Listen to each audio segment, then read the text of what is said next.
the show that gives you an opportunity to air what you feel and think about the latest development on our political front. Well, a lot is taking place so fast. Therefore, everybody must work hard to stay on the cutting edge as far as making sense of our politics is concerned, and of course, remaining on top of all matters. Tonight, this is Sound Candy Talk Live.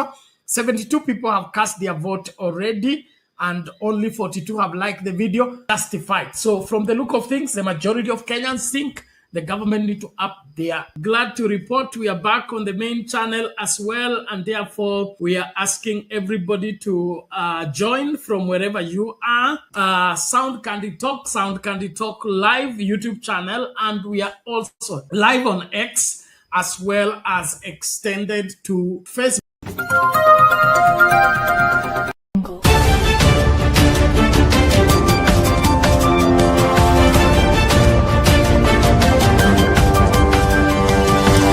Juja Member of Parliament George has broken his silence for the first time since his alleged abduction, strongly denying assertions by the police that the incident was staged.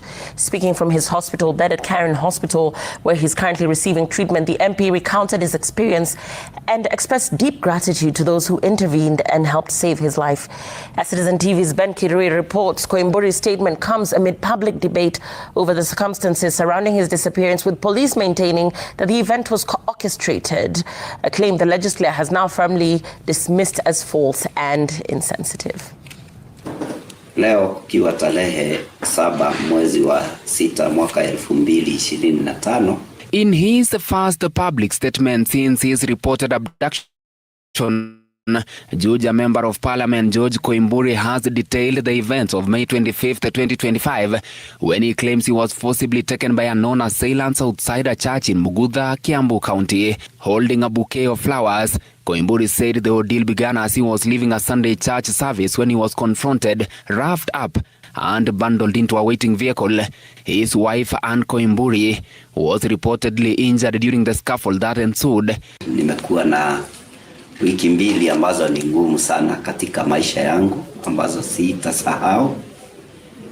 Kukiwa tarehe 25 mwezi wa 5 mwaka 2025 katika kanisa la Full Gospel Churches of Kenya, niliweza kupatana na wakora nikitokea kanisani, ambapo walinifunika macho na wakaniweka dawa kwa mapua. Kisha siku ambayo ilifuata nikajipata katika shamba la kahawa. According to the MP, a border rider witnessed the incident and raised the alarm. Contacting his family and aiding in his eventual rescue, he was subsequently taken to Karen Hospital, where he is receiving treatment. The legislator expressed a deep appreciation to the medical staff and all well-wishers who have visited or prayed for his recovery. Wote ambao wamekuwa wakiniombea, mimi niko hapa tu kushukuru, nikisema Mungu wa milele aweze kuwabariki na watende yaliyo mema. Describing the incident as a criminal act, Koimburi condemned what he termed as rising insecurity and the growing boldness of criminals in Kenya. Wahuni wakora wameingilia na kuteka nyara watu, nikiwa mmoja wa wale wako na ushuhuda ya kwamba watu wanatekwa nyara katika taifa letu na kisha wanajipata wakiwa pahali pabaya. The MP went further to urge Kenyans to unite in prayer for the country and its leadership, especially in light of increasing reports of kidnappings and abductions. Koimburi's remarks are in contrast to statements issued by the National Police Service (NPS), which has dismissed the abduction narrative as staged. Authorities allege the MP orchestrated the incident to avoid arrest of an ongoing land fraud investigation and possibly to generate political sympathy. Ben Kirui, Citizen TV, Nairobi.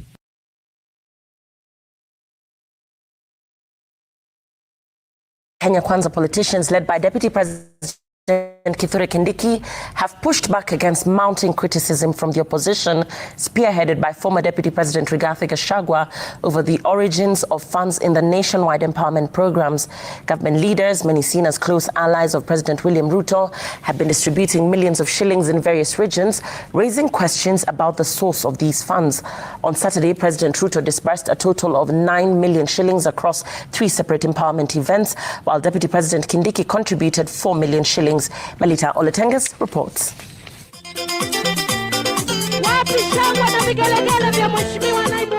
The Kenya Kwanza administration's empowerment initiatives have become a focal point in its grassroots engagement strategy. At a time when critics have accused the government of neglecting the masses whose support propelled them to power.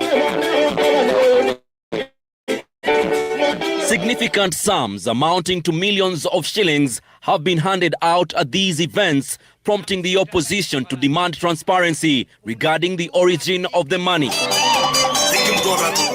However, top government officials have defended the programs, insisting their sole focus is on development, dismissing the criticism as politically motivated. Wananchi wamechanuka, mahitaji ni mengi.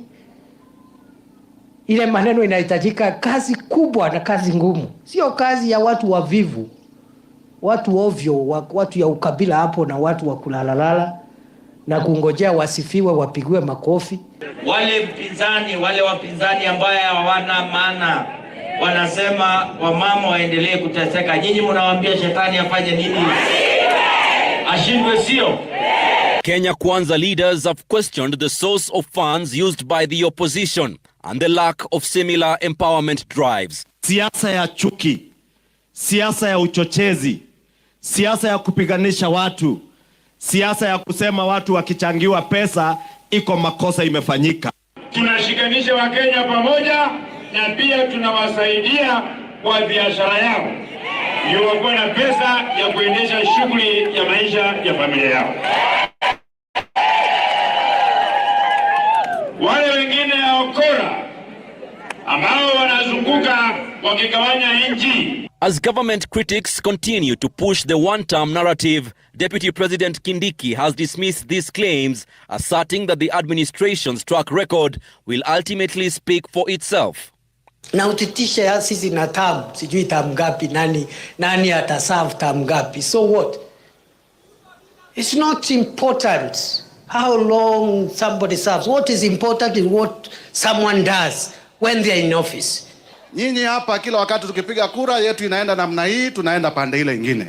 Unajua hakuna mtu anatafuta kupiga kura ama anaenda kuomba kiti akuwe katika upinzani. Ama kuna mtu anaomanga kiti ndio aanguke. Si kila mtu anataka kuwa ndani ya serikali. In total, President William Ruto contributed 9 million shillings at empowerment events in Kimilili, Masinga and Kangundo constituencies, while Deputy President Kindiki donated 4 million in Masinga and Kangundo. Politicians collectively contributed 6.2 million in Kimilili constituency alone.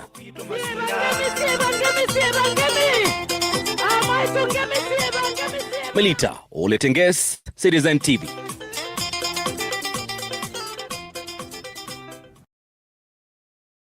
Opposition leaders say the Kenya Kwanza government has failed to deliver on its mandate and is hoodwinking Kenyans with the recent wave of empowerment projects overseen by leaders allied to the president. Speaking in Voi, Kalonzo Musyoka accused the government of not only failing to deliver on its mandate, but also hoodwinking Kenyans. Laura Otieno now reports on the opposition's continued onslaught. The second day of the Meet the People caravan featuring leaders from opposition made a stop in Voi, Taita Taveta, where the recent empowerment projects led by leaders allied to the government received a bashing. The leaders saying the government is now using the projects as a smokescreen to hide its failures in addressing, among other things, the high cost of living. Mambo yote ndio serikali ya Ruto imeshindwa na wanakuja kila mahali. Sasa wameanzisha mfumo mwingine wa kufanya harambee kupitia nyuma, hata wanaita women empowerment. Walisema watasaidia mtu wa chini, lakini leo hii as we speak wameanza kufanya mambo ya harambee. Hatukuchagua kufanya mambo ya harambee. We want policies We want ideas. We want job creation. Bashing the broad-based government, the opposition expressed confidence in their support base, which they said will clinch victory to dethrone President William Ruto.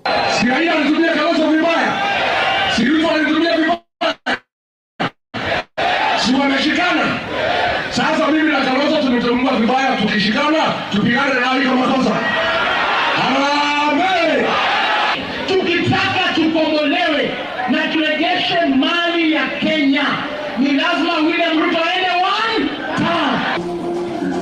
The opposition leaders have been on a 2-day whistle-stop tour that was designed to start from Malili in Makueni to Mombasa City. Laura Otieno, Citizen TV.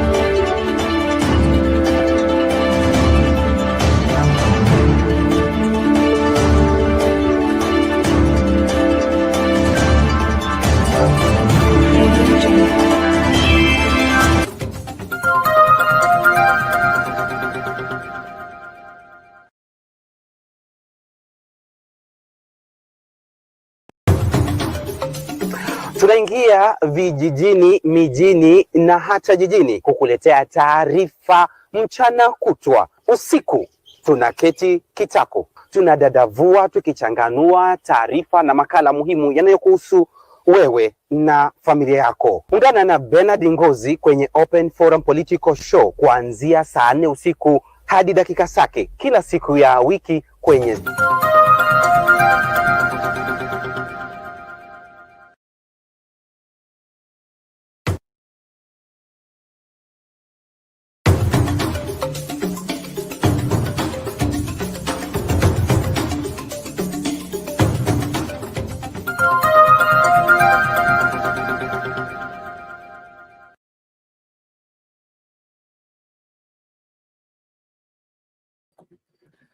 Okay, good evening and welcome to Sound Candid Talk, yet another episode of the Open Forum Political Show, the show that gives you an opportunity to air out your views on the current developments in our country, in our politics, and in everything that makes up our society. So, welcome back to yet another show. My name is Douglas. I'll be hosting you tonight.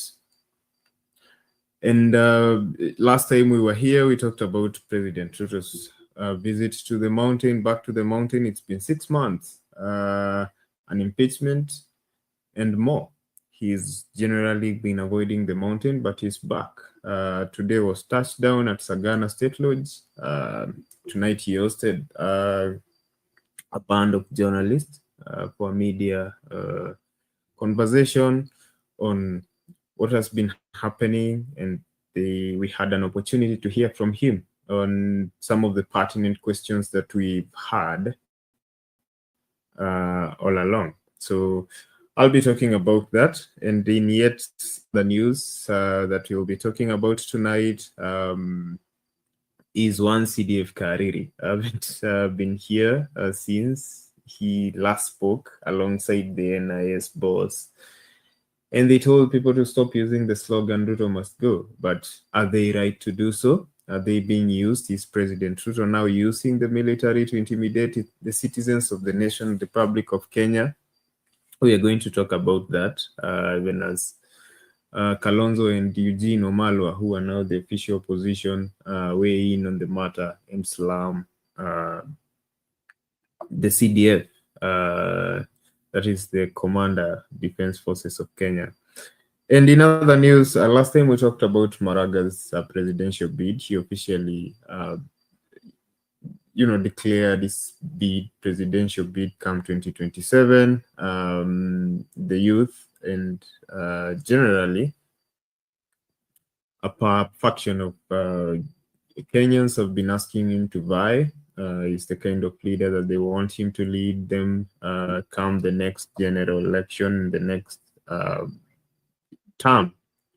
And he finally said yes. So today he kickstarted his campaigns with a town hall meeting in Nyamira, which is also his home county, and we'll be taking stock of that. So we'll be talking about those topics and more, but for now, I want us to look at the sentiments of Kenyans.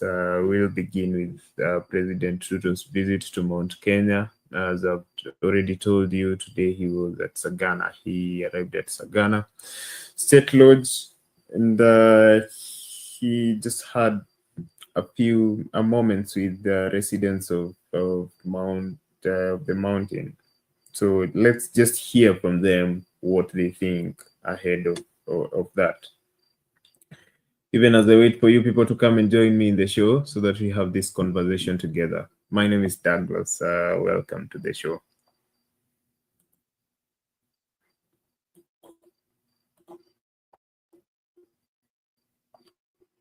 William Ruto starts his tour of the Mount Kenya region, and residents there are divided over his visit. Now, a section of residents from Mount Kenya who have been critical of the government for failing to fulfill pledges made during the 2022 campaigns say that they expect little from the 5-day tour. However, there are those who are expectant that the tour will accelerate completion of ongoing projects and give birth to new development projects. Gatete Njoroge has the details. Moments after he touched down at Sagana State Lodge on Sunday evening,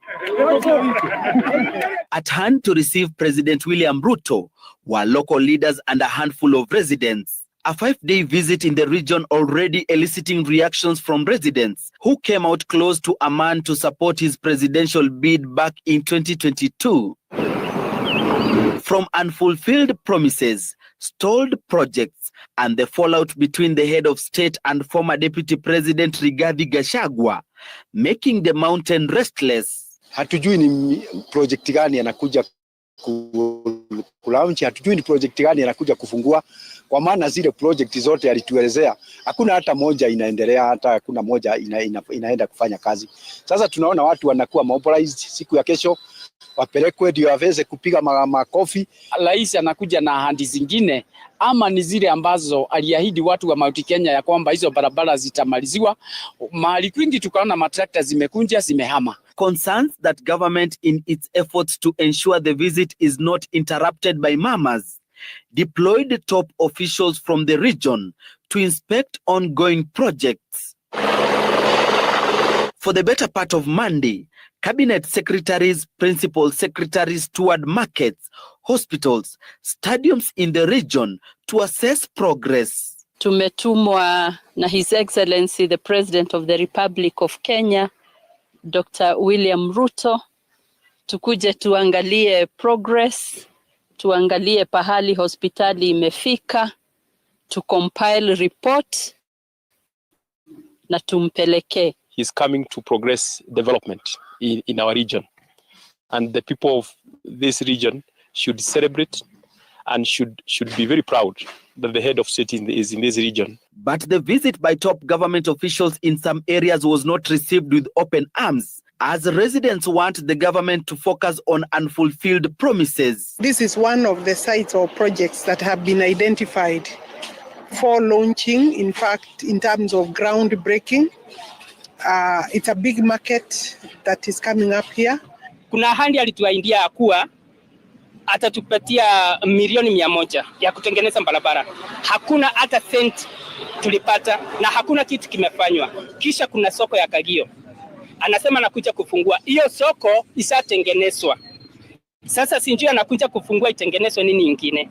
There are those who, despite being expectant of more development, have welcomed the ongoing projects with a plea to ensure funds are available to complete the projects. Ile murandi tuko aliahidi watu inaonekana inaendelea, lakini tunaomba iendelee na isisimamishwe sababu tuko na shinda hapa, hata tutosei. Maendeleo yake ni hiyo soko ametuahidi, na sasa inaendelea, mradi wake inaendelea kufanywa. Labda mengine akuja tuahidi hiyo siku atutengeneza, sababu hakuna nyingine yenye tumeona. Barabara zetu ni mbaya kabisa, hatuna barabara kwetu Meru.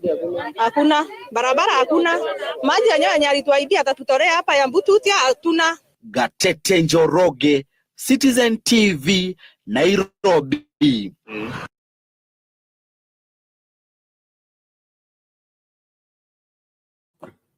Well, okay, there you have it. Just some sentiments from a section of residents of the mountain region ahead of the president's visit, a visit which kicks off tomorrow.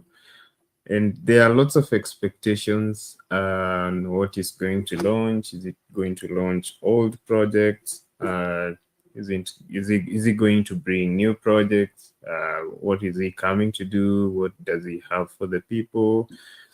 But my question is this necessary? I mean, does the president needs to tour to come to your region for it to get development? Earlier I was watching the women rep of Laikipia in the morning, and she was saying that she needs to lobby, she needs to be close to the executive to be able to push the agenda of his people. But is that really the country that we envisioned? Because yes, it was that way. I understand it was that way during the reign of Moi, during those days of KANU, that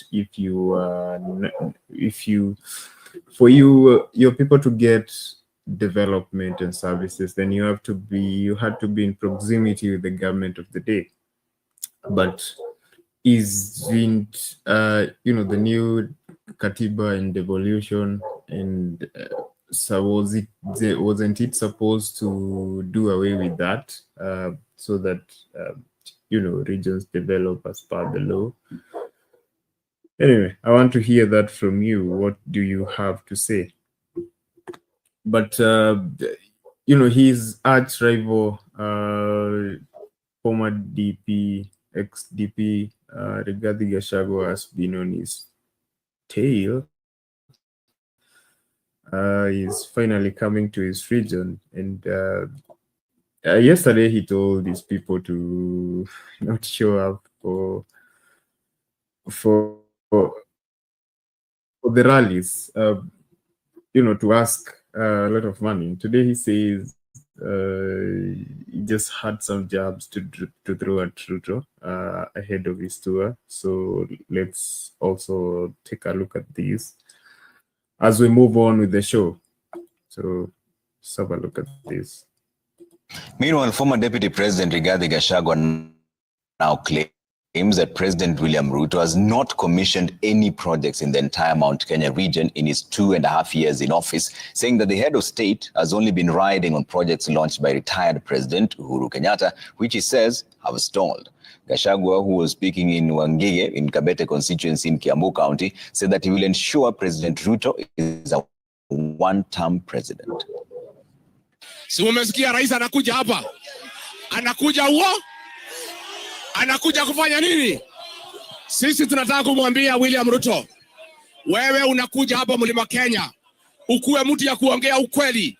Project zile zote ziko hapa katika mlima ni zile zilianzishwa na Rais Uhuru Kenyatta. Hakuna project hata moja yako. Kwa hivyo wewe ukija hapa useme project umefanya ni gani? Zile project ziko ni za Uhuru Kenyatta, umekataa kumaliza. Lakini usikuja kudanganya watu ya Mlima Kenya. Nani alipeleka Rigathi nyumbani? Nani ameharibu uchumi ya Kenya? Ni nani ataenda nyumbani 2027? Wale wanasema Ruto must go.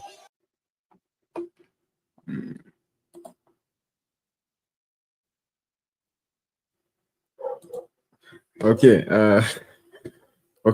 so welcome back. So just taking stock of what has been transpiring through the day ahead of President Ruto's tour of the mountain, which kicks off tomorrow. He's already arrived at Sagana State Lodge, so we'll be bringing in the live broadcast for you tomorrow. But for now, we're just having this conversation, what is happening, what's going to happen. And I had put a poll question for you up. Let me just get that. I was asking, do you think Ruto's return to Mount Kenya will restore his political support in the region. Do you think Ruto's return to Mount Kenya will restore his political support in the region? So 17 votes so far. My poll began about an hour ago. And what do we have here? Sorry, I'll get the correct tally of votes as we move on with the show. So I'm inviting you to the studio, sending out the link now. Come engage with me. Click that link. Let StreamYard configure your mic and your camera, and you're going to find yourself in this amazing space. And we will have the conversation together. Okay, so we are live on Facebook, Sound Candid Talk. We are live on YouTube, our main channel, Sound Candid Talk Live, and on our backup channel, Sound Candid Talk.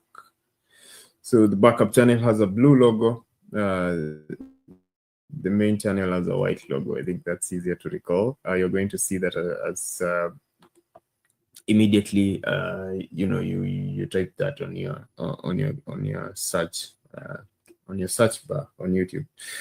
Anyway, so just a couple of hours ago, President Ruto had a sit down with the media, specifically vernacular stations, that is Inoro TV, and reporters from other stations. And he was just having a conversation, and some of the questions that arose was, why did he impeach his deputy? Remember, he's never talked about it.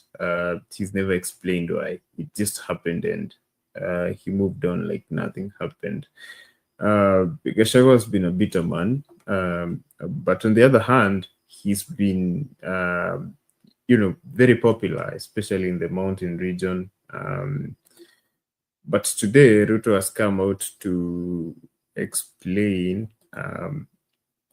what really happened, according to him. So I do have an opinion with that.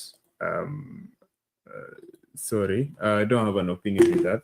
So we're just going to take a look at that as I wait for you to join me in the studio. So he says that the reason he had a fallout with this former deputy, is because he told him he's going to make him a one-term president and demanded 10 billion from him. I don't know how true or not true that is.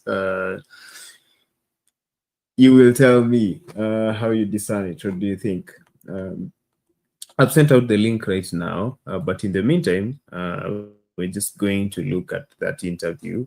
Partly, it's a really long interview, but we're just going to look at that segment where he talks about his fallout with this deputy. But in the meantime, the link is out there. Come into the studio, join me into the studio, so that we can have the conversation. Able Counseling Associate says we can't join. I've not sent out the link. I've just sent it now. So it's out. I've just sent it now. It's in the comments section. If you're on Facebook or YouTube, I guess you should be able to see it now. So click on that link and just let StreamYard configure your microphone and your camera. Don't worry if you can't join with your camera. Still be able to hear your contribution, and I'll appreciate. Okay, I have Lala already with me in studio, so maybe I'll just let him say hi, then I'll play that bite that I have. So, hello Lala, Jambo. Jambo, Douglas, how are you? Been good. My weekend has been good. How about yours? Mine was pretty good. We had few things with the family, and but overall it was a good weekend. Yes. Okay, so it's been a holiday back at home. I don't know if you people have had a holiday today. Which holiday is that? Eid ul Fitr. Oh yeah, okay. We don't have one over here, but the Muslims, yes, they do have the Eid. Okay. Okay, so welcome to the show. Asante. Yes, so tonight we're just taking stock of the president visit to the mountain. So he arrived in Sagana on Sunday evening. I guess. Sunday evening, he spent time with media people today. They had lots of questions for him, but his tour officially starts tomorrow. It's already Tuesday here, so Tuesday. Oh, I don't know what you have to say about that. There's a bite I wanted to play, but I think I just hear some thoughts from you before we move on. Kwanza kabisa habari zenu wa Kenya, all the listeners in the background and those listening on their whatever their systems. I'm Jambo. I think thank you first of all, my brother, my young son, for being available, Douglas, to do this for us. I think we had a great preacher, the Wesleys, and one time there was, I think, a lady in the church that this man used to preach, and he used to preach a message on born again, and it was so many times that one particular Sunday, this lady was disgusted and went and approached the pastor after he had preached the message where he used the same word, "You must be born again." And the lady confronted the pastor and said, can't you have other words or some other things to share with us? Why do you have to say born again all the time? And then the preacher looked at the lady. I preach about it. The preacher said, because you must be born again. You must be born again. In other words, what he was saying is that the people have come numb to the word of God. They are not listening, or if they listen, they don't care about it. So the preacher is called to preach it over and over and over again. Why do I say that in our political scene in Kenya? And it's for this simple reason. You see, when a leader loses their legitimacy, okay, or his legitimacy, or her legitimacy, several things happen for a leader. Number one, when people no longer trust and believe in you, okay?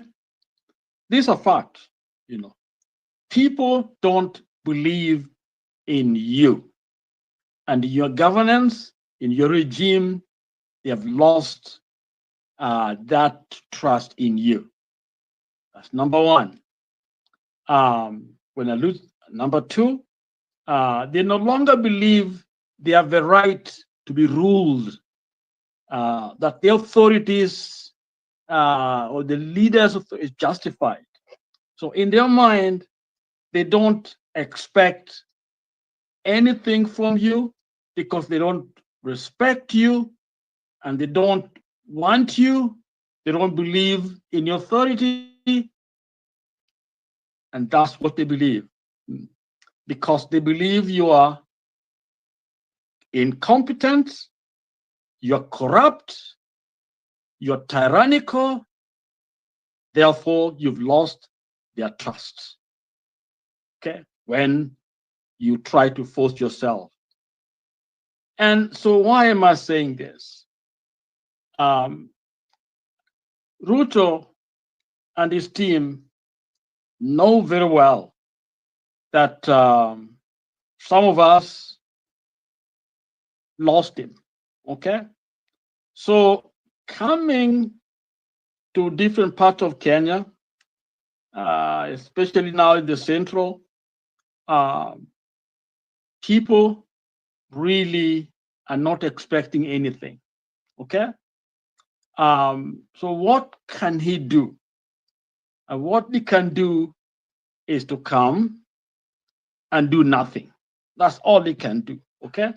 So even for people to expect him to do something, first of all, it makes the people, some of us, look very primitive when we are waiting for some goodies to come. In other words, we bypass the normal processes of developing our economy, our people. Now we are waiting for somebody atupatie kidogo tu. Yani akija hapa tupatia. I mean, that's just primitive, even to expect that to happen.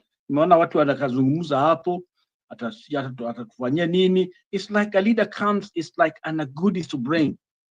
Kama watoto, wajua nilikuwa mdogo, mama akitoka sokoni, unangoja, unaona vitu vinatolewa, unangoja as a sweetie ama peremende and all that. That's what you're looking for. Mama akitoka sokoni atuletee. It's the primitive form of leadership. And here we are, we claim to have better than other African countries. Supposedly, we have this big economy, we have all these tech people, but behaving primitively, waiting for somebody to give us something. In fact, they'll be very happy if akileta kitu, knowing that amenyang'anya another place anatuletea. When he come to our village, we are very happy. It's like we are waiting for him to come, which is a primitive way of leadership.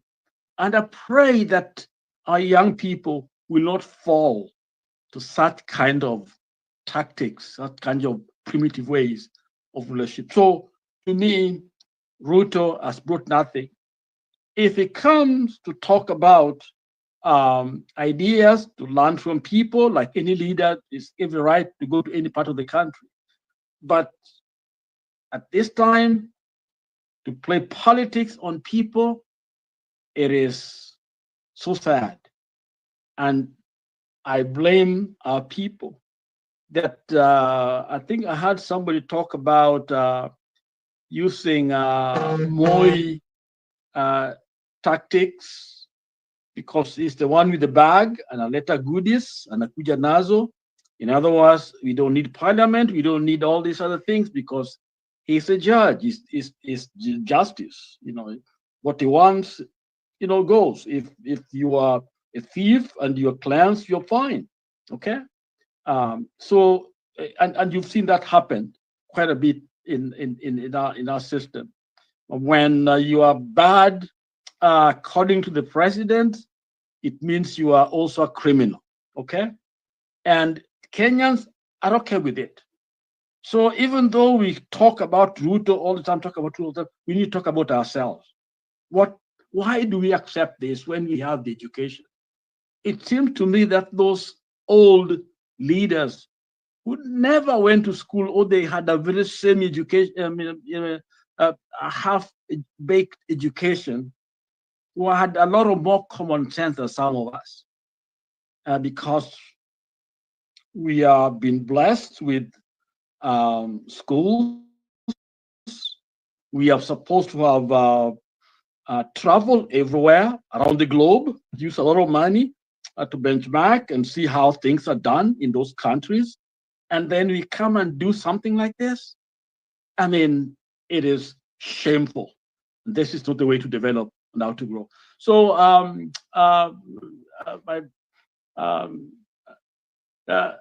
what I'd like to say is very simple. Is that Ruto has lost his legitimacy. He has failed to address, critical issues, economic issues, social issues that needed his attention. Okay. He is, as a matter of fact, here is a man that is there. The most important thing that should have happened is for him to resign, or Kenyans to vote of no confidence, or we put out whatever, a referendum, what is, if that's one of the ways to do it, whatever it is, to recall this leadership. For us to let it go up to 2027, I think it's a big mistake. That's my own opinion, and based on what I see. On the other hand, when we point our finger at Ruto, but they're enablers, and the enablers are on every side, because I wonder who the oppositions are, because what we think of as opposition, if they come into power based on what we see going on, they are more interested in goodies, doing the same thing that successive government have done. You're in power. It's about you and your friend and your cronies, okay? Not about the nation. And that has been consistent going on. So I think the bigger blame is on us, even than Ruto. Because if we want things done, it should be done as Kenyans. If we know what we want, things should be done. People like Cruz should not be there if we knew what we are all about, what we are supposed to do. But we vote for them. We pretend all of a sudden that we don't want them because we didn't get something. People like Gachagua, because he was not, he was humiliated, he was kicked out. Now he's in the position. Otherwise, if you give him back his seat, he'll be just there. So these are the challenges that we have in our democracy, and I think we have a long way to go. Back to you, Chedizo. I'm calling you Douglas. Back to you. Not Chedizo. Okay, thanks for that, Lala. I saw his shadow next to you there. Go ahead. Pardon? I thought I saw his shadow next to you. Not really. Chedizo is still, it's celebrating Eid. Oh, yeah, Eid. Yes. Anyway, thank you for that. Introductory submission and your take on the president's tour of the mountain, and that's just a question I was also asking here before you join. That I thought that the new constitution was about taking that politics, that style, that system of governance where the president and the executive hold the bag, and that politics of tokenism, and they move around winning people with that. And if you're not in the good books of the government of the day, then you will not get, your people will not get the services that that they're supposed to. And a conversation that has been going on in our country this past few months is is taking the treasury from the executive, the way to solve this. I don't know what you think about that. How does it work out there? Douglas, what makes us really feel angry is because right now the war should be on a larger platform. How do we compete with Korea, China, and other places? How do we enhance our natural resources as Africa to make our lives better? How do we bring down the boundaries between our countries to create a huge market? And how do we compete on a global scale? That's where our fight should be. But really is as if we've never come out that colonial hang-ups where we are discussing minute stuff. Kenya has enough for all of us. All we need is brains that are able to see and seize what is there and use that knowledge understanding and what is there to create the world. Wakanda, the movie Wakanda, had the right tone because it's seeing Africa in its potential. And that's where we should have been. But look at us. What are we talking about? We're talking about somebody's going out there asking for some little stuff, it's as if there's not enough for us. It's as if we are fighting over crumbs when actually we own minds and great things. As this is what disturbing many of us.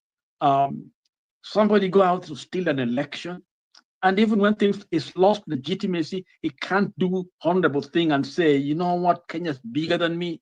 Let's put things in order. Okay, leaders are just fighting for positions, and that's all they see. So the question is, when are we going to develop? When is Kenya going to develop? Okay, when you go out, I've been almost every part of this globe, everywhere. I've been everywhere. I've dined with powerful people, and sit down there, and I think about my little village in Kenya, okay?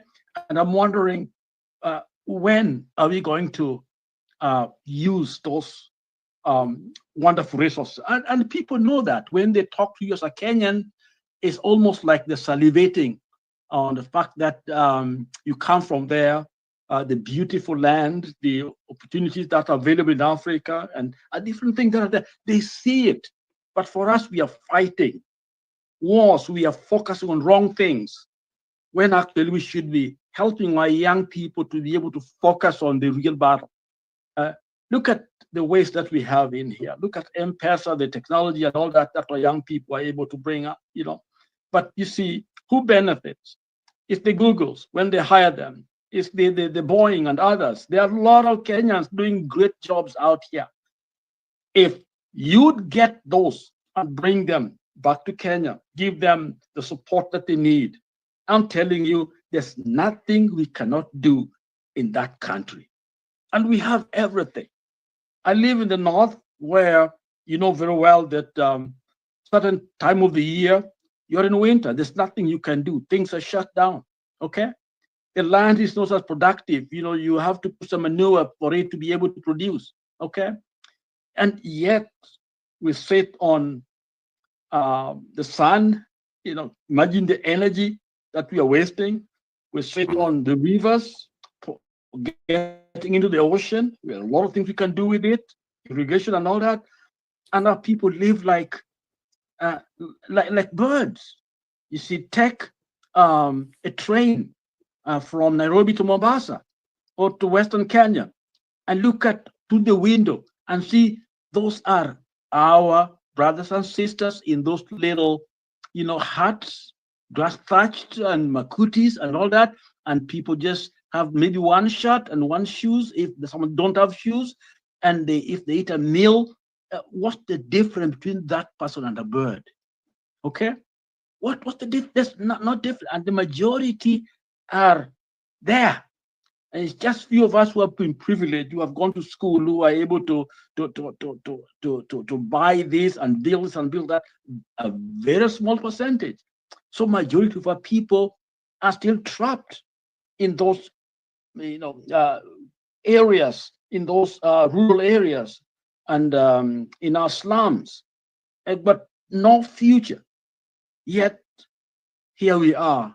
Instead of talking about ideas, ideals, things that we can do, encouraging our young people to get into some of these schools and equip the labs and do things that will help us, we are still dependent.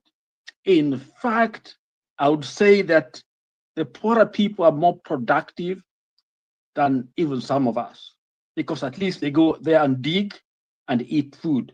For us, we are looking for somebody to take care of us. We want cell phone from some other place. We want shoes from Italy. We want this and this kind of car. And we think we are great when we fly those choppers. I saw Barasa with this chopper, That's what we're doing there is basically stealing from this hardworking poor people with their taxes, and we take that money and you see it with leaders, that money is the money that has been extracted from these Kenyans, these poor Kenyans, these people sold their cows and their goats and their land and all that.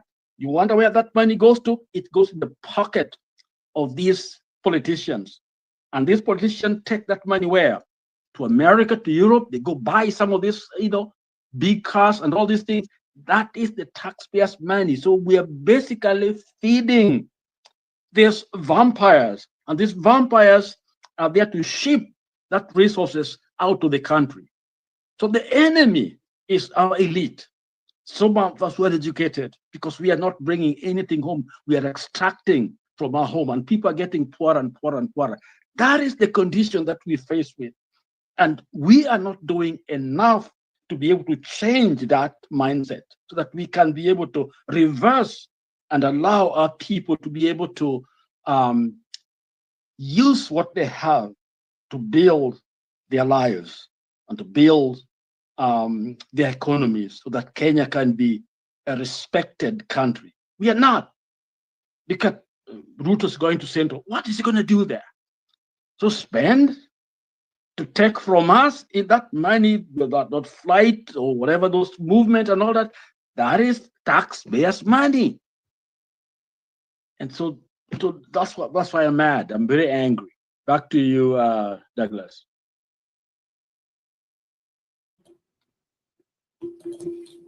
Okay, Lala, thank you for those sentiments.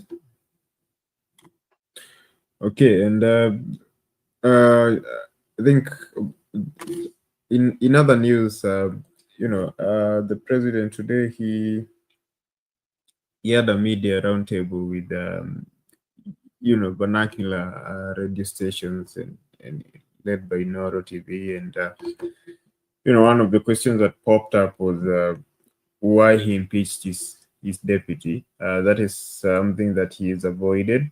Not really avoiding. He's not talked about it. He's not explained why. Gachagua has been running around telling people this and that. But okay, so he just shared his side of the story, and in the meantime, we'll just have a look at that. But before we do that, I just want to invite you into the studio. The link is out there. Maybe I'm just going to send it out one more time. The link to joining the studio. Let's stream and configure your mic and your camera. Then you're going to join me and Lala in this conversation. But for now,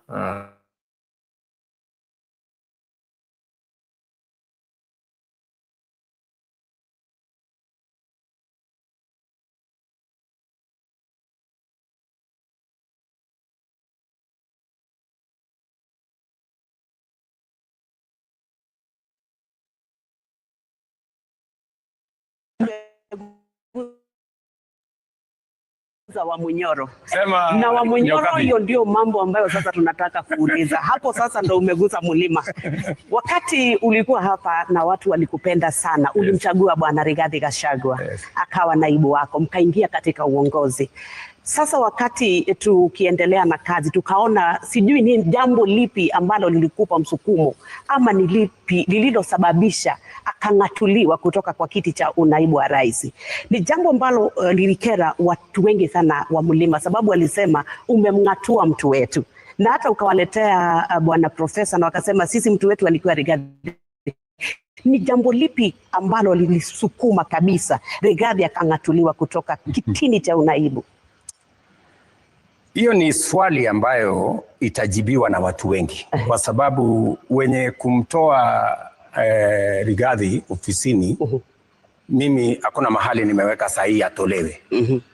Sheria ilifuatwa, lakini wacha nikujibu. Wenye kumtoa wakamtoa, si ndio? Lakini nataka nikurudishe nyuma kidogo. Kabisa. Mimi ndio nimenominate Rigathi Gachagua. Si ndio?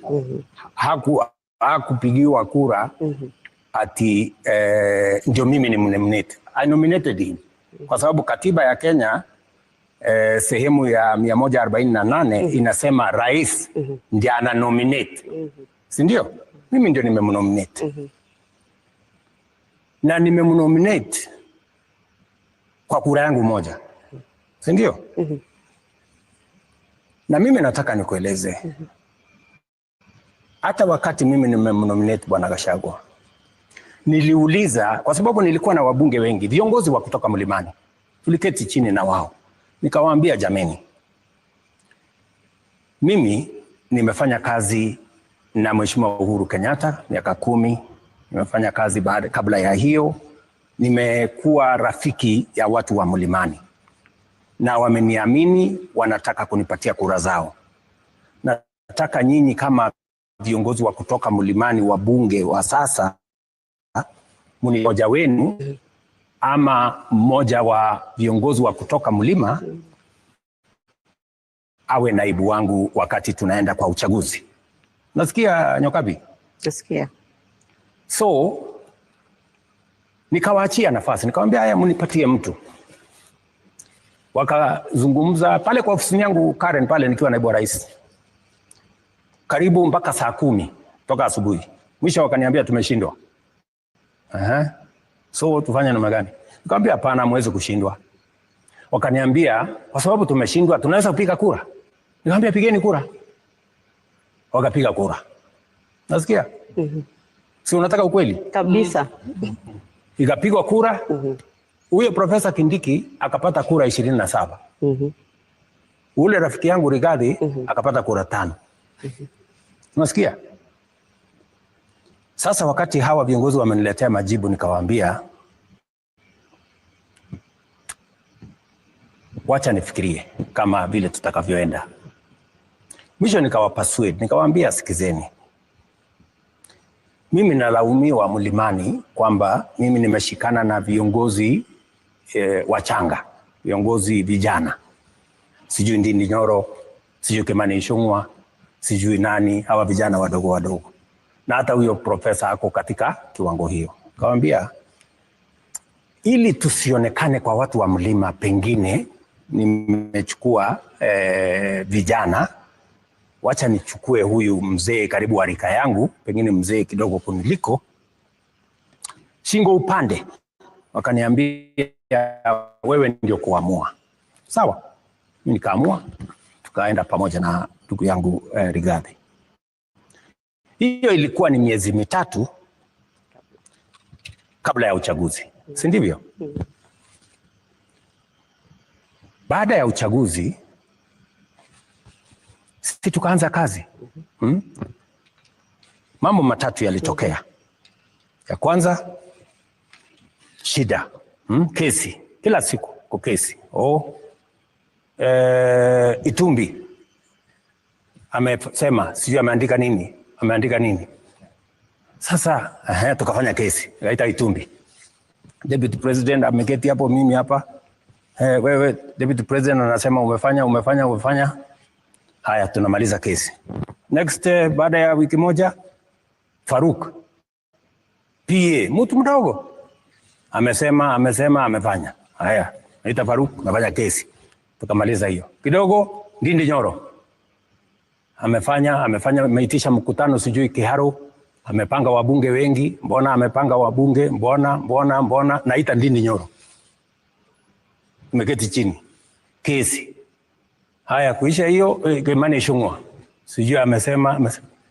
Sasa mpaka nikamuuliza, ndugu yangu, wewe ni naibu wa rais wa Kenya, bloga huyu Dennis Itumbi, bloga, unasumbuana na yeye nini? PA ya ofisi mtu kidogo, hawa vijana sijui Ndindi Nyoro, sijui Kimani Ichung'wah, sijui nani, sijui mama mwingine, sijui anaitwa wa kutoka hapa ati alikuja, sijui anamwambia wewe unazungusha marinda, sijui. Sasa nikamwambia hivi tena kidogo ni nini? Just wait. Si umeniuliza swali kabisa. So nikamwambia tafadhali tufanye kazi ya Wakenya, tuache hii makesi kidogo. Ndio hiyo, yeye ameanza vita na wabunge.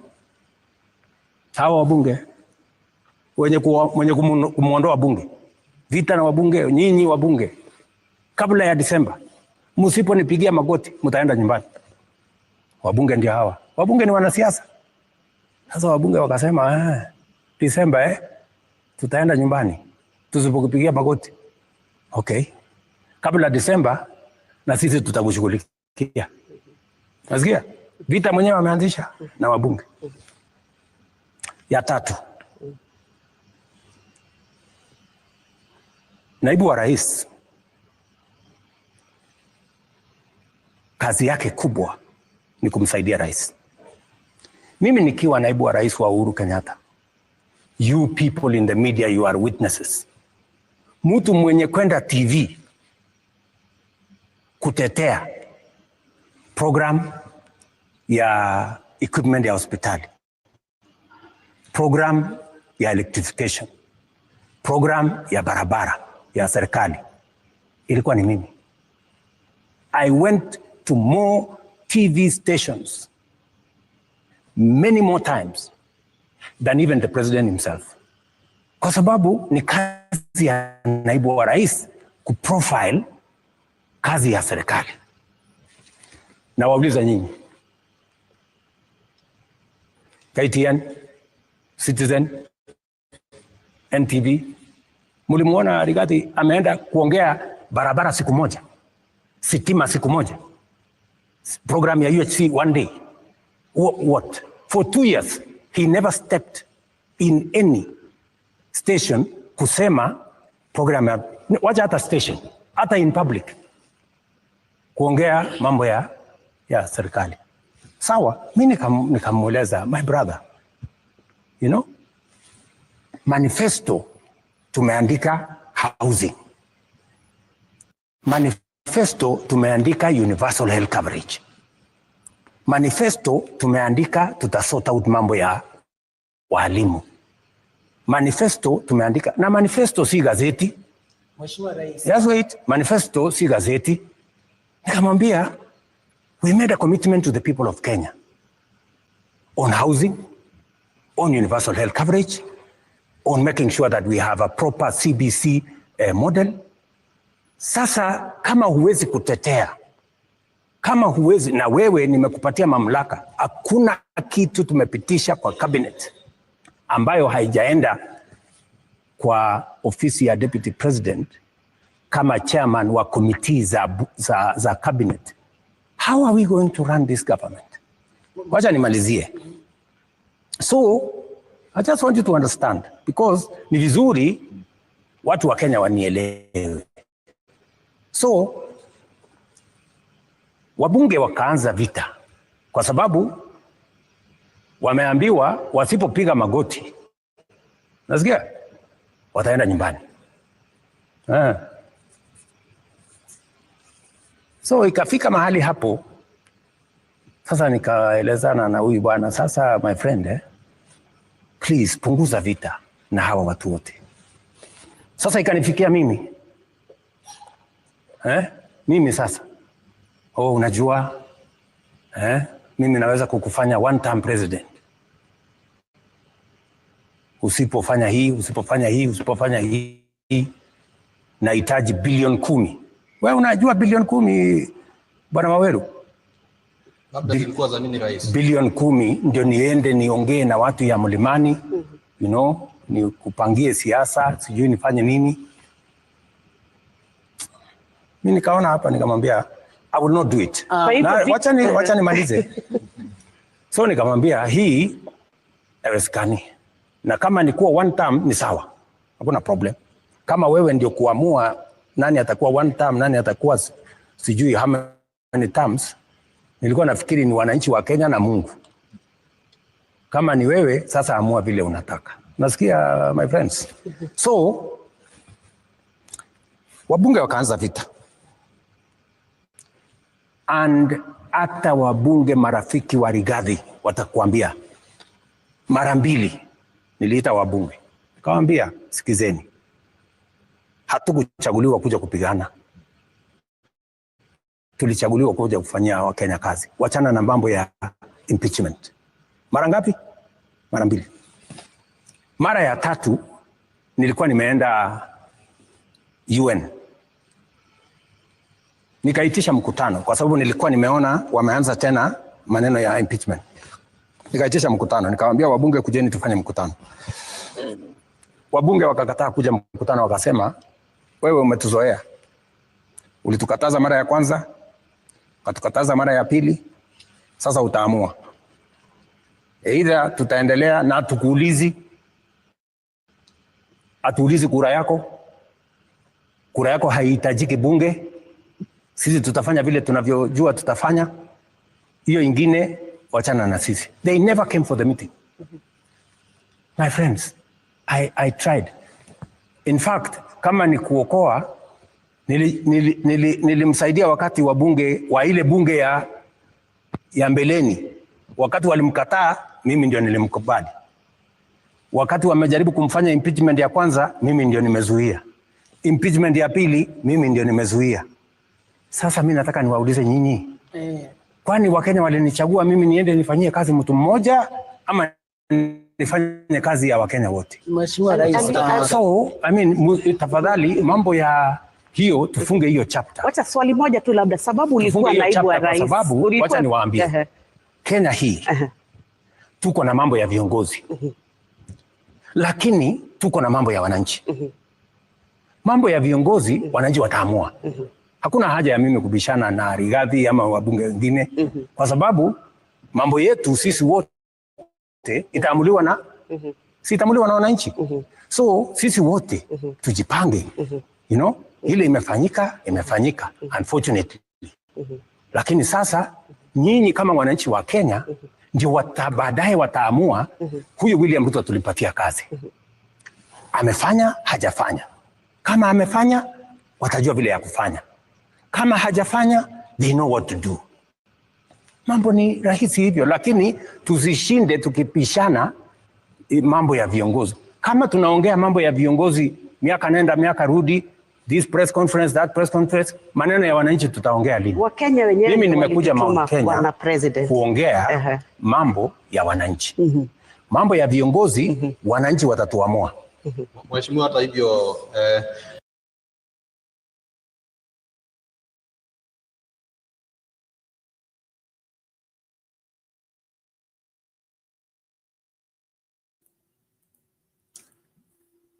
Okay, so there you have it. There, that conversation happened tonight. You know, at Sagana State Youths, and so this is what Rigathi had to say in response on social media. Just moments after that interview, he said, "I'm now convinced more than ever before that biological lie is a mental disorder. The greatest existential threat to a beloved country is outright lying to the people of Kenya without blinking, and failure by a leader to put his team together to harmonize their lives. I weep for my country, Kenya." Okay, but Lala, back to you. So from a trained psychologist's point of view, what do you see? Douglas, I really can't say much, but what I do know is that Ruto has a lot of problems, a lot of it. I can't trust him. But in the same breath, I can't trust Gachagua at all because he was there for his interest. In fact, I have more problem with Gachagua than even with Ruto, because at what point did he know that Ruto has this tendency, this pathological lying and all that? Why couldn't he notice anything till much later? As long as the wrath was towards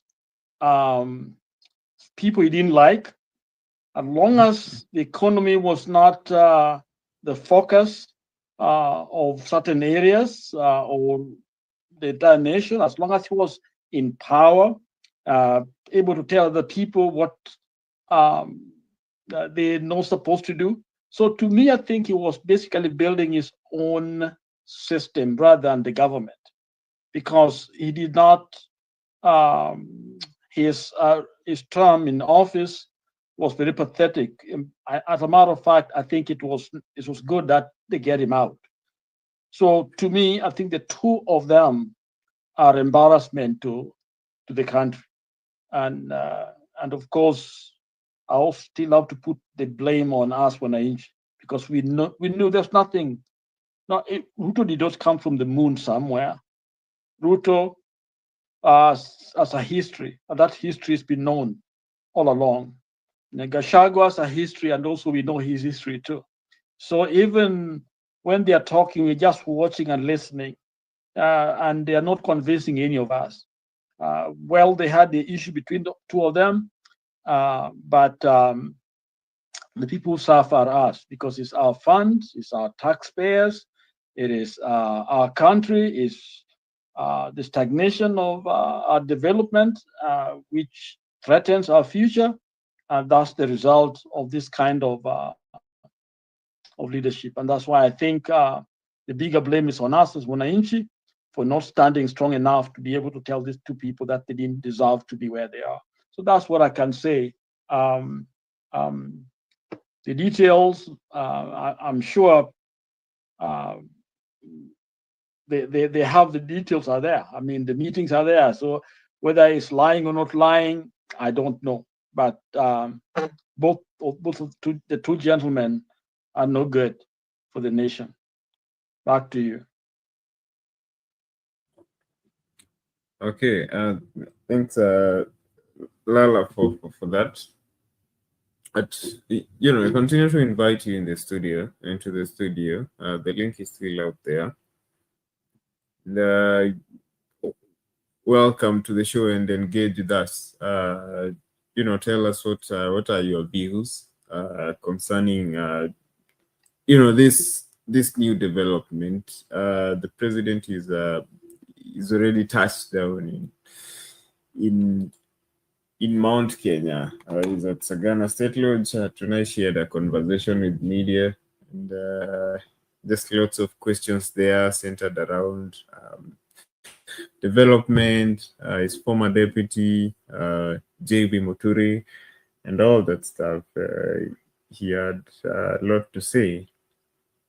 Part of it is controversial. He says that his former deputy demanded 10 billion to save him from being a one-term president. But I just wanted to hear from Lala how true that could be. You're asking a wrong person, because to me, both of them are thieves. I'm sorry to say that. And so so the fight between them may be true, because that's what they're all about. It's about that. I mean, that's very consistent with what people, perceive of them, and that they are not interested in the development. Because if they are, then Ruto would say, let me step away from here. Gachagua go, all of us go. Let's give Kenya their country. Let's organize ourselves towards, what can give us as a nation the future that we're looking for. But they are not seeing it. They are actually fighting for power to retain power. And then we, the Wananchi, who claim to be holier than, supposed to be the one, the honor of this thing. We are supposed to be the one who, for democracy, we want good governance, we want development, we want our kids to go to school. And here we are entertaining and listening to lies. Okay? That's what beats me. Maybe I think Kenya should wake up. We are going nowhere with these people. Really, we are going nowhere. So the 10 billion is not impossible. I think a figure like that may have been discussed. That's the only thing I believe Ruto, but there's much more to that discussion. More than I'm sure there may have been other fight over a certain amount of money. That's what we know, because these people are no good, really.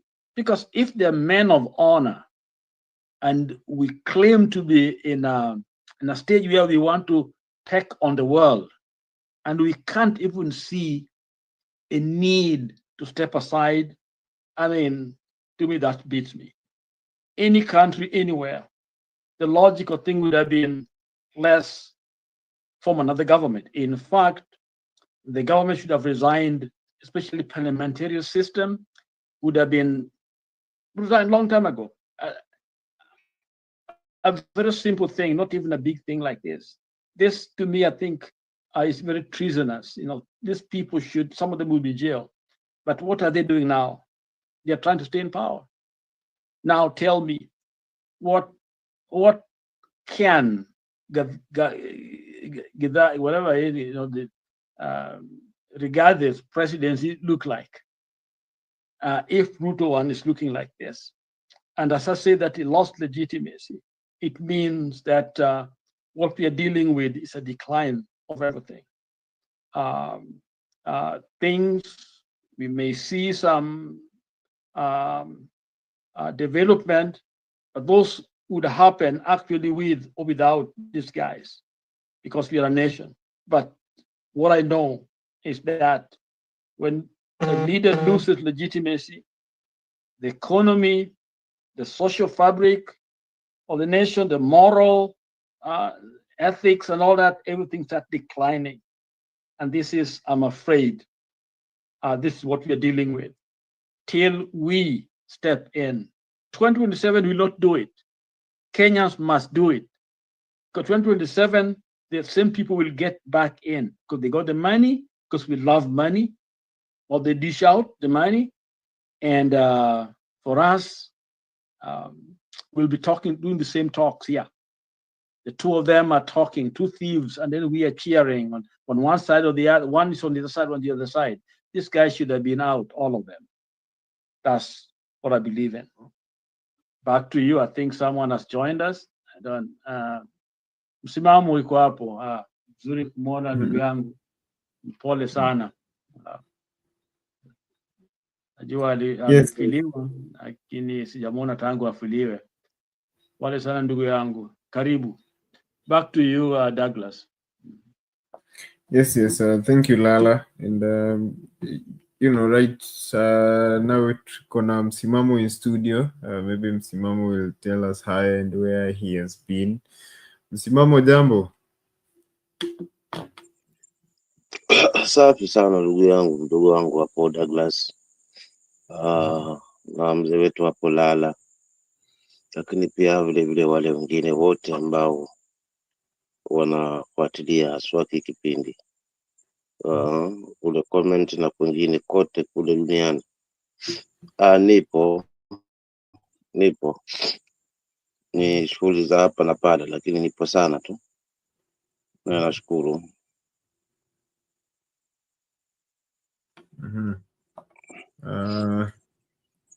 Lala alikuwa anakupatia pole zake na pia pokea zangu. Nimeshukuru ndugu zangu sana tu. In fact, nimeshukuru for the great support kipindi kile ambacho niliweza kufikwa na yale yaliyo nifika. Unajua ni mambo ya kawaida. Lakini kwa kweli nawafuatilia tu. Lakini kwa pole nimeshukuru sana ndugu zangu sana kwa kusimama na mimi wakati ule. In fact, mzee Lala na wengine wengi tu nilishukuru sana for the great support. Lakini now I'm back. Okay, thank you for that. Msimamo ni mmoja wetu hapa.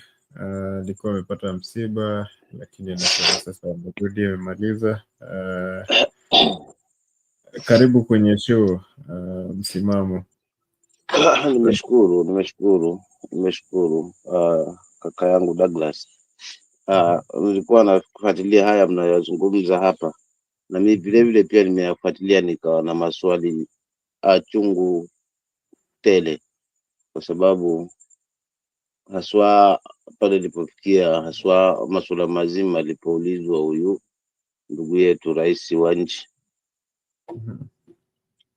kwamba mbona na huyu mwenzako mdeza kutengana, sababu ni nini?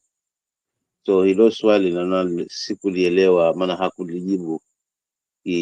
Sikuelewa majibu yake kwa sababu alikuwa na majibu ya kukinzana kidogo. Kwa mfano kwamba yeye amesema kabla ya uchaguzi walifanya uchaguzi wao, maana yeye ndio huteua na atasimama na yeye kama running mate wake ama kama deputy wake, lakini katika hali ya chaguzi zile, kwa bahati mbaya Gachagua alipata kura 5, Kindiki akapata kura 27. Sasa sikuelewa kwamba kutokana na hili ndio baadaye aliamua kumtema nje, ndivyo mpe Kindiki, maana wabunge walikuwa wamesimama na yeye, ama ni kwa ajili ya kukosana na kila mtu kama alivyodai, ama ni kwa ajili ya hizi pesa ambazo aliziomba.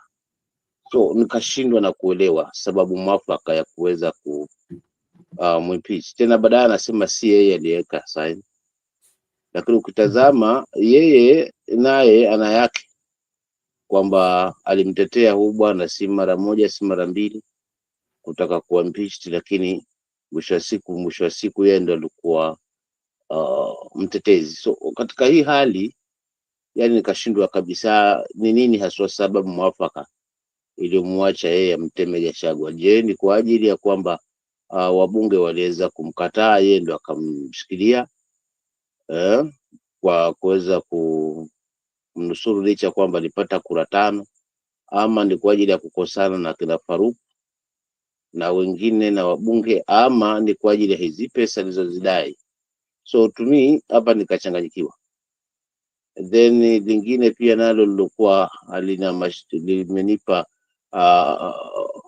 kizungumkuti ni swala zima hili la yani maendeleo. Nikaona bado yuko pale pale kwa kunadi barabara, kwamba ametengeza barabara chungu tele upande huo. Kwa hiyo anashangaa kwa nini Gachagua mwambia yeye hajafanya kazi. Sasa nikawa na maswali pia, kwa sababu sifa siku zote usijisifie, ngojea usifiwe. Si wewe mwenyewe ujisifie, na ili usifiwe basi ni kutokana na ile kazi ambayo pengine umeifanya. Si wewe uitangaze ama uinadi kazi hiyo. So kazi yenyewe ndio itajisema. So kwa Mkenya wa kawaida ukisema kwamba bwana kweli ametengeza miradi, ameweza kusaidia hapa na pale, inakuwa ngumu kidogo. So kwa kweli hao watu walikuwa na bibu zao tofauti, wanajua ni nini haswa kilijiri huko wakiwa pamoja. So kwa kweli hajaeleza picha kamili ya kuweza kumtema Gachagua. Mpaka sasa hivi mimi sijaelewa sababu ni nini, kwa sababu majibu yake yamekinzana kidogo, kwa sababu sikuyaelewa. Pili, na pia nikifunga hapo kwa ili nipate kupumzika, yani kupisha mwenzangu, ni hivi Douglas, kauli yake yenye amezungumza na ichukulia haswa na hii kauli ambayo imezungumzwa na CDF, yule mkubwa wa jenerali haswa wa jeshi, kwamba watu wasimamishe kusema Ruto must go. Ina maana katika hii hali basi, na jinsi ambavyo alikuwa anajiexpress, haya maneno hayakuwa ya huyu kiongozi ambaye ni mkubwa wa majeshi. Haya maneno nadhani yalitoka kwake. Nizungumzia hili maana mambo yanazidi kuchemka, mambo yanazidi kuzidi maji yanazidi unga. So maybe kwa kufanya hivi pia itakuwa ni kuweza kumtetea haswa kwamba wananchi pia waogofwe, yani kama hicho, yani kama karata yake. Karata moja ni hii ya broad based government, ambayo maybe kwa wingi wa watu kama alivyodhania, kwa maana utofauti wa watu wawili, yani namaanisha Raila na pamoja na yeye, mmoja ni hela, mwingine ni umati wa watu. So maybe katika hii hali ya kumleta karibu baba labda pengine kwa kuwa anajua na wafuasi, na hili la wafuasi lingeweza kumnusuru. Pindi tu pale baba anaposema twendeni, basi watu wote wanajua wakati huo Wakenya wote wanasema, wakisema baba akizungumza basi watu wanatulia. Lakini this time around kamba hakuwa na mashiko, despite kwamba amemleta, bado pressure ipo, kwa sababu Mkenya bado anasikia kufinyiliwa. Mkenya bado anahitaji mambo mengi tu ambayo ni ya kimsingi na anayakosa. That's why naona baada ya kuona hii karata hii haijampa sana matajirijio yake kama alivyotegemea, so that's why anarudi tena katika masuala haya mazima na usalama. So to me, general kuweza kuingilia masuala ya siasa kwangu kali kizungumkuti. Yupo kwa ajili ya nini? Ya taifa, ama yupo kwa ajili ya urafiki? Na kama yupo kwa ajili ya urafiki, je, kikatiba ni sawa jeshi kuingilia siasa? Nikana maswali pia sijapata jibu mpaka leo. Lakini kila ilivyo kila laheri, wacha tusubirie mlima itakuwaje haswa hii leo. Maana yaliingia pale na maswali yakaulizwa na wanahabari, lakini sijajua reaction ya wananchi pia itakuwaje. Maana jibu la hayo aliyozungumza kama na maendeleo, basi mwananchi ndio atakayeweza kuamua. Na mwisho kabisa, mapungufu ya uongozi ndio shida tuko nayo katika taifa, meaning kwamba tukisubiri 2027 kwa kuweza kumchuja ama kuweza kuchuja kama anavyodai kwamba njia ya kuweza kumtoa kiongozi basi through ballot na either pengine impeachment, yani kisheria, unaona. So to me naweza nikasema kwamba kwa ballot wa Kenya hapo hatutakuwa tumeweza, isipokuwa tu labda kutokea kidume ambaye ataweza kusimama na kuyazungumza haya ambayo yanamsibu Mkenya, then na tuamue kufurusha huyu before 2027. Lakini kama ni 2027 ndio tunategemea ili tuweze kumchuja, basi kwangu naona kwamba hii kidogo itakuwa ngumu. Kwa hivyo hayo tu ndio baadhi ya maneno ambayo nitaweza kuchangia kwa leo kwa sasa hivi, lakini nipo nawasikiza, na kama kutakuwa na changizo basi nitaweza kuendelea haswa kuchangia kwa ajili ya taifa, wala si ushabiki, wala si ungome, wala si ukabila. Tumi nisimame tu kati kwamba hapa hakuna haja ya kulipiga jibwa, ili hali jivu hatutalilalia. Na pia ni ukiona hakuna haja ya kulipiga jibwa, ili hali pia hii nyumba inanuka nyama. So hakuna haja ya lawama nyingi. Mwananchi yeye haja yake ni huduma na usimamizi mzuri wa rasilimali zake haswa ama za taifa kwa ajili ya huyo mwananchi. Lakini kama haya hayapo, basi still bado tuna mashaka. Haya malumbano ya kisiasa kwa kweli mwisho wa siku hayatatusaidia ng'o.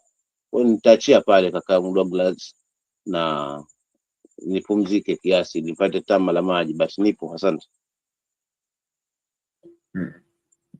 Okay, asante msimamo, but you know, before I let you turn off your mic, ningependa kusikia msimamo wako kuhusu hii mambo ya MOU na broad-based government. You know, what's your take on this one? Not had a chance to hear from you. Msimamo wako ni upi? What's your, you know, what's your stand on? To me, my stand is, msimamo wangu unasema broad-based government hii ni ya wachache wafaidi. Kwa mfano nakuta sasa hivi kwamba kwa nini ya wachache wafaidi? Tutazame tu those wenye wamekuwa pale haswa kama expertise, na wale ambao sasa hivi wanaweza kunyakua viti sasa hivi kama vile ambavyo mnasimamiwa na kila Nyoro na wengine. So hii broad-based government inaletwa kwamba ni sura ya kitaifa ama ni kitulizo haswa cha taifa. But mimi naona hii ni opportunity ya wale wa ndani wa mzee, kwamba wapate nafasi na wao wapate nafasi katika hii serikali, kwa sababu hiyo ndio hali naiona kimtazamo wangu. So to me, broad-based government ni kama hujuma kwa mwananchi, kwa sababu still bado ni wanasiasa wale wale wanazunguka, wale waliogombana wakati ule, sasa hivi wameungana tena. Unaona, hawa nao wengine wanatoka hivi wanaungana kule. So hii ni kitu ambayo to me imefanyika muda mrefu, wanasiasa kutupitisha huku na kule, kama vile mfano wa panya, huyu anaingilia huku anatoka na kule, lakini mwisho wa siku anayeumia hapa ni mwananchi mwenye kutozwa ushuru, kwa sababu broad based government ingie, mimi sijaona tofauti kubwa kutoka pale enzi za mwanzo, hata before broad based government, yani kutoka hapo mwanzo haswa kwa kuweza kutemwa mawaziri, wakati ule wakaletwa mawaziri hawa wa broad based government ambao ni expertise. I don't see any changes. Mi naona ni nafasi ya wandani hawa kwa karibu wa Raila kuweza kupata ajira, na pia vile vile Raila kuregesha mkono kwa yale ambayo Ruto ameweza kumwonyesha na kumsimama na yeye wakati ule wa AU, despite kwamba chanzo kikubwa cha kufail kwa baba kule ni mahusiano kati ya taifa letu na mataifa mengine ya Afrika, na vile vile pia haswa bara zima la ama dunia nzima, kwamba uaminifu katika taifa letu haswa katika uongozi huu dhidi ya mataifa mengine ni kidogo mno. That's why unakuta hata wawekezaji wanayumba. So to me naweza nikasema broad based government ni ya urafiki wa wanasiasa wa faidi, kisingizio kwamba wanaleta sura ya kitaifa pale, kwa sababu large kama broad based government ingekuwa ina involve Azimio wote, yani Azimio, the team Azimio yote, maybe hapo ningesema kweli yes ina sura ya kitaifa, but utakuta hii it's like the ODM na ODM tu peke yao ndo wako katika hii broad based government, ili hali Azimio ilikuwa na viongozi wengi haswa, unaona. Kwa hivyo to me inaweza kusema hakuna lolote ambalo ni jipya hapa katika broad based government, isipokuwa tu ni kutufumba macho tuone kwamba taifa hili ni muhimu kuliko mtu mmoja kama inavyonadiwa, lakini kwa kweli huu ni urafiki na wanaofaidi ni hawa wanasiasa kwa kujigawia nafasi za ajira ama nafasi za kazi, ili waendelee kula mishahara na wananchi waendelee kupeana ushuru wao, wakiendelea kuteseka swa wakikosa zile huduma muhimu kama vile afya, elimu na usalama. So msimamo wangu ni kwamba broad based government ni hujuma kwa Mkenya. Asante.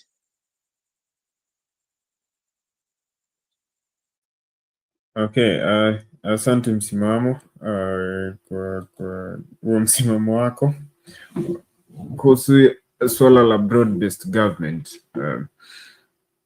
Okay, anyway, so amongst other issues that I still have Lala. Okay, before I move to that, I think I should just take a few comments, although leo to comment section ni kama wamelala. But anyway, we have Osam who says a very arrogant, according to the president and how Gachagua has behaved since his impeachment, my own opinion is Gachagua is someone very difficult to work with. He's not a good teamwork person. He's a very arrogant person. He acts without thinking. Imagine during the Gen Z protests, he traveled to Mombasa and started making press addresses after the president.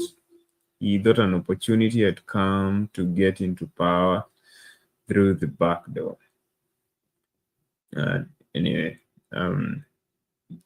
yeah, so that's concerning the issue, what the president had to say regarding, the impeachment of his former deputy president, Rigathi Gachagua. But anyway, a question I just want to pose before we move into to the next segment, last segment of this part of the conversation. Back to you, Lala. So the president says he impeached, he appointed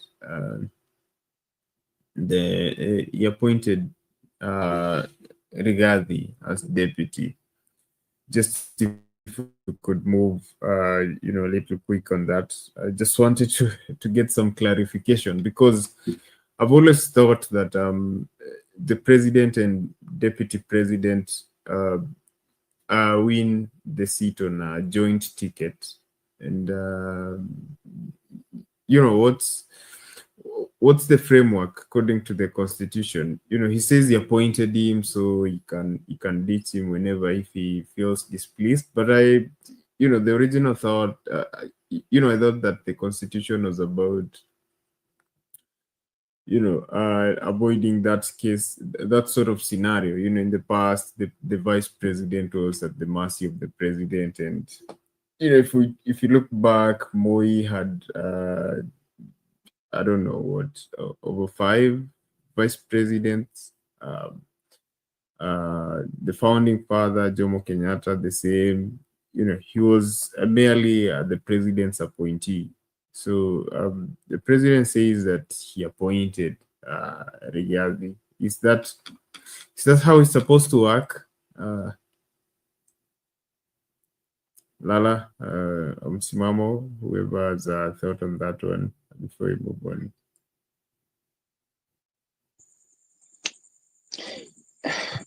Kwangu mimi hapo kuna kizungumkuti kiasi, kwa sababu katiba siyo inalizungumziaje hili. Unaona maana tukienda kwa kura, basi tunamchagua rais na pamoja na deputy wake, kwa sababu huyu ni kama rais. Endapo litatokea lolote, basi huyu mwingine huwa ana nafasi nzuri ya kuweza kutawala ama kuweza kuchukua usukani. So katika hii hali, kimtazamo wangu nasema sawa, kama nasema yeye anaweza kumappoint, meaning anaweza kumtema wakati wowote, maana yeye ndio aliweza kumchagua. Na ndio maana pale najenga hoja yangu kwamba kuondoka kwa Gachagua si atudanganya seme si yeye hakutia sign, ni wabunge kule, kwa sababu baada ya kwamba wameweza kutaka kumuondoa mara ya kwanza na mara ya pili, na ikafikia hatua ya mara ya tatu. Kwa hivyo akawa hana msalie mtume, kwa sababu bwana hakuwa anaelewana na kila mtu. Unaona, alikuwa na malalamishi ya huku na kule. Lakini kikatiba najiuliza, hawa watu wamechaguliwa kwa tiketi moja na wananchi kama msaidizi wake haswa. So ni tofauti na pale awali na katiba ile ya mwanzo, unaona, na wale waasisi walioteza kutanguliwa kama vile hayati mzee Moi na pia hayati mwanzilishi wa hili taifa Kenyatta. Muongozo wa katiba ile ni tofauti na muongozo wa sasa. Lazima unakuta wakati ule tulikuwa na makamo, sasa hivi kuna na vice president, sasa hivi ni deputy president. Unaona hiyo tofauti yenye ipo. So kama ni kuchaguliwa, walichaguliwa wote kwa pamoja kama kitu kimoja kwa one ticket, kwa mtazamo wangu. So haya masuala kwamba anaweza mtema wakati wote, basi kama ni kumtema, hangekuwa na haja kumtafutia vijisingizio kama hivi alivyovileta, kwamba huyu kwanza alishindwa, unaona, akapata kura 5. Kwa imani yangu ni kwa sababu watu wa Central walikuwa na hujumu kwa kuweza kuungana na vijana. So katika mtazamo wake akaona kwamba mtafute huko, kwa sababu ni rika yake, ama ikiwezekana kwanza amemzidi. Ndio maana aliweza kumchagua yeye, licha kwamba alipata kura 5. Kisha baada ya miaka 2.5 ama na robo, akaona ni bora mregeshe yule ambaye aliweza kuchaguliwa na wabunge, ushindi wake wa kura 27. So huyu kwa kweli sijapata picha kabisa, yani hajatueleza haswa ni nini kiini. Ni kamba yatafuta tu vijisingizio, but already haya alikuwa ameweza kusimama tangia awali kwamba huyu jamaa kivyo vyote vile wacha tumpe tu, kwa sababu ana fujo. So angetuambia kwamba alileta fujo ile wakati wa uchaguzi, tungemuelewa. Wacha aonje kidogo hiki kitu, then tutamtafutia sababu na tumteme, na sisi tuendelee na safari yetu. Unaona, ile ambayo walikuwa wamepanga, kwa sababu already hata wewe Douglas na mimi tunaelewa kwamba wakati ule wa chaguzi za UDA, haswa masuala mazima na hawa masuala na deputies nani ataweza kushikilia, kulikuwa na kizungumkuti, na yeye mwenyewe pia ameeleza kwamba ilichukua masaa ya kutosha, kisha mwisho wa siku ndio wakaja wakatoka na maamuzi kwamba Rigathi. Tetesi nasema kwamba ujamaa aliweza kufund hiyo kampeni nzima. Unaona, na mojawapo la swali aliloliuliza alisema kama pengine sifai basi nipeni cha kwangu. So katika hiyo hali na kutokana na miezi ambayo ilikuwa imebaki ni kidogo, wakaona hapa pia italeta tafsira ya kuweza kukata kura. So wacha tumpe tumalize na hili, kisha baadaye tutakuja kumtema. Atueleze hivyo. Mimi hizi sababu anazieleza za kuweza kusema kwamba huyu mimi nilimchagua mwenyewe kwa hiyo naweza mtema, mimi tumia hailipi mashiko na si kikatiba. Maana hata yeye alipokuwa amemwasi Uhuru hakutemwa, aliendelea kula mshahara hadi akamaliza kipindi chake cha uongozi. Meaning kwamba hiki kiti cha deputy wa rais kina umuhimu wake haswa. Bwana yeye hakuweza kujiuzuru licha kwamba alilazimishwa kwamba ondoka, kama unaona kweli hapa kufai na unaponda serikali ambao upo unakula mshahara nayo, basi ondoka. Na alishinda, alikataa kabisa na kila visababu akavitoa. Mwisho wa siku alibaki pale pale mpaka kamaliza miaka 10. So ilikuwaje sasa aanze kutema na hao wengine? So kwa kweli hii ni kiki ya kuweza kutafuta uungwaji mkono mlima, maana umeshuka, na hiyo si dawa wala si sababu tumi kwamba akuappoint mtu ndio unaweza mtema wakati wote kwa sababu umemchagua wewe. Hilo mimi kwangu naona hapana. Katiba ndio inamruhusu huyu deputy wa rais, si rais. Labda pengine mnifafanulie zaidi wenzangu, lakini hayo ndio maoni ya msimamo. Asante. Okay, asante msimamo. Lola? Msimamo. Kwangu kwanza kabisa Ruto angetueleza kwa nini hakuchagua Gachagua na Amina Nio, the current vice president, Professor Kindiki. Manake mwenyewe alifanya nini? Alitafuta maoni na hao wabunge wa huku wa Central, wakaambia kwamba yani tufanyeni maoni ili kati yenu mnipatie, na hao wenyewe wakafanya nini? Wakachagua the vice president wakati huu, yani the Professor Kindiki. Na swali kwangu ni hivi, kwa nini hakuchagua Kindiki? Lakini vile alikuwa anaeleza ni kwa sababu sijui miaka fulani na that's the weakest answer, you know, because first of all, huyu jamaa Rigathi kwanza kabisa alikuwa na shida na kotini. Yani kama alikuwa ni mtu anaenda na katiba, anaobei katiba mtu mwenyewe, kwa nini unaenda na mtu ambaye ana shida, legal problems? Why not let him clear his name? Okay, lakini alienda na nani? Na huyo mtu, na yenyewe pia kuchaguliwa na hao watu, na yeye mwenyewe alipata kura 5, lakini anaenda na huyo jamaa. Hapo ni dhambi, naona that's where there's a bigger problem. Here's a leader who want to lead kwa haki na ethical government. Ali criticize Uhuru na wengine, na yeye mwenyewe ni Mkristo, anakuja kama Mkristo, anachagua mtu ambaye kwa rejected. Why? Hapo to me jibu ilikuwa weak sana, because he has the right to select whoever. Kama the constitution is silent, then we can't it can't protect him if bunge says go. But he has to enforce, he has to live within the limits of the law or execute mambo legally. So allowing kumwondoa Gachagua, mimi naona ni sawa, okay? Kumweka pale pia ni sawa, because he had his own reasons, unless court amesema, but that time the courts were very clear kwamba huyu jamaa ana shida, okay? The legal, the money issue was there, lakini ye mwenyewe anachagua huyo jamaa, the one ambaye amekataliwa na all those parliamentarians. So to me, I think that's a double. MP said no, the people, the judiciary says no to this guy, but Ruto says yes.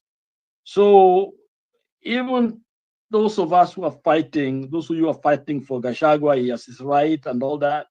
But to me, I can't criticize Ruto, on that particular decision that he chose. But if you look at it deeply, then you have to ask those questions. Why? Why did he have to go with the minority? Somebody with 5 kura tells me there's a problem here, but that's the one he wanted. So he can't now pretend to us that all this is the problem, that's what made him do that. No. And the question that I'm asking is, what was the deal? Was there something they know, the two of them, why they are close to each other? Kwa nini he is Ruto's attracting such kind of characters around himself, like Gachagua, okay? So to me, I think that interview raises more questions than answers in my own mind. Na nakubaliana msimamo kabisa, yeah, that Ruto, president mwenyewe, legitimacy yake as a leader, kwanza was questionable, okay? And generally when people have questionable situation like that, they want to go by the law because that's what can defend them. And politically, they may not be in good books, but they know they are following the right path. When they stay on that constitutional way so that people can see why they are there, why they made those unpopular decisions, because they are following the law. But here is a blatant disregard for the law. You're picking somebody whom legally the government you are supporting is taking to jail. So you're going against that constitution itself. Okay, so that's my my understanding of the whole affair when it comes to especially when Ruto is out there telling us the reason why. Those are not reasons; those are just excuses. There was a reason bigger. And to me, I think the legitimacy of this leadership, he knew there was something wrong. When some things are wrong in the beginning, you don't know what to do. The man was stuck, not knowing how to get out. So he uses more lies. One lie will include other lies. So Gachagua, Pole to him, but he does not deserve to be there. Just the same as Ruto. Asante. Back to you, Douglas. Okay. Asante, Lala. Thank you for that. But that's just something that, from that whole interview, that's something that really caught me, and I just.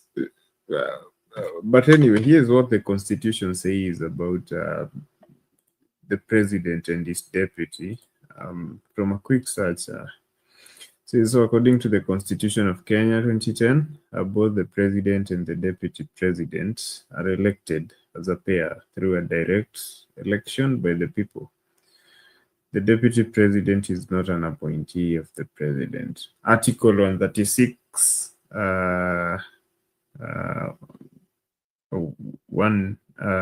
says the president is elected by registered voters in a general election. Article 137 1B, each presidential candidate nominates a running mate who becomes the deputy president if they win the election. Article 148 1, the deputy president is elected on the same ticket as the president and assumes office upon the president's election. So, but Douglas, anyway, Douglas, yes. let me say something there. Okay. Still, Ruto is okay, and why is okay in terms of what he did? If he's the one who is firing Gachagua, I think he cannot do it. But Parliament and the people of Kenya, you see, can exercise reach of wananchi with the people. Judiciary can do the same. And that's the question I raised in the beginning. Zamani sana, during the ODM Mandamano and people were dying, people were arguing that because the Chief Justice, the judiciary had okayed, Ruto, there's not much they could do. Then I asked the question, if Kenyans discover that Ruto is not a Kenyan, will they just allow him to rule because he has been elected? Okay. And that's the question that I raised, because I think people were kind of dogmatic in terms of their defense, or because the man has won, therefore he should be in the office. I think there is no one who can stay in power if the people say no. And one of the right way to do it is what the parliament did. That is what the constitution says. People may do it for wrong reasons, and that's where the problem comes in. Was it done correctly? Yeah, but I think they got that power to do it. Even though it's a joint ticket, Ruto or Kindiki or whatever, Gachagua can both be hounded out of the office if they violate the law of the republic. If they do things that are against they are not immune to, they have to stay in that office till they finish the 5 terms, because there are people arguing they gotta finish. No, they don't have to finish. Wananchi can recall them. And I think that authority we have as Wananchi that we should really understand, because I've had people arguing here that they just wait 2027. 2027 is yes in the constitution, but we don't have to wait if violations have been done to the constitution. Because if we put that, then thieves will just steal, and they know nothing can happen to them till they are done with their term. And so in one way, I think things were done legally. On the other way, of course, why they were done and what are the political undertones, those are the issues that undermine the rule of law. So, but in terms of hounding him out of the office, I think that is, maybe I need to read more of the constitution, but based on what you're saying, I think that's technically correct, but I think Parliament can do it. I think even the judiciary can do it, but it has to be a gross violation of the people, constitution, which require that the president be removed or the deputy be removed. And I think this time it was Gachagua who was removed. Back to you. Okay, thank you, Lala, for that. Otham, who says Uhuru tried to remove Ruto, but since Ruto was a seasoned politician, he knew that he had to have enough support in parliament to stop his removal. through a constitutional way. But I think what he's talking about is... That's Uhuru could have done it, but I think politically, I think could not. It may not have worked for him because of the what was happening at that time. But Uhuru could have his people, he's not supposed to be the one doing it, but Parliament could be behind the scene. Like Ruto did it, it's behind the scene. Ruto instigated it, but it was the hand of the parliamentarians who decided they have to hand him out of the office. And you could see it coming because Gashagua's way of doing things, and I think it deserved to have been removed. There's not, I got no problem with it being removed, but I have a problem with the people, the system that is in place that was still left in there. I think both Ruto and Gachagua should have been gone.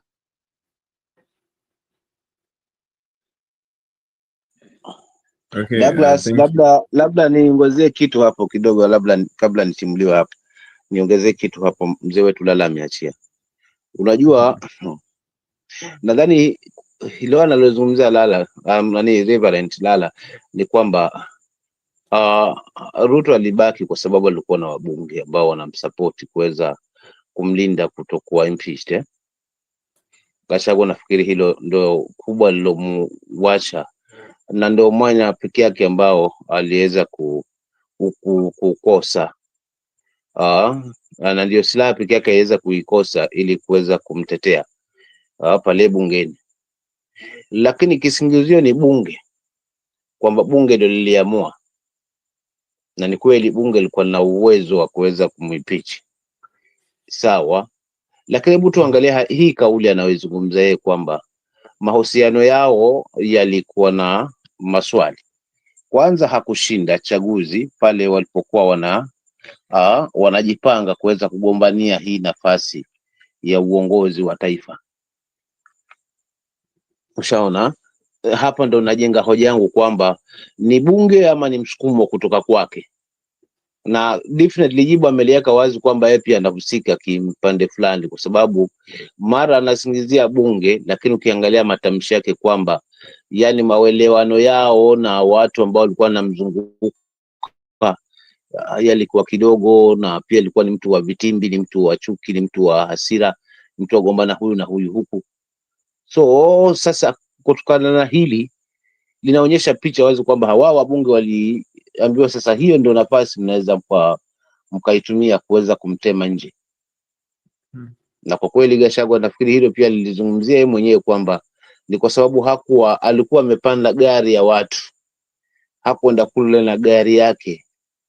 Maana kwa kweli kama angekuwa na chama chake na wabunge wa kutosha, mfano ambao wanasimama upande wake, labda hili halingetokea pale bungeni. Lakini kwa sababu ya uchache na kwa sababu aliamua kwamba sisi tuenda kwa UDA na tutaenda kwa UDA, kwa sababu UDA ni chama chetu kimoja ambacho ndio gari pekee yake ambayo tunapanda kuweza kutufikisha katika hali ya uongozi. Nadhani hii ndio fursa pekee yake aliyoitumia huyu gwiji wa kisiasa, nduli wa kisiasa, kuweza kumtema huyu na kumleta rafiki yake sasa, yule ambaye alikuwa ni kipenzi chake. So inaonyesha tangia awali uteuzi huu wa huyu Gachagua ni kama ni msukumo tu, alisukumwa kuwa pale kwa sababu pengine alikuwa na fujo, kuna kitu alidaisha, pengine kulikuwa taharibu haswa.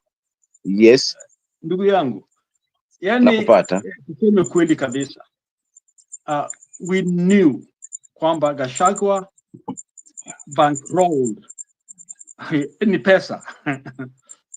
Kindiki alikuwa na pesa, okay? It's money. So this is, we should talk about it. He should have been honest with us kwamba Gachagua alitoa pesa. He has the money. Where did he get the money? Okay? So these are things that we know. So when he's talking there and nyinyi wote mlikuwa mnasikiza, the discussion around why he was selected, because he bankrolled the election.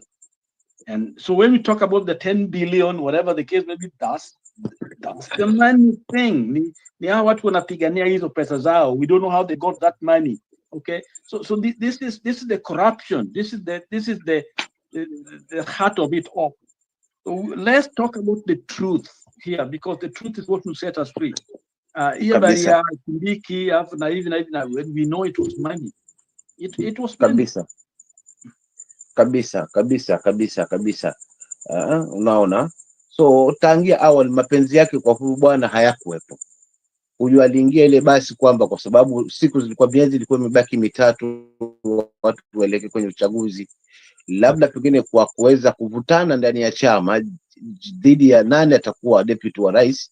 Hapa nafikiri akaiona kwa mbali huyu jamaa, huyu nduli wa kisiasa, akaona sasa hapa mimi huenda ikanikatikia zaidi, nikakosa kura, watu wakaona kwamba watu wenyewe wanalumbana, alafu tena tu waamini, na tayari unaona. So akajaribu kufunika pale, akasema acha niende tu, lakini nitajua kule baadaye kipi cha kufanya.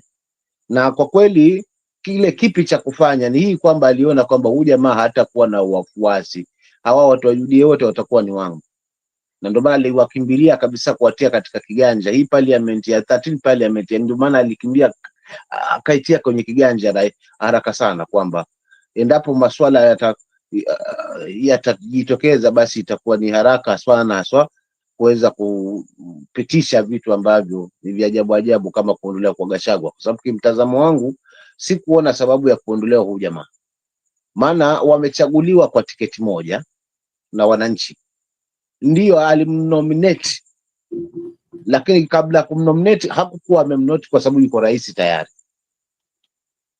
Alimnominate wakiwa wote wanakimbilia hicho kiti, maana hawanacho katika mikono yao. So kwa kukipata walikipata kwa pamoja kupitia kwa mwananchi. Nafikiri hapo lazima tuelewe zaidi. So hapa akituambia kwamba alimnominate baada ya kwamba ameshakuwa rais, ama kabla hajateuliwa kuwa rais, ama hajachaguliwa kuwa rais. So nafasi ya kumpa nafasi ya kuteua nani atakuwa running mate wake ni kabla ya kuchaguliwa. Ikifika masuala kwamba amechaguliwa, sasa hawa watu wanakuwa wamechaguliwa anda basi moja, sio kama ni wakwenda basi wangeenda wote, maana wote hawakuwa wanatufaa kama wananchi, unaona. So to me hapa ni kulipiza kisasi, kwamba huyu jamaa hatukuwa tunampenda, lakini kwa sababu alijipendekeza akawa anataka kuleta kikwazo, na huu ndio mmoja pekee yake tutamtema nje, na tumlete yule ambaye watu wabunge walikuwa wanapendezwa na yeye, na yeye mwenyewe alikuwa anapendezwa na yeye, ambaye ni Kindiki. Hizi sababu zingine ni hizo ni porojo, kwamba alikuwa anagombana na huyu aliomba shilingi bilioni siyo ngapi. Hizi zote ni porojo, na tusibai huu uongo wa peupe na kuchezeshwa akili. Alafu pia nataka nimalizie kwa kusema hivi, kuna wakati nilikuwa nazungumza hapa nikasema vita vyetu wa Kenya ni kati ya Wakenya na wanasiasa, na hii kitu imekuja kuwa true kwangu, mtazamo wangu, kwa sababu sasa hivi hapa tumegawanyana kimitazamo. Naona kuna wengine wanasema uwezi laumu baba kwa sababu ameleka expertise pale, maana pia kuna Uhuru alipeleka kina Kabogo na kina wengine wako pale. Unaona hii janja wanasiasa wanavyocheza akili, wanavyocheza na akili zetu, yaani kutugawa mitazamo na fikra, kwamba tusipate kushikamana kwa pamoja, kwa sababu wanaelewa ukali wetu pindi tutakapoamua kushikana kwa pamoja kusimamia jambo letu. So kile wanakuwa kombioni nacho ni huu kutofauti.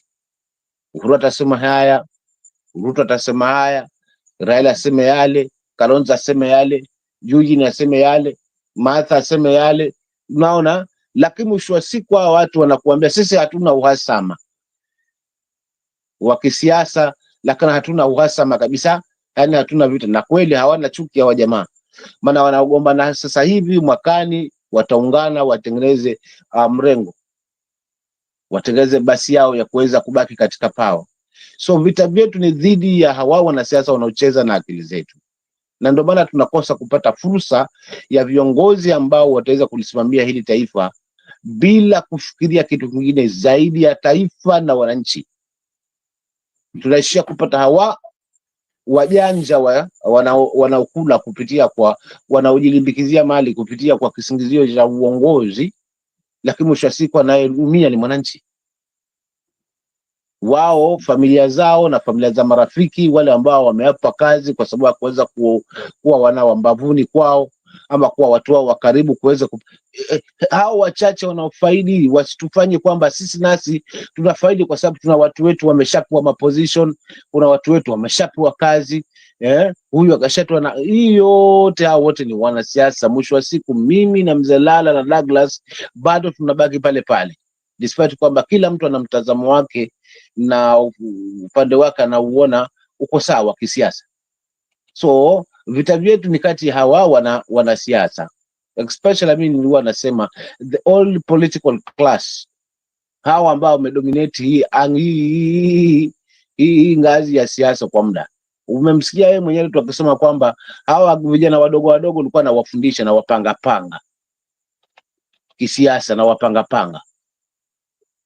Hebu tujiulize, kupanga panga nini? Anawapanga panga aje?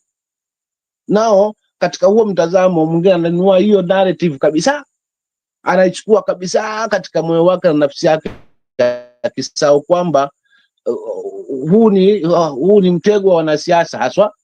So kwa kweli tusigawiwe mitazamo yetu na hawa wanasiasa. Tukitaka kupata viongozi wenye tija, tuwakague kwa kauli na matendo yao, huku huba wao wakuja pamoja eti kwa ajili ya taifa kwamba tuwe na taifa laweza pasuka wakati wote. Huu ni uongo wa peupe. Maana mwisho wa siku ujaji huu wa pamoja unakuwa faida ni kwa hao wanasiasa na marafiki zao na watu wao wa karibu, si kwa mwananchi wa kawaida. Since broad-based government ingeed expertise, have we ever seen any changes? Is there any difference? Kuna utofauti upi? Yaani kuna yapi? Isipokuwa kama ni hali ya uchumi ndio vile vile, kama ni masuala mazima na usalama ni vile vile, kama ni joto la kisiasa huyu anatimuka huku ni vile vile. So kwa kweli mwisho wa siku wananchi tusibaki kugawiwa kimitazamo, kwa sababu ni kweli ni wakali kweli sisi, lakini tumefanywa kama nyoka na wanasiasa. Nyoka mwakali Douglas, wao msemo unaozungumza kila siku, mwakali wapate nyoka 10 wanakufuata kwa pamoja, hapo hapakaliki. Kilio utakachokipiga hapo na mbio utakazotimka hapo ni Mungu ajuaye. Lakini sasa cha ajabu utamkuta ni mmoja, ni mkali kweli, lakini mmoja kwa ni rahisi kuweza kumdhibiti. Na ndo sawa na siasa tulionao katika hili taifa. Atokezee sasa hivi mtu tu ambaye ni tishio kwa hao wanasiasa, anaonyesha kweli kikamilifu kwamba ataweza kusimamia swala zima na corruption kikamilifu, alafu uone kama ataweza kuungwa mkono na hawa wanasiasa. Wa kwanza kuwaponda ni wao ndio wataweza kumponda kuhakikisha kwamba hivyo vyote vile hataweza kufanya nini. Pili, atokee tu kiongozi ambaye anasimama na wananchi kikamilifu, anawasikiza wananchi na yuko radhi haswa kuwatumikia kama mujibu wa katiba yetu inavyotuongoza na sheria ya nchi. Vita vivyo vitakavyokuwa baina ya hawa nduli wa kisiasa magwiji waliokaa hapa kwa muda mrefu vitakuwa ni vikali mno dhidi ya mtu kama huyo. Na that's why tunakosa viongozi wale ambao wanatija. Wengi wapo, tunasoma historia zao kama kina Robert Owuko na kina nani, akina na wengi tu, akina Tom Mboya, wengi tu huko kwetu, akina Karisa wa Maita, akina Mzengala. Unaona, so for real tumekosa hao viongozi. Jiulize kwa nini? Na walikuwa na passion, walikuwa na moyo wa hili taifa. Ni kwa sababu ya maono tofauti haswa na hawa nduli wa kisiasa ambao wamefanya hii kwao ni biashara. Siasa kwao ni biashara, na ni biashara kweli. Maana mtu akipata mwanya kuingia kwenye siasa, wewe si mwenzako, utabaki kuwa tu mheshimiwa, lakini mwisho wa siku anayefaidi ni yeye. So hiyo ndio hali ambayo ninajaribu kutoa tu mtazamo wangu kwa sisi wananchi wenyewe. Tusijaribu kugawiwa haswa kimitazamo na hawa wanasiasa. Tuwape jicho kwamba sisi ndio ambao ndio viongozi wao, wanakuja kwetu kutuomba kazi, wanakutueleza yale ambayo wataenda kuyasimamia kule yanayotusibu. So it's like sisi ndio ambao ndio kusema, lakini hawatupi nafasi ile ya sisi tuseme, ni wao waseme sisi tufuate. Huo ndio tofauti tunauona katika siasa yetu ya Kenya. Wao wakisema basi Wakenya wafuate, si Wakenya wakisema wao wafuate. Hata siku moja hawatafuata yale ambayo Wakenya wanayataka. So vita vyetu kati hawa wanasiasa ambao kwa maka na mikaka 6 years down the line watatulazimisha wanayosema tufuate yao tuwafuate, lakini si yale ambao sisi wa Kenya tunayasema wayafuate kama waajiri wao, kama mabosi wao. Kisha mwisho wa siku wanatudanganya kwamba wana mizani peke yake ya kuweza kuwapima wale ambao watarudi, ambao hawatarudi ni 2020, ni kupitia kura mfano. Inakuwa hapa ni uongo, kwa sababu mwisho wa siku wanapanga hata hiyo kura. Unaenda unapiga hiyo kura yako mwananchi, lakini of no use, inakuwa haina thamani, kwa sababu already watu washapanga jinsi gani ya kuweza kubaki katika pao. Ukienda kwa mahakama kushatulizwa, ukirudi hapa kwa ABC watu washapanga. So hii kupanga hii, kisha mwisho wa siku kisingizio kije kuwa kwamba ni mwananchi. Hapa lazima tuangalie kama wananchi, tusigaue mitazamo na wanasiasa ambao wamedominate nchi kwa muda. Imekuwa sasa hii siasa kwao ndio kila kitu, wao ndio magwiji, ndio kila kitu. Ndio kipanga, washapanga kwa ajili ya taifa. Nitaachia pale ndugu zangu, nisije nikachemka. Asante. Asante msimamo. Nadhani kuna Furaha alikuwa anasema Mutaikagwe Kabogo not ODM. People always conveniently forget that Uhuru also spoke to Ruto and brought in his guys. Lakini nadhani umejibu. Ndio hiyo mitazamo kakangu Douglas, ambao sasa hivi hapa tayari tunaona hapa tumeshagawa kimitazamo kwamba ukionyesha kidole, sisi wenyewe kwa wenyewe tushagawa mitazamo. Tutasimama lini kama wananchi ili tuheshimike na tusungumza sauti yetu, hawa viongozi watutii, kwa sababu hivyo ndio inavyofaa katiba yetu. Na ndio maana inasema kwamba nguvu ya hii katiba iko mikononi mwa wananchi. Lakini je, hiyo nguvu wananchi tunaichukuliaje? Tutaichukuliaje mikononi kwa wanasiasa ambao wamedominate? Sasa hivi unaona huo mgao sasa wa kimtazamo, Kabogo ni wa Uhuru, alafu unalaumu Raila kwa sababu amepeleka expertise wake pale. So tunavutana hapo, lakini mwisho wa siku wakina nani wanaingiza mshahara kila mwezi? Wakina nani watoto wao wana ulinzi, wanasoma vizuri? Wakina nani ambao so lazima la afya hawatibiwi hapa, wanatibiwa India, Dubai, Amerika? Je, mimi msimamo nao huo uwezo? Na ili niwe na huo uwezo ni nini? Lazima nifungamane na mwananchi mwenzangu, tuseme enough is enough. Uongo wanasiasa huu, unaona, na ndio maana nasema haina haja tuende 2027, kwa sababu tutarudi pale pale. Tutapitishwa kwa katiba, tutapitishwa kwa sheria, kuna watu watasimamia hapo. Mwisho wa siku tunagaiwa sasa kimitazamo. Sisi wenyewe kwa wenyewe tunaanza kutoneshana vidole. Wewe amba ni mtu wa Raila wewe. Ukitajua Raila, yani tunakuwa na misimamo tofauti na lile lengo na shabaha yetu kama wananchi. Je, mwisho kabisa Douglas, nasema hivi, kila mwananchi ana nafasi ya kuweza kuepukana na hili, kwa kuweza wale watu 3, 2, 4, 5 wanaofungana nao kuweza kuwaeleza yale machafu na mwongozo mzuri ambao tunafaa kuchukua kama wananchi. So usijidharau, ama mimi msimamo nijidharau, nasema nitasikika wapi? Niweza changia huku kwa kuweza kusema jamani, haya mambo tuyatazame, kwa sababu kimtazamo wangu naona yatafikia hapa. So tunakuwa si wenyewe huku tunapiana hiyo civic education. So if kama tutaweza kufaulu kwa hilo, kwamba wananchi sisi wenyewe kila tukikaa hapa tunaambizana na tunakaa mahali tunaelewana kama wanavyoelewana hawa wanasiasa wanaokaa meza moja, tena wakapangana, wewe toka na hii, wewe ni ponde, ni kinyage, ni vyoge, lakini hata kitukanwa hatuyasikia hawa wanasiasa kwa hali kama hiyo wameweza kufungana. Hebu tuangalie Sifuna alivyokuwa na ponda na kukinyagia hii, lakini anaweza kuzungumza lolote. Amepelekwa wapi? Gashagwa kutoka Temwe haswa, sasa hivi ni mwananchi tu wa kawaida, lakini yale anayozungumza haswa kikamilifu amepelekwa wapi?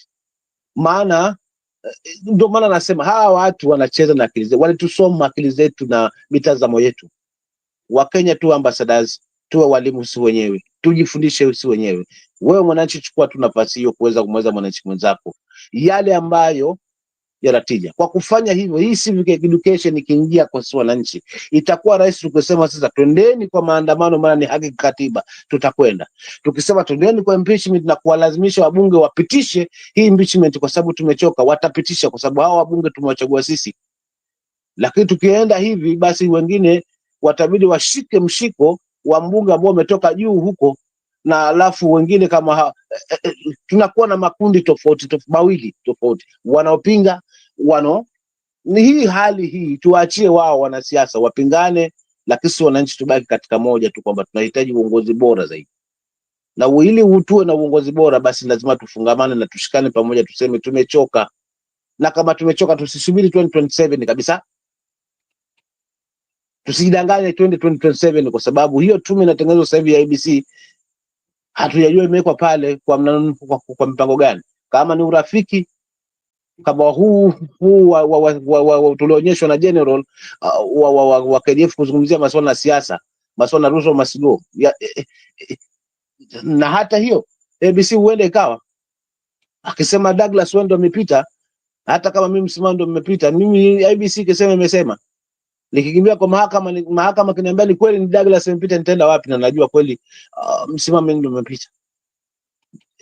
Sababu sheria imepita hapo, mahakama ilithibitisha, ABC kathibitisha, Kenya songe mbele. So tunaendelea kuwa na hawa watu miaka na mikaka. Hebu tuzinduke hizi akili zetu, tuwe kusema, tulazimishe wanasiasa watuelewe. Tukifanya hivyo tumefaulu. Mimi nitaachia pale kwa leo, ndugu zangu, naona hapa nikitema, na nafikiri ndio utakuwa ufunguzi, ndio nitafunga hivyo. Asanteni kwa kuwa nanyi, nitajiunga na nyinyi tena kesho, Mungu akijali. Okay, asante. Msimamo unatuaga ya naona natemwa Douglas hapa, niko 95% ya bundle zangu. Unajua sisi ni wenye ni wao ni wazalendo wa kweli. Ameanza kuitisha. Sawa, wazalendo wa kweli. Tunasema ukweli, si ule unachagwa na wanasiasa. Sisi tunasema ukweli. Unajua ukiingia hapa kuzungumza pia Douglas ni hivyo. Lazima bambanye. So ukifika mahali unatemwa, zungumza kweli, natemwa jamani. Kwa hivyo hiyo ndio hali halisi. Okay, lakini tunashukuru kwa kujiunga nasi leo. Imekuwa ni muda na ujiunge nasi tena na tena, usipotelee msituni huko. Niko wanangu ambavuni. Mimi niko kote.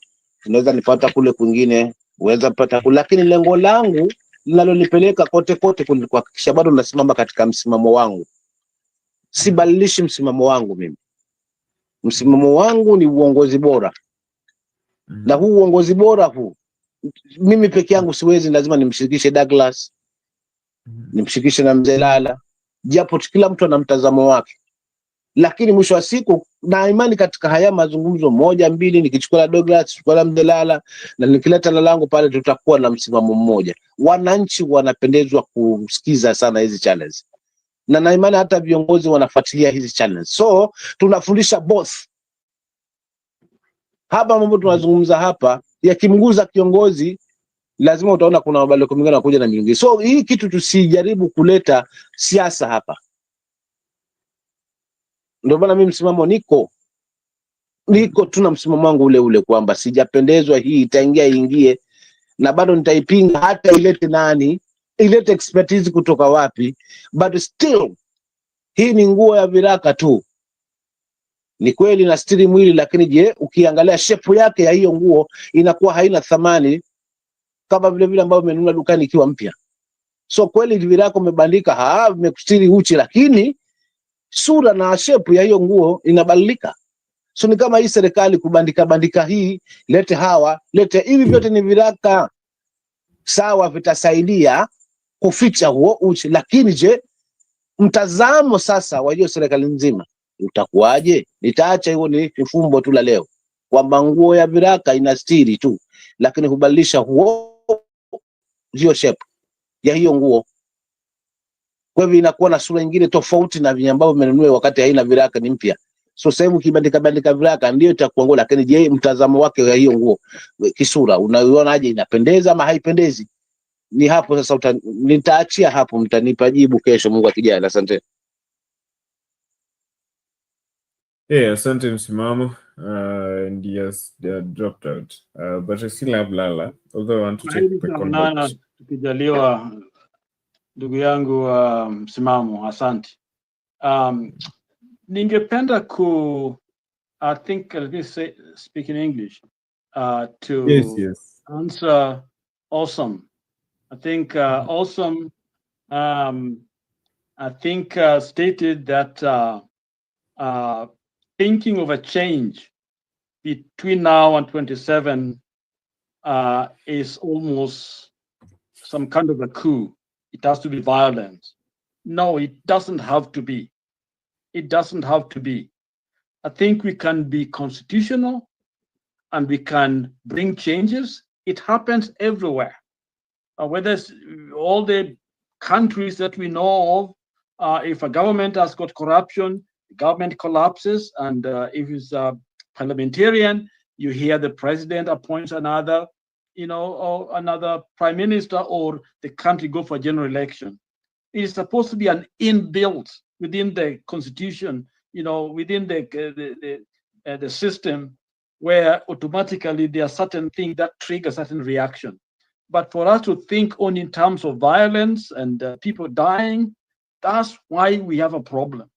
Okay, that's why we cannot argue, we cannot debate in another level. We are still lower. We are still, people are evolving very, very low. To think of constitution as God is almost like you cannot do anything. If somebody is a thief, you cannot stop them. Okay, and if they say something and you can't disagree with them, you die. That's dictatorship. Okay, and I thought that's what we are running away from. So Awesome and others, I think our fight in this channel must be for all of us to see things constitutionally, democratically, so that we save our people from dying. There are people who are dead because they did the right thing. Now, if our idea is if you try to oppose this government, you die, then what are we trying to tell Kenyans?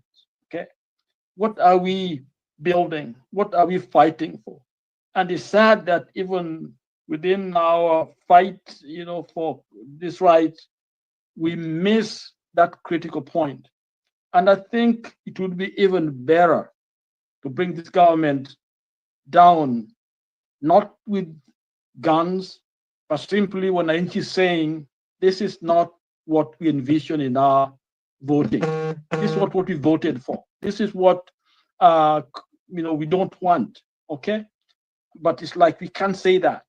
So we are at the mercy of the politicians. So all we can do here is talk about politician, and where do they get their power? We give it to them, and so we're stuck. We're stuck. So I think change has to come from us, and we gotta say it. We gotta stand on those truths that we know. We gotta leave our little cocoon in our tribal cocoon where we protect certain person. It's very hard to do, but we gotta do that because the benefits are great. If we do it, we know we will have a good country. We know people will eat, people will, the economy will grow, the country will get better. So we know what it takes to grow economy. But you know what? We don't want to do it. Why don't we want to do it? Either fear, or we are very tribalistic in our thinking, or we don't understand what democracy is, development is all about. So we are stuck with these people who are just using us. And so it's very sad. So Awesome, we can make those changes legally, and it can be done, but we gotta stand together. Animals do it, When I was young, growing up in Mombasa, we used to go to Nyali, and we tried to capture those monkeys. You remember there were many there when we were younger. And if you take one monkey, the whole forest will come after you. They will come after you. So you don't touch a monkey, a baby monkey. It doesn't matter. Every one of them will come for that one monkey. Okay. So the only way we used to do it is to buy cigarettes called Kali. You know, that used to be a small cigarette called Kali. And that Kali, you get a banana and you put it in that banana. So when a monkey comes and eat that banana, they end up, you know, on my lewa, so they can't move. And so when the monkey, then we just go and pick that monkey and take it with you. Okay. We used to do them for, I think we took one and come up in the neighborhood where we were, you know, to play with it. But monkeys know what to do. They will not stop when one of them is taken. But in Kenya, we kill our own, but we move on. We are like those wildebeest. You know, one of them is taken. There are so many of them, but they can't even, you know, do something about the member of theirs who have been taken. And that's sad. That's really sad, because I thought that we had developed to a point where we can do that, and not even develop, because in our own culture, in the traditional, in this African culture, it was not that way. A tribe will protect their own. They will fight. You have something happen to them, they come and fight. They will defend their territory. They defend their dignity and their honor. So this thing that we have, I don't know where it came, the colonial mentality, slave mentality. So we feel like there's not enough for us. So we strive to get something for us. We will be hungry. Okay, so that feeling of inadequacy, inferiority, and the small thinking, that's what is messing us up.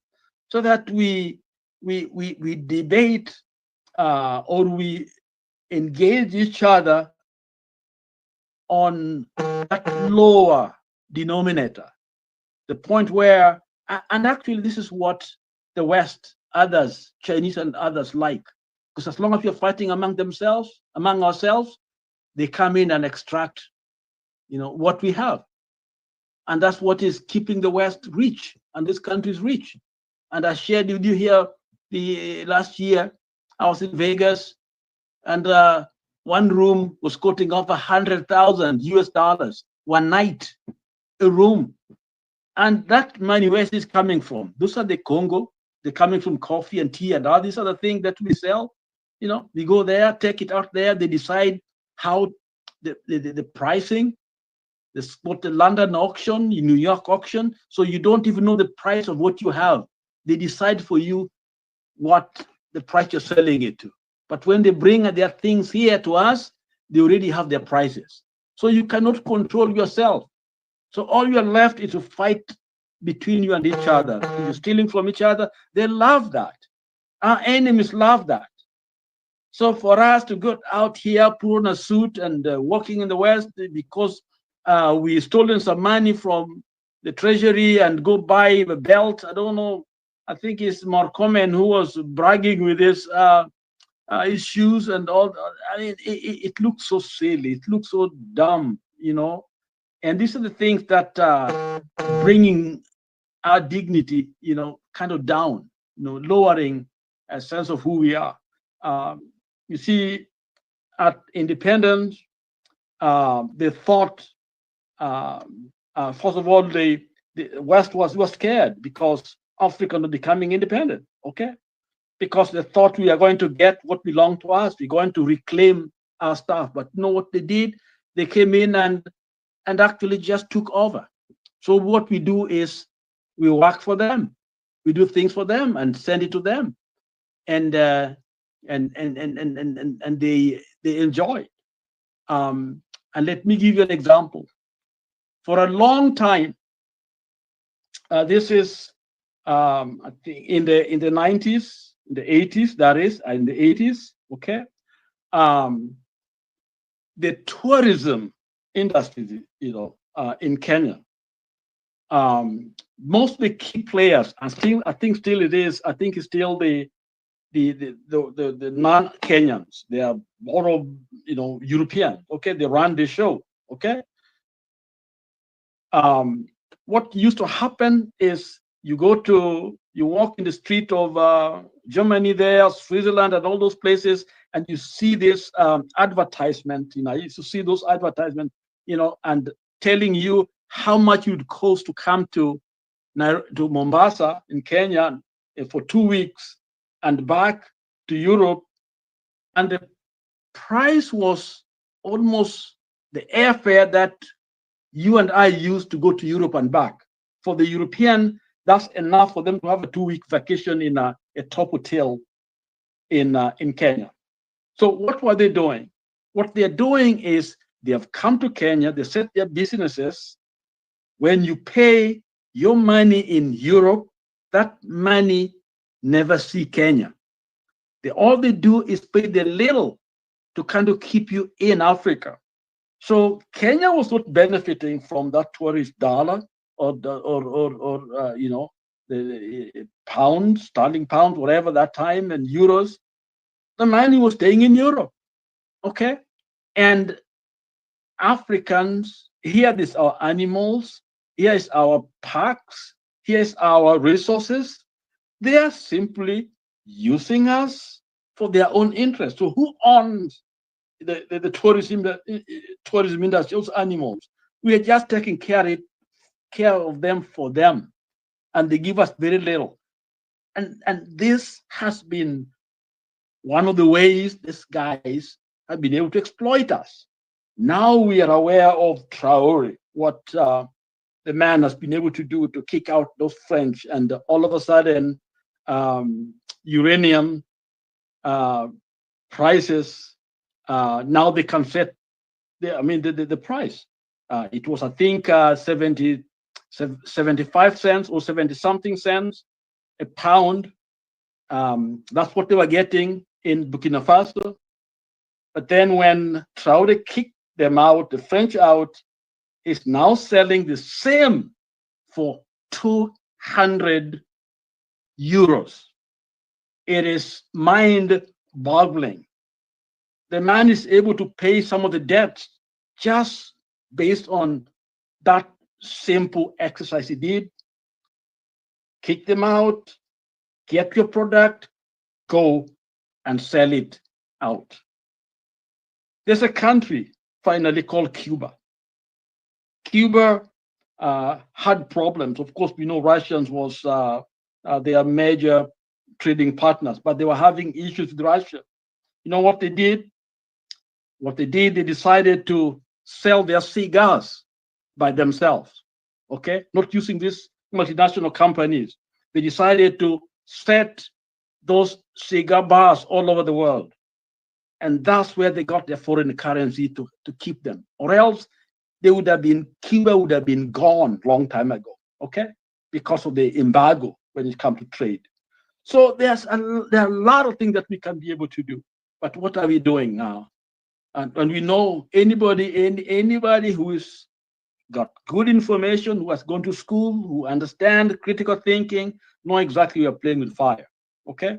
And that's why, Mr. Awesome, my brother, okay, we can do the right thing. One of them is to be Kenyans, to all of us together, and say to this system, these are the demands we put on you as Kenyans, or if you're not going to work, okay? Call them to order. You don't have to fight.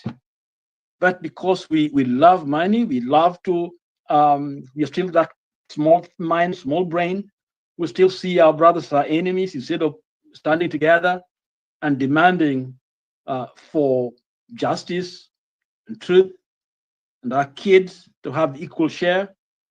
And because a healthy, any part of Kenya, healthy is good for everybody. You can't be prosperous in the central province if Nyanza is Western is dying.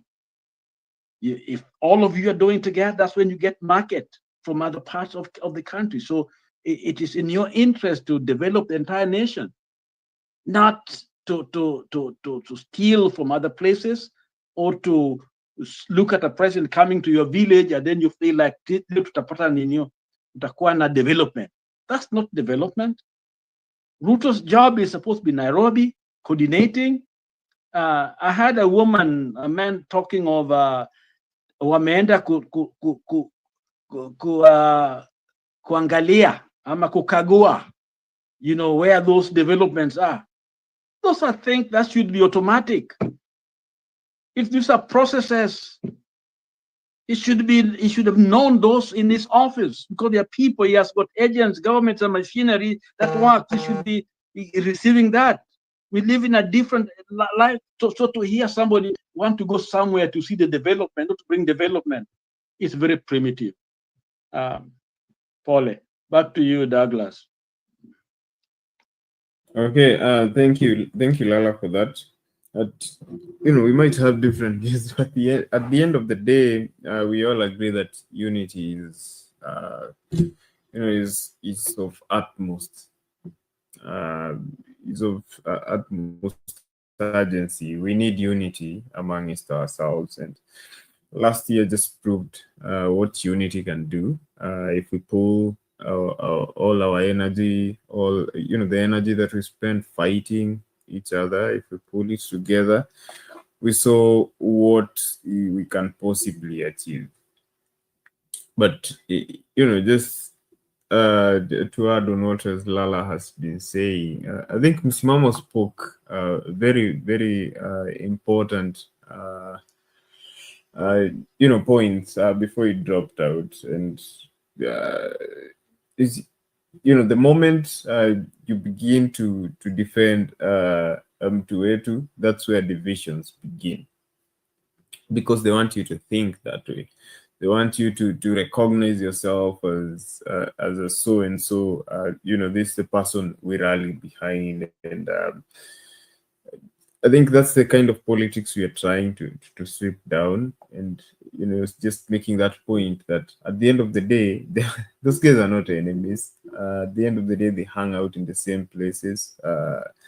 They know each other. Some of them have married into each other's families. Douglas, this idea of these people, I think we're taking it too far. These people are us.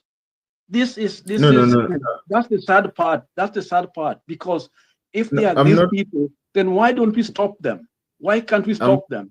It's because we have that's a very convenient way of allowing them to do what they are doing, because they are those people. Okay, so I think we take it to a little bit to the extreme. That's my concern here. That I agree with you 100%. I agree with Msimamo 100%, but at times we do disservice to our fight. Okay, these people is us. They live amongst us. They're our kids. They're our daughters. They're our fathers. There are people. They have a good segment of us that are putting them up there. If you get rid of them, there's another one like them is going to be up there in those seats. And so that's a culture that we have developed. And that's the problem. Back to you, my brother. Okay. Lola there. But, when we talk about these people, we technically speaking of the political elites, the ruling class, what is referred to as the ruling class or the political elites, or the established system. Do we include the justice? We include the parliamentarian. We include the business elite, those who are benefiting from government contracts and making big bucks. We include a lot of people that are in that class, and I'm sorry. I think we because see, there's a sense in which you can replace them, and you put in the same mindset. Same grateful people, because they have their kids, they have their daughters, they have their agencies, and others who think the same way. I think we need our mind to be reconditioned, begin to see Kenya as a space that God has given us to develop, and that we have everything in place. So we need every hand, every mind, every soul to get this thing working for us. It's doable. And that's why I mentioned in the beginning that I think the biggest failure comes from the elite. Some of us who can speak the way we are speaking, who can analyze things, who's gone to school, we are the biggest problem. Those people down there, we confuse them because they come from a very cultured, environment. They come from a place where they were in their tribal place there. They understood what brotherliness is. They understood, in fact, if there was a differences between them, different tribes, it was more of ignorance. But they come from very authentic lifestyle, authentic leadership, authentic democratic processes. The problem is us. I don't know what happened because we stand between our culture and this Western world, whatever Eastern world. So we are lost somewhere in the middle. So we are the one confusing, the Kenyans. In fact, this is actually true. During election, a bunch of Kenyans, okay, that's a elite group. They come to the West. They don't vote. Did you know that, Douglas? We see them come in droves. They book themselves in hotels over here. They are not there in Kenya. A number of them, because they're avoiding. They come in when things are done so that they can organize things. They know, call to make. They are pointed this, pointed that, pointed that. When it comes to voting, they don't vote. So it is that elite group that is the problem. Back to you. Okay. Thank you, Lala, for that. But our time is really I gotta go. So thank you. No. I want us to move to something else. Just if you can hold on for a moment. I had sent you something to play earlier on when I started. I don't know whether you saw it. I don't know that. Yes, so I'm going to have a look at it. But in the meantime, let's just take a look at these 2 bites. Then we'll come back. I've seen it, but just give me a moment to set it up. But in the meantime, let's take a look at this.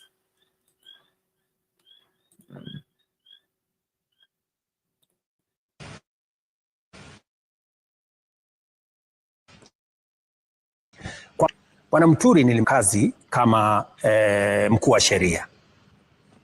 Yeye mwenyewe alinieleza ya kwamba hii kazi, kwa sababu hajakuwa practice kwa muda mrefu, kwa sababu alitoka huko kwa kuwa magistrate, akaenda bunge, akakuwa mbunge, akakuwa speaker, akasema ile kazi kidogo inamlemea.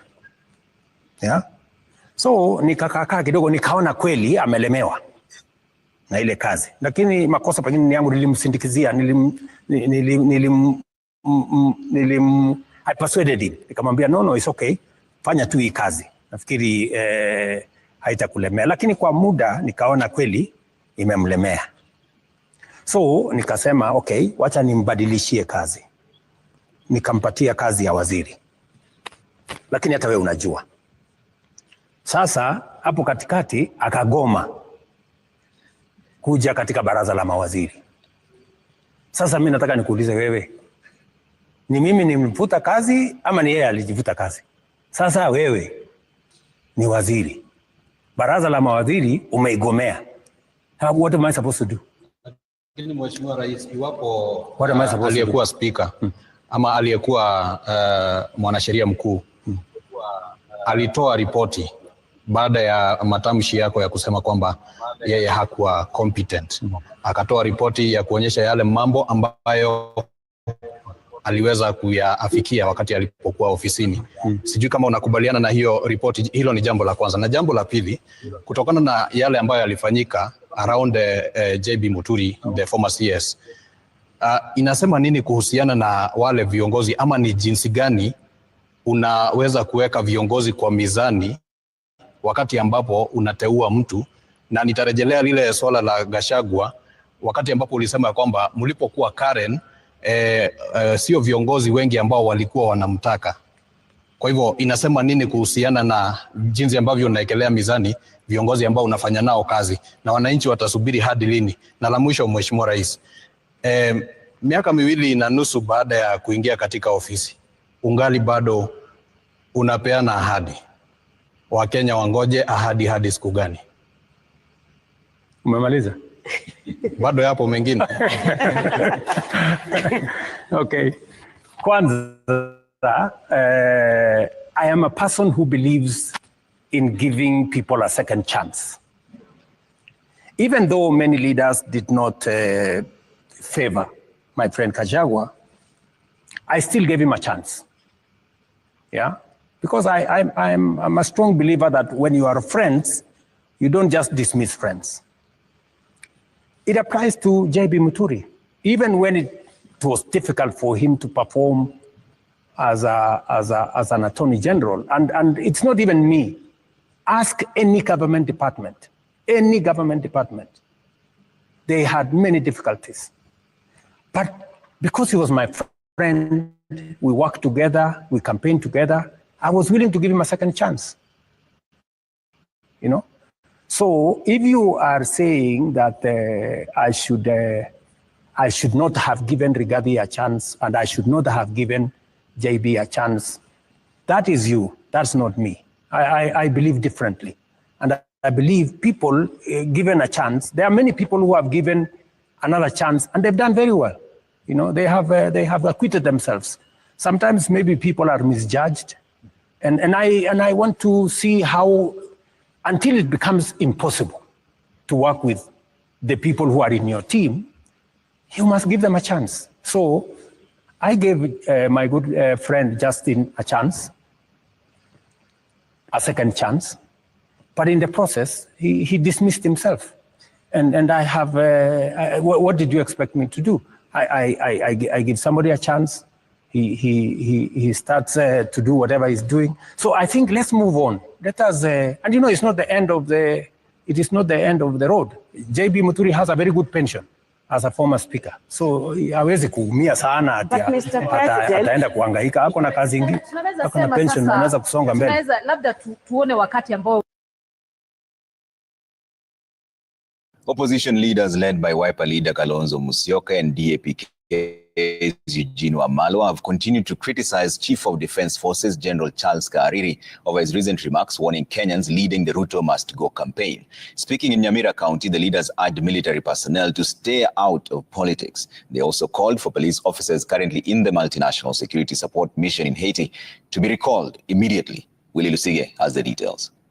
The opposition leaders, including Wiper leader Kalonzo Musyoka and his counterpart Eugene Wamalwa from DAPK, were present at the funeral of Ben Omonga in the village of Nyayukuro in Kitutu Masaba constituency, Nyamira County. The opposition continues to target General Charles Kariri, the head of country's defense forces, over his recent warning to the section of Kenyans spreading the Ruto Must Go message. The opposition says the military leadership should cease engagement in politics. Hatutaki Ruto anaamrisha vijana wanajeshi wetu kutoa matamshi ambao hailingani na katiba yetu. Kwa hivyo hiyo ni onyo tu simple, hatutakubali mambo kama haya. Hatutaki tuone hali tena majenerali wanaanza kusomea wananchi. We don't want the military to intimidate the citizens of the republic. On Thursday, General Kariri said Kenyans engaging in the Ruto Must Go chants and advocating for regime change must ensure that they do so through constitutional means. Wakati watu wanaamua kwamba tumechoka na hii serikali na mulichagua wenyewe, alafu mnasema must go. That must go must be done according to the constitution. That's why people question kwa nini military inakuwa deployed. We have a responsibility. We took an oath to defend the constitution, to defend the republic. The opposition is now calling for the withdrawal of Gazette notice that allowed the deployment of military personnel on the streets. That Gazette notice, we are demanding that it must be revoked na wanajeshi wetu wabaki kwenye barracks. They also called for the withdrawal of Kenya police officers deployed in the multinational security support force in Haiti, weeks after the team suffered its first casualty and days after another police officer was reported missing. We want our boys back. This ill-conceived mission, ill-intended, ill-deployed, tunataka ikomeshwe na iwe cancelled. Our officers warudi hapa nyumbani. Willy Lusige, Citizen TV, Nairobi.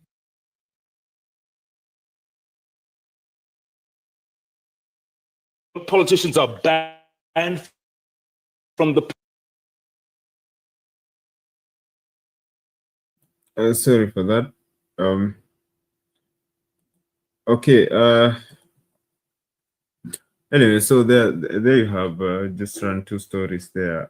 First, it's him just explaining why he fired Muturi, what happened really, and then there's the issue of CDF Kariri. So Lala, was it on Friday or Saturday? There we had the CDF of the army coming forward to tell Kenyans to, his remarks concerning the Ruto must go slogan. And so there have been jitters in the country, people saying, why is the army chief coming to tell Kenyans to stop chanting Ruto must go and that kind of stuff. But I want to hear from you. Is it right for him to do so? Douglas, I think I weighed on it. I think Bernard was here, and I just had to reiterate what I stated. And number one, practices all over the world, military are there to protect the country from external enemies, external forces, or groups that may injure us. And so the military is really to defend our borders. They are not supposed to operate inside the country unless there is a reason, and it has to be explained to the people by the administration, passing through the defense secretary and others, why they're taking certain action, which could include Ruto must go. But Ruto must go must be explained in the context that this is used by either Somalis or Tanzanians or others as a way to get in here. So the army is coming in because they know what is behind it. And so internal affair is not the place for Kariri.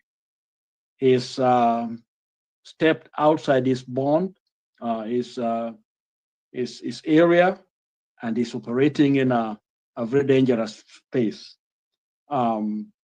Therefore, I think all Kenyan apology or explain to us, and even if it's true that Ruto must go, has something to do with the external, factors, that is not for him to speak about.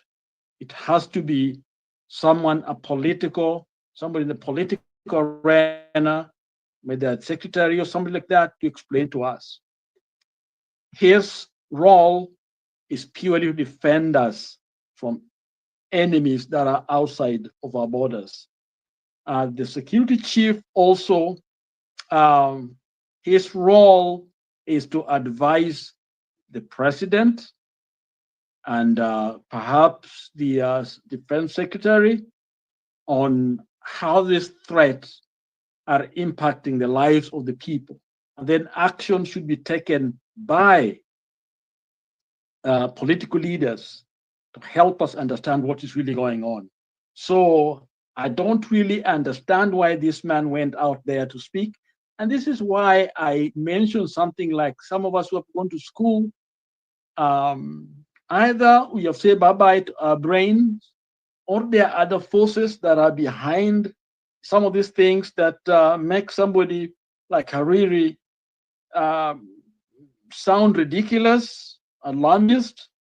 But what I can simply say is this, that Ruto's administration perhaps is in a very panic mode, so they force this guy to use the military to kind of vamp their credibility a little bit. Because when you know you are not in leadership through legal means, then you have other ways to protect yourself. Since Ruto knows very well that now Kenyans know what happened, okay? And I think that that woman's talking about is relevant here. So he has to get some other way to protect himself.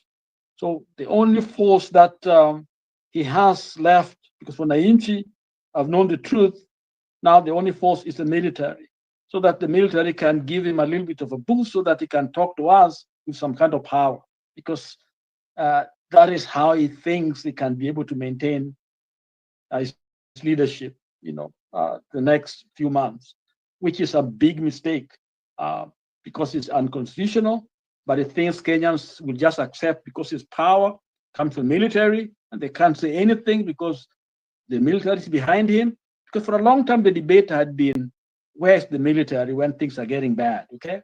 So insecurity on the part of Ruto and his team, I think, have forced them to go the route of the military, which is really very, very sad because it is illegal, it is unconstitutional, it is bad, it is allowing the military to operate, within, like what they did when they put them on the street.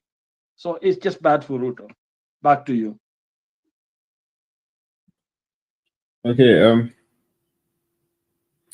Okay. Thank you, Lala, for that.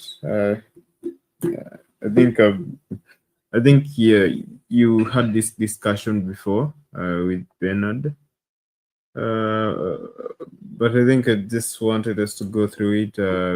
We have Kalonzo and his team weighing in on the same, and just concerns because there's still an active Gazette notice. You remember during the revolution last year, the military was deployed to the streets, and there was that rush act of Parliament allowing them to be deployed to the streets. So there's just that concern that it's still an active Gazette notice, and they're calling for it. And Douglas, you see, when we let something like that stay on, we will not see illegal, it's unconstitutional. Now they're able to justify this other one, because I think people didn't really focus on it, because that should not have been there. The military should not have been on the street at all. And this, to me, I'm anti-Gachagua, okay? But there's something. Are you there, or you are playing something? No, yes, I'm still. Go ahead. No, I'm still here. I was just saying that I'm anti-Gachagua because I don't think he's competent enough, but I also see him as somebody who is being used, okay? His role was to kind of take pressure away from Ruto because of the people. He knew that he was not a very credible guy, so why can't you throw him in there so that he takes some pressure from this other team? Because when you see the military getting involved, when you see, Gachagua being removed and things, it's as if there are certain forces that have been working.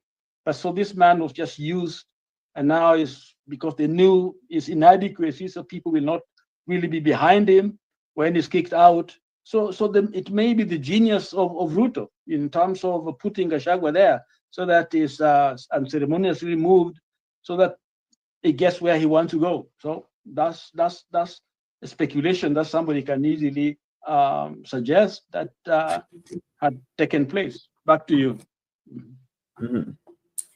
Okay, thank you. So this clip you had sent, I wanted to play it. So, let's see what it says.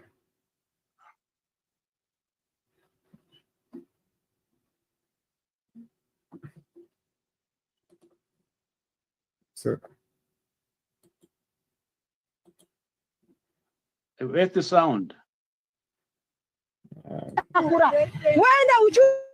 uchunga kuku ya kuku huko, ama ukwe daktari ya ng'ombe. Ni sio ukisema ng'ombe inadungwa sindano, enda ukwe daktari ya ng'ombe. Hakuna mtu alikuchagua. Hiyo utanyanyasa wana Kenya, hiyo tutakutoa, utanyanyasa wana Kenya. Hakuna siku kitambulisho tutasema bati ilikuwa inalipwa. Hakuna siku tutasema kitambulisho ilikuwa 100 ama 50. Wewe mwenyewe uliingia na mlango ya nyuma, hakuna mtu alikupea kura. Wewe mwenyewe ulipata hata milioni 3 na Raila akapata milioni 9. Nani alikupea kura? Ndio sasa kunyanyasa sisi wana Kenya. Sasa sisi tuna hata sauti, tuna hata say. Ati wewe ni president ya nani? Nani alikupea kura? Wewe una nini? Nani alikupea kura? Wenda uchunge kura, wenda uchunge kuku. Enda ukwe daktari ya kuku huko. Ama ukwe daktari ya ng'ombe. Ni sio ukisema ng'ombe inadungwa sindano. Enda ukwe daktari ya ng'ombe. Hakuna mtu alikuchagua. Hiyo utanyanyasa wana Kenya. Hiyo tutakutoa, utanyanyasa wana Kenya. Hakuna siku kitambulisho tutasema bati ilikuwa inalipwa. Hakuna siku tutasema kitambulisho ilikuwa 100 ama 50. Wewe mwenyewe uliingia na mlango ya nyuma, hakuna mtu alikupea kura. Wewe mwenyewe ulipata hata I don't know. I saw that thing and I found it very interesting. Who is that lady? Yes. Who is the lady? I'm not sure. You're the one who sent the clip. I found it. I sent it. I don't know where that meeting was, but I found it very, very interesting. You know, the lady is bold. And I think was Ruto there in the meeting? It looked like Ruto was there. I have no context for it, but I got no clue. I just found it kind of interesting, so I just sent it there. Okay, Asante, I think I need to go. Okay. Yeah. You need to go. I also need to begin closing, but you know, I just had that last beat on. You know, I just had that last beat on. So you know, so last time I think we were talking with you and Shadizo. We had Shadizo around, and you know, Maraga just we had Koome, yeah, and Maraga had, declared his presidential bid. So, and you know, one of the concerns Zake Koome was that he needs to be more aggressive and that kind of stuff. He should not speak as if he's unsure of himself. So today, okay, it's Tuesday here. So Monday, he held his first town hall meeting in his home county of Nyamira.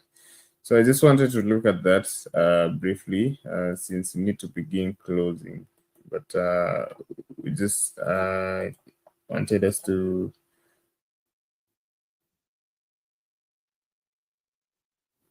sorry for that. Wanted us to take a look at that before we close. If you can just spare a few. Let's stay with politics, and former Chief Justice David Maraga officially kicked off his very first official town hall meeting in his home turf of Kibirigo in Nyamira County to bolster his 2027 presidential bid. Maraga, who met various political leaders in the county, maintains that he is fit for the House on the Hill come 2027 polls. This comes as a section of Gusii leaders say that they won't stop either Maraga or former Interior CS Fred Matiang'i from running for the top seat, saying it is within their right. Crispin Otieno has the details. In yet another indication that former Chief Justice David Maraga is in for the 2027 race. The former Chief Justice on Monday got a green light to go for the country's top seat in 2027. West Mugirango. The meeting held at Kibirigo's Viongozi Center brought together Nyamira's grassroots political leaders in what Maraga termed as the beginning of a wider consultative process across the country. Vijana waliniuliza nifikirie nisimame alafu tufanye kazi na wao. Wasee wakaniuliza, iko wasee wamekuja wakaniuliza, watu wazima wameniuliza. Sasa nikitoka hapa nitaenda niseme Nyamira wamenipa mkono. Maraga used the opportunity to expound on the reason behind his countrywide consultations and how he plans to reboot the country once elected. Ufisadi tutaangalia hiyo kwa makini sana, sababu hiyo ndiyo inasumbua nchi yetu. Sheria ifuatwe vile wengine wamesema. Mambo ya uchumi yaangaliwe. Hii ya hospitali yaangaliwe yote. Several former MPs voted for his candidature and why he is fit for the job. And why are we voting for President Maraga? We are voting for President Maraga because number one, integrity. Nchi wameiba pesa, wamepora pesa kabisa. We want someone ambaye italainisha nchi. Ukweli urongo? There is a reason. As a Chief Justice of the Republic of Kenya, Justice Maraga has inculcated in himself and in society the culture of being just and fair. This comes as a wave of jitters continue to engulf leaders from the region who feels the community should have one formidable candidate between former CJ and former Interior Cabinet Secretary Dr. Fred Matiang'i. However, a section of elders from the region say they will not coerce any candidate to step down for the other, as it is their democratic right to vie for any political position. We have enough democratic space na uwezi kuambia it's so and so we nyamaza na yeye amesikia kitu kutoka ndani yake inataka kumsukuma.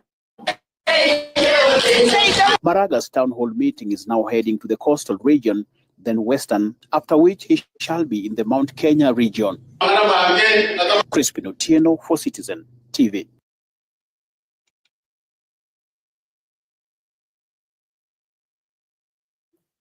Okay, Alala. I'm very happy. I'm very, very happy. If at the end of the day, somebody like Maraga is acceptable candidate, I wouldn't mind, coming in to campaign with him, for him. I don't mind at all, and raise funds for him. Yes, I will. Anyone with a clean record, anyone who speaks to the entire nation, is not nafiki or mnafiki, whatever the word is. Somebody whose life story is very clean, like this man, I think deserve my vote. Yes, on all Kenyans. Yeah. So I think he should not step down. I think he should keep going. I think he should test the ground and see where things are. But he's a formidable candidate. I think it's whether it's going to be elected, that's Kenyans are Kenyans with the money thing, but I think is up there. And for me, I don't mind, using. I raised money for Obama. I raised money for Miss Clinton. I raised money for Biden. The key thing is we raise money for them, not just giving us money. We're the one to give them money. But the problem in Kenya is they are the ones supposed to give us money. No, we are supposed to be the one giving them money. Gachagua was there because he gave money, to Ruto. So it was buying of power. And so I think for many candidates like this man, I don't think he's a very rich man. All of us will be there to support him. And anyone in that caliber, depending on the debate and the one who come up at the top, will definitely get my vote. So I'm happy for him. Let him go forward. Let him not stop. Thank you. Oh, yeah, thank you, Lala. Just one last question. Do you think he's going to disrupt the political conversation? Of course, right now the conversation, especially amongst younger Kenyans, and the conversation when it comes to politics and governance is totally different. That's why I think Kome's comment I think what Maraga's doing is very good. He's coming from slow. We want to study the people, make step by step, because he has to build a momentum. This has to resonate with people. In other words, his story has to be heard, and he's starting in a very good way. Tested it, I think, in Rongo University, and now he's back home, a small core people, and that's where he gets the blessing to move out. So I think whatever he's doing is pretty good. Okay, so I'll let him go forward, and this is the right way to do it. But if you're waiting, there are people like Gachagua with a lot of money who can come in and use money, and Kenyans are Kenyans with money. I don't know what happened with money. When it comes to money, people just lose a sense of their reasoning and start following money. And they know, because Kenyans, we all know, if your son is sick, you don't go to somebody with a lot of money, you go to the good doctor. And we will look for them, those doctors, and make sure that your son or your daughter is treated by that good doctor. You don't ask whether they are lawyers or they are Luos or they are Kikuyus, they are Kambas. All we're looking for is a good doctor who can save you. Okay? And why can't we do the same, with in politics? That we go for the right people who will save us. We know very well, your friends in the neighborhood, you know somebody you can live with your daughter. Okay? But when you come to Kura, unampatia Kura. And you know somebody who is not from your tribe who can you trust very much. So there are things that we just have to grow up and do the right thing. Because I don't think most of our problems are self-made. There's nothing that we can't do if we do the right thing. Back to you. Okay, thank you, Lala, for that. I think that's a good point to just call it a wrap. I don't know if you have any final sentiments, like a final take on everything.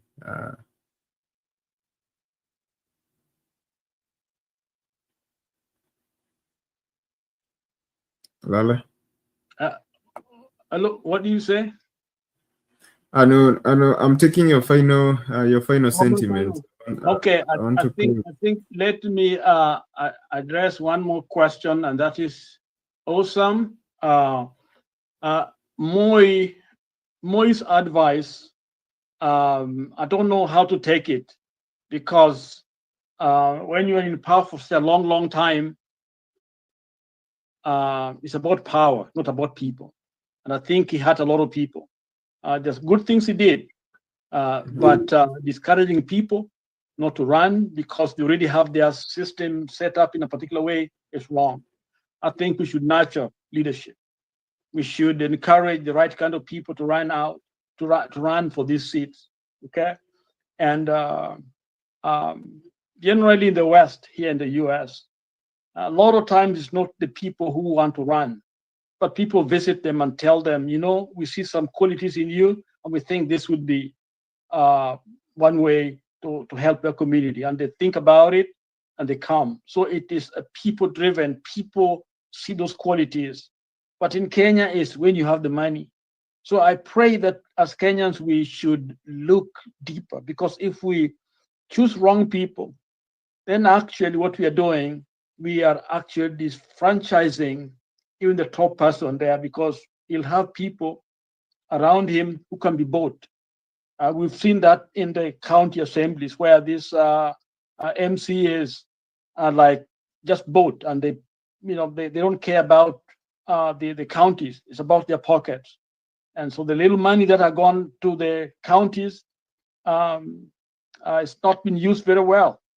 And so it is critical for us to select the right people. The same way you select a doctor, the same way you select a school for your child, the same way you choose what you buy in the store, the kind of medicine you're buying.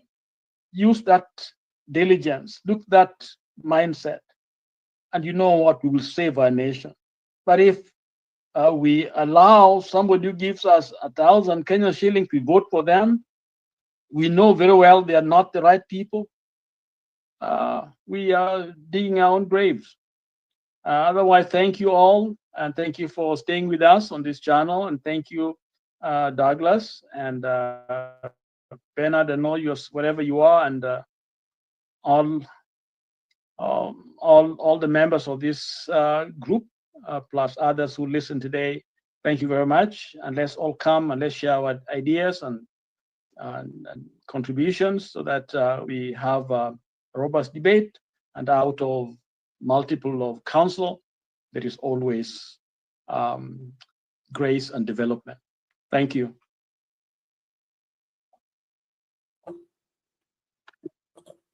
Okay, thank you, Lala, for that, and thank you for coming into the conversation. There is. Okay. Thank you. So that's Reverend Lala. He's been with us throughout the show. Thank you for that submission. Thank you. Yes, so, God bless. God bless all of you. And the guys know I'm a preacher. I'm a preacher gospel. I'm not a bad preacher. And I have a testimony that the Lord is Jesus Lord, and I live for the Lord and I walk for the Lord. So I'm not one of those preachers that come to your mind when you think of preachers and then you get angry and mad. And I try to do my best. Yes, I fail, but I do my best. And all of us are asked to do our best because we have a country to believe in. And I pray for Kenya regularly, and I pray for good leadership regularly. Thank you. Thank you, Douglas, for the good work. I think it's only fair if you give us a closing prayer. Okay, prayers is always a good thing. Okay, let's say a word of prayer as we go. A moment. Just a moment. I just need to give people the final tally on the poll. Do you think Ruto's return to Mount Kenya will restore his political support in the region? Well, a moment. Let me just get you the tally. I think it seems to have disappeared.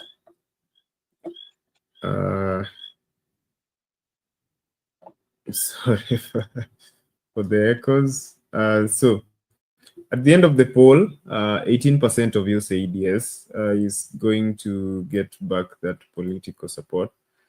82% of you say no. How many votes? 61 votes in total. So with that, we've come to the end of our conversation tonight. So just if you've not subscribed, as usual, subscribe to this channel. We need to grow the community as we continue to have the conversation. So turn on your notifications, as from tomorrow we'll be bringing you live broadcast as the president begins his tour of Mount Kenya, amongst other developments in the country. So with that, we've come to the end of the show. I was your host, Douglas. So Lala will pray for us, then we'll end it there. So Lala, over to you. Okay. Thank you, Douglas, and to all of you in the background.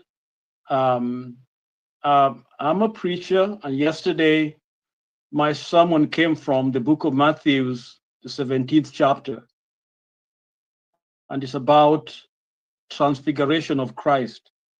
When he went to the mountain, and there Elijah and Moses appeared to him, if you've not a Bible reader, and that's a very interesting passage. And the Bible talks of the glorification of Christ. They were dazzling like light. It was a place awesome to watch. And Peter stated, "It is good to be here." Okay, that's the feeling they had on that mountain. And Peter, as usual, impetuous and kimbelembele kidogo, suggested to Christ for them to stay there. You know, Jesus, let us stay here. I myself, Peter says, I will build a house for you, Peter, for you, Jesus, and one for Elijah and one for Moses. He wanted just them to stay on the mountain. But my message was called the great sabotage. saboteurs, sabotage. Because if they stayed there, remember almost a week later, the same month, that's when Calvary came to be. So they would have diverted the Passover, the holidays, the Easter that we are waiting for. That would not have been there because they would have stayed on the mountain, because it's good to be there. And so none of us would be talking about preaching, salvation, knowledge of God, because that sabotage would have messed everything, because it was good, according to Peter, to be up on the mountain. And I stated that there are a lot of things that are good that stops us from achieving our goals. It's good to get the money, okay? But then the country's going to hell.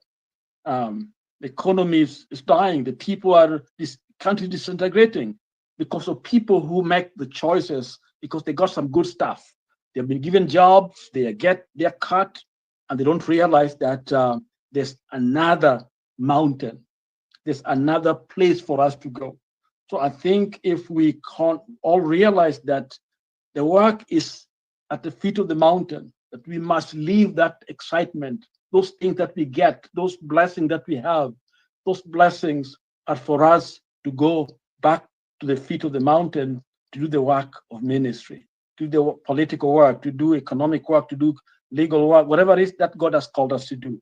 We are all called as Kenyans to go to the ground, to work, to love each other, take care of each other, because Calvary is coming. And Calvary is where lives were saved, because Christ died for sin. And so I wanted us to kind of emphasize that as we close the day, that the sabotage is always there to sabotage us from getting to where Christ is, to where salvation is, to where peace is, to where glory is, to where we can all experience God. So let us do our part. Sometimes religion can do it for us. Religion takes us. Like we see Kenyan churches, we don't do the work of the ministry. We want to stay on the high mountain, 20 millions and all those wonderful things.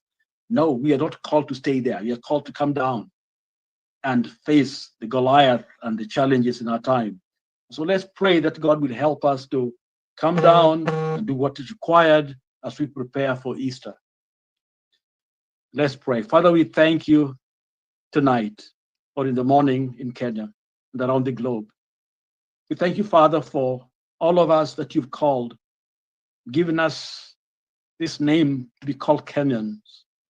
Lord, it's you who has put us together as a nation. May we turn to you in time of need, call on your name, because you're the one who can give us the victory that we need over these challenges, my Father. Our people are hungry. Our people are sick. Our people cannot access clean water. There's so much poverty and pain and insecurity in our land, Lord. Our families are very insecure, Lord. Women get raped. And Lord God, people get mugged and beaten. Insecurity everywhere, Lord.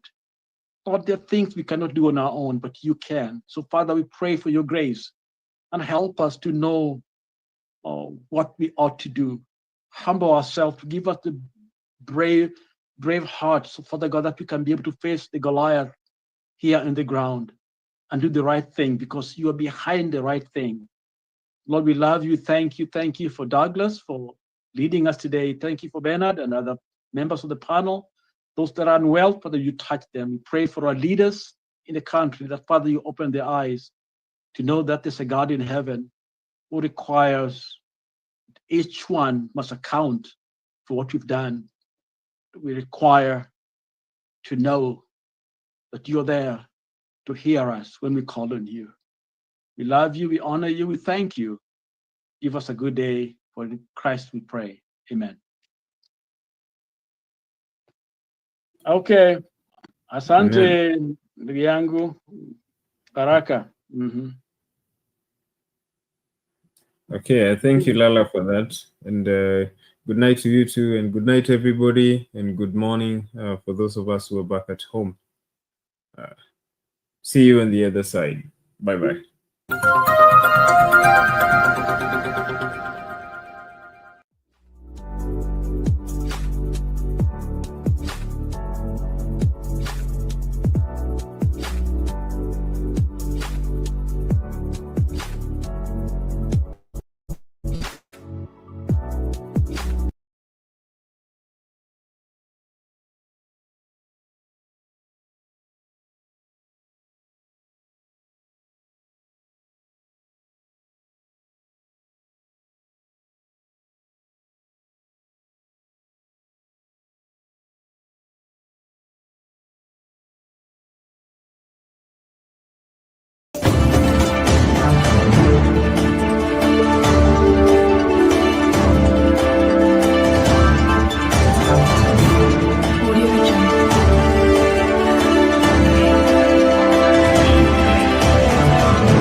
Tunaingia vijijini, mijini na hata jijini kukuletea taarifa mchana kutwa. Usiku tunaketi kitako, tunadadavua tukichanganua taarifa na makala muhimu yanayokuhusu wewe na familia yako. Ungana na Bernard Ngozi kwenye Open Forum Political Show kuanzia saa 4 usiku hadi dakika zake kila siku ya wiki kwenye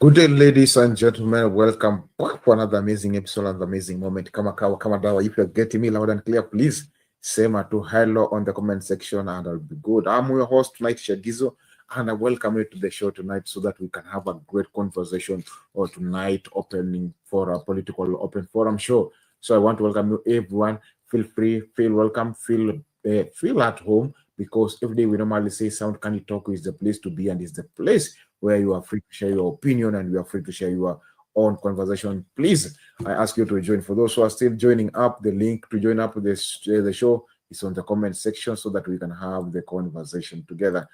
Today we're going to have a crazy and amazing conversation as we're starting up because of the things that are happening up.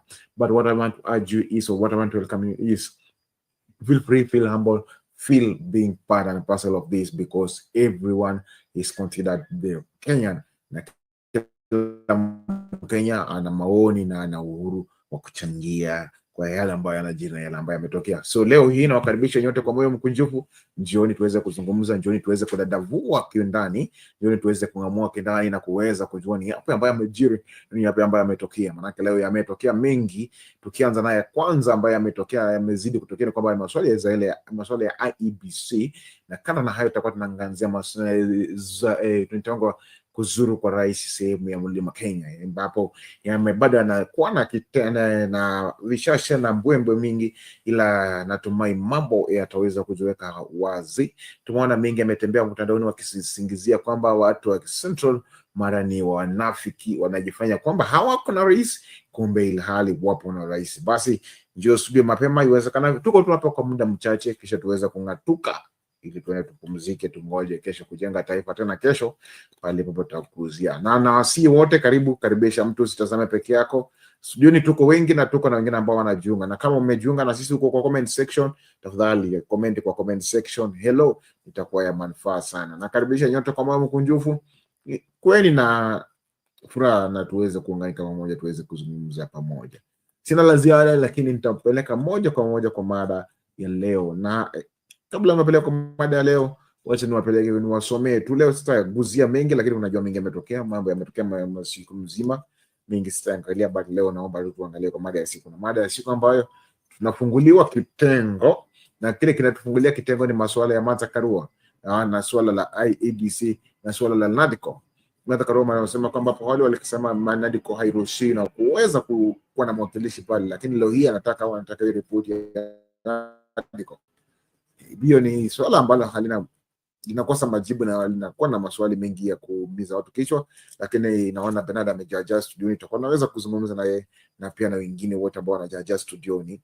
Lakini kabla sicheza clip ya Martha, kwa maana ni ndefu kidogo, wacha nitamleta Bernard studioni aweze kusalimia, kisha tutaweza kusonga mbele pamoja.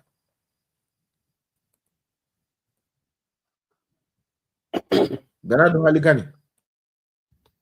Salama vipi? Huko tuko bweru wa afya huko Kenya. Salamu za mlima. Mlima sasa hata imeacha kuguzwa, imetingizwa tu sasa, imebakia kumwagika. Kwani wenye mlima hawako? Inaonekana mgeni amekuja na ameingia kila mahali, hakuna mtu wa kufungia. Wenye mlima wamekula waruzi imejaa kwa shingo, wameshindwa cha kuongea. Wacha kusema hivyo. Walisema mgeni njoo mwenyeji apone, so walitaka kupona, mgeni ameingia. Sasa au mgeni ajengea wapone, mgeni ameingia na wamemwacha atawale. Siku zote wanasema mgeni akija basi anafuata kile mnafanya, anafanya kile mnafanya kwa Waroma. Kinaza huko ni kama mgeni amekuja na ameleta ya kwao huko. Kwani wewe ukumbuke Rigiji akisema Kingpin wa Mount Kenya ni nani?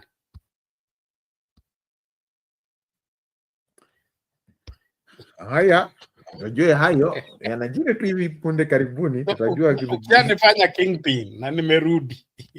Itakuwa ni mimi mgeni tena na mimi ndio Kingpin. So Kingpin wa Mount Kenya amerudi mlimani na akapokelewa, na inaonekana mlima wote umempokea na hakuna bukta.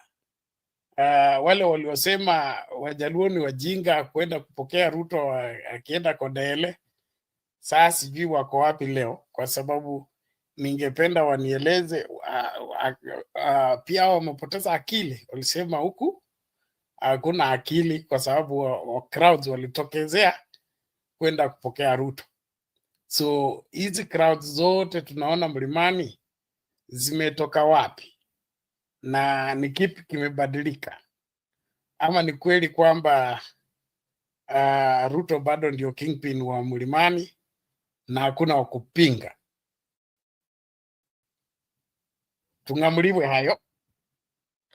Ya mlima tunakuja kuguza. Naona Tuni ananicheka. Tuni acha kunicheka, mimi nimesema tu walikura warusi, sijasema kitu kingine mbaya.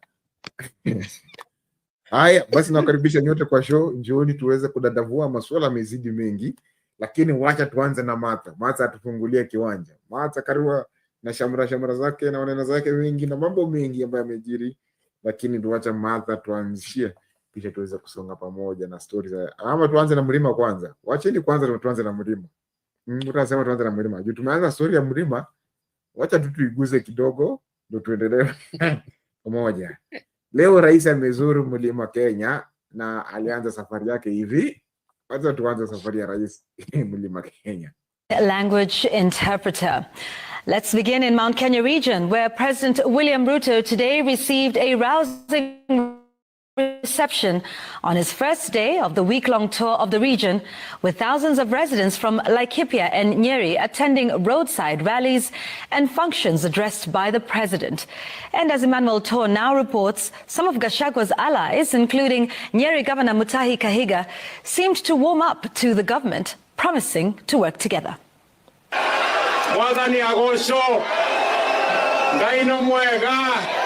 Nanyuki, Laikipia County. Hundreds of residents donning traditional Kikuyu regalia and civilian attire, lining up waiting for the president's tour of the region, which kicked off Tuesday. The president, who garnered close to 3 million votes from the vote-rich 10 counties of Mount Kenya, also storming former Deputy President Rigathi Gachagwa's backyard of Nyeri County, pitching camp in Kieni and Naromoru. And with growing disquiet and dissent over alleged sidelining of the region by the Kenya Kwanza administration, the president moved in to allay any fears. Kwani nyinyi mnafikiri mimi ni wazimu nikasahau nani ananisaidia kuunda hii serikali? Nataka munisikie vizuri. Watu wa Naromoru, si ndio? Na mimi si mlevi, mimi sikunywangi pombe, na mimi si mtu ya kuchanganyikiwa. I know what I'm doing. Tunaelewana? Na mimi nitahakikisha ile kazi mulinipatia ya kuhakikisha kwamba tunasimamia masomo ya watoto wetu, ile ya kilimo, ile ya maendeleo ya barabara na stima na hiyo ingine. Nitahakikisha ya kwamba hiyo kazi inafanyika. Hata mimi najua kuna kile kitu mimi nisipofanya, mimi najua vile mtafanya. Kuna watu naona wameanza kunishauri. Ati sijui, wewe ukai kama unapigana na rais vizuri, sijui wewe ukai kama unabishana na rais. Kwani tangu siku gani kazi ya naibu ya rais imekuwa ya kupigana na rais? The president taking the war to his former principal assistant Rigathi Gachagua, accusing him of planting seeds of discord and tribalism. Na mtu asiwaambie ati kuna njama sijui ya kubagua nani. Mimi nataka niwaambie ya kwamba hii Kenya hakuna tena siasa itaendeshwa ya ubaguzi ama chuki ama ukabila ama kutenga watu wengine. Sote tunaungana kwa pamoja tuweze kupeleka taifa letu la Kenya mbele. For us in this region, we want to copy the politics that Mzee Mwai Kibaki left us. Politics mzuri ya kusaidia wananchi. Sio politics ya kuchochea fitina, vita na migawanyiko. Some of the staunchest adherents of the former DP Gachagua, including Nyeri Governor Mutahi Kahiga and Kieni legislator Njoroge Wainaina, who rescinded his signature to eject Gachagua from office, hinting to jumping ship. Tulikuwa tumekumiss kidogo na tulikuwa tumeanza kuingiza wasiwasi. Si serikali ni yetu. Sasa tuiangalie watu wakitafuna na sisi tuko kando. Leo nina shukrani kubwa sana kwa vile mumejitokeza kama tulipanga na nyinyi jana na juzi ya kwamba tuna mgeni, tukasema mgeni jo mwenyeji apone na nyuki moriega. Earlier, the president launched several projects in the two counties, including the affordable housing projects, markets worth over R1 billion shillings, a 720 million project for the rural electrification project in Laikipia County, and also pledging more connectivity to 10,000 households in Nyeri County.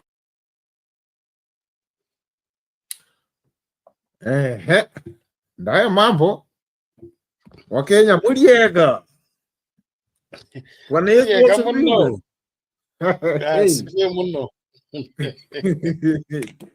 Ndio hiyo tulikuwa tumekumiss, tukadhani umetusahau, kumbe umetukumbuka.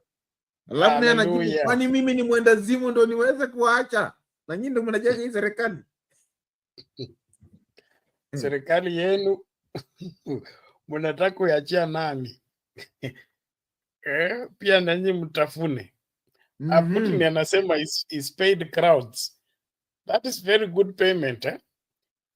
You pay from Laikipia to Narumoro to Kieni, Nyeri. Hiyo malipo ni kali. Is it not going to boost the Mount Kenya economy if that is indeed paid crowds?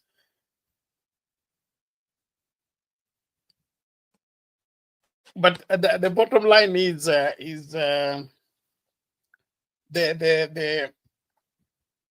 I think Ruto has a strategy for Mount Kenya, even if it's being fought by Gachagua and team.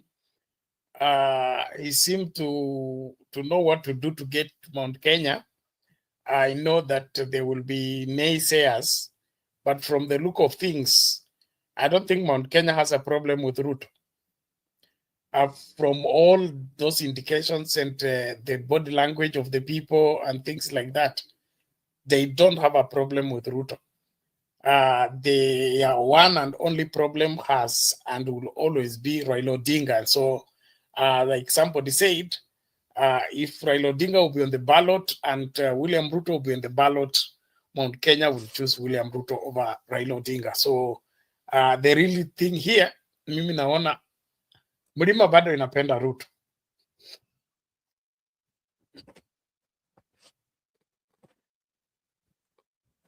Nimemaliza, uko na swali? Sasa watu wa mlima, kama mnasema watu wa mlima wanapenda Ruto na wenyewe wanakataza wamupendi, nani anasema ukweli? Hawampendi namna gani? Umeona hapo kuna chuki hapo. Si wamesema wamwambiwa kwamba wao ndio walijenga serikali na wanataka kukula ndani ya serikali. So kama umeoa alafu mkatengana alafu mmerudi pamoja, mnaishi nyumba moja, mnalala kitanda moja, itakuwa mmetengana kweli? Tumetangana ki mawazo ya watu, lakini kipamoja hiki kingine tuko pamoja. Basi hiyo ya pamoja ndio tunahesabu, hiyo ingine haihesabiki. Wacha tuone comment section imechemuka. Nani huyo? Tuanze na nani? Esther anasema good evening Bernard and all of you. I think Bernard amepata salamu zako. Mwingine anasema pale good evening Douglas. Douglas umesalimika. Unauliza ulimweka. Sangari. Tuni I see Tuni anasema Tuni anasema hivi. Ruto hatari sana. Ruto hatari sana. I don't know what Ruto amefanya. Hey. Ananiambia hapa Gachagua mfani. Na Gachagua anasema nini kama kwa hiyo maoni. Gachagua hata kuna kitu amesema zaidi. Juu alikataza watu wa Mount Kenya wasitokee, lakini watu wa Mount Kenya ni nani? Wametokea kaa wote. Kushinda hata vile alikuwa amedhania. Kuna mwingine anaita the rigid world. Anasema Guy Fafa. Yaani ya mpaka hata ameshindwa kupumua, ameweka tu mikono kwa kichwa. Ameshangaa na watu wa mlima. Mnakiringoja mustaajabu ya Musa, mtayaona ya Ruto. Na watu wa mlima. Ndio hiyo. Earlier today, nimesikia mtu mwingine akikondema akisema, can we live without Ruto's money? Nikashindwa. Mimi unajua Ruto anaweza kasirika kesho asema pesa yote iweke sura yake.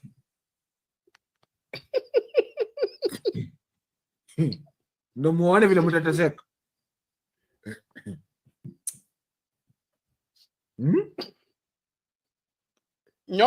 Wale wanataka hela ya Ruto. Hela ya Ruto ipo, lakini lazima uwe tayari kumfuata. Haipo tu kwa kila mtu, ipo kwa wale ambao wako tayari kumfuata. Pesa Ruto iko, ndio ake tujakata the pesa Ruto iko for those who are ready to follow Ruto. But now I want to put it in the context clearly and try to make people understand, because now it's coming alarming, whereby you see that unless you are inside this bracket, hakuna kitu utapata. Hakuna hiyo post ya stima, mnasemanga post na transformer, hata kupata ni ngumu unless ukubali akuja launch. So even if it's a trend, why should you not follow the suit? It's okay. One, it's unconstitutional to say the least. What Ruto is doing is undoing the constitution. He's dismantling devolution. He's systematically destroying the system that is supposed to run the country, so that he becomes the alpha and the omega of the country, and nothing will go on without him, and everything must wait for him. That is the script he's acting on, and Kenyans are falling for it. And it's really annoying that the very people that are supposed to be guiding the country and establishing the country in the constitutional dispensation are the ones joining Ruto into destroying the constitution and making it of non-effect. What's going on is unacceptable. What's going on is shameful, to say the least. That the whole president is going to open market, is going to open a borehole, is going to open transformers and things like that. I mean, it shows how lazy the president has become and how ineffective he has become, irrelevant to say the least, that he wants to be seen in everything. Yani ni kama wale watu wanapenda kutokea kwa selfie. Wakiona tu mtu anapiga picha basi wanataka kutokezea hapo pia wao wakue kwa hiyo frame. Which to me is very bad and very sad that the 2010 constitution, if we don't take our time, we are going to lose it in the shortest time possible. Forget about the old one that lasted us over how many, over 50 years.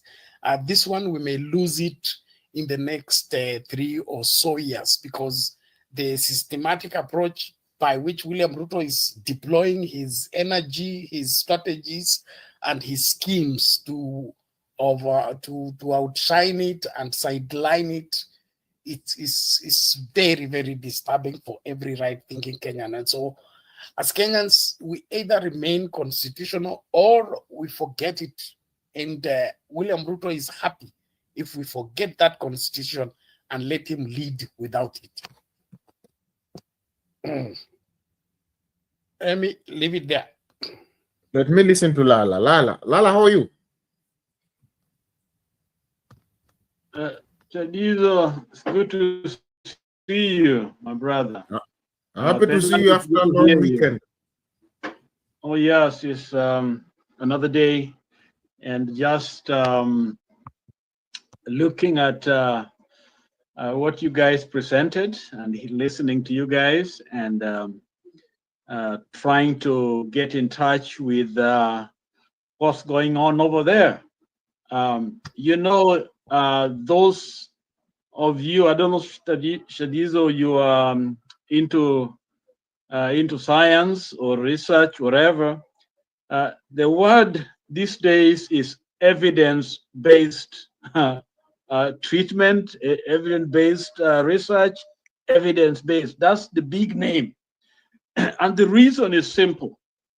Evidence-based simply means that you are using the best available method or scientific evidence.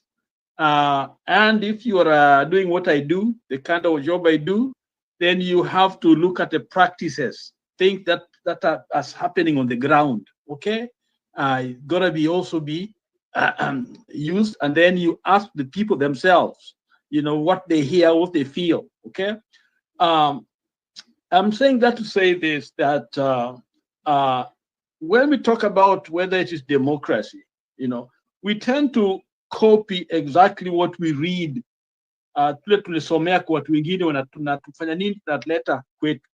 This is why I believe in that man who speaks Swahili all the time, Jakinube. I think he has a lot of common sense, a lot of wisdom. And I'm saying that to say this. Now look at the confusion we have. If the mountain is lining up, you know, to receive Ruto, and yesterday it was the public enemy #1. Today, if Baba happened to be on the mountain, they'll throw, you know, things at him. He will not be accepted.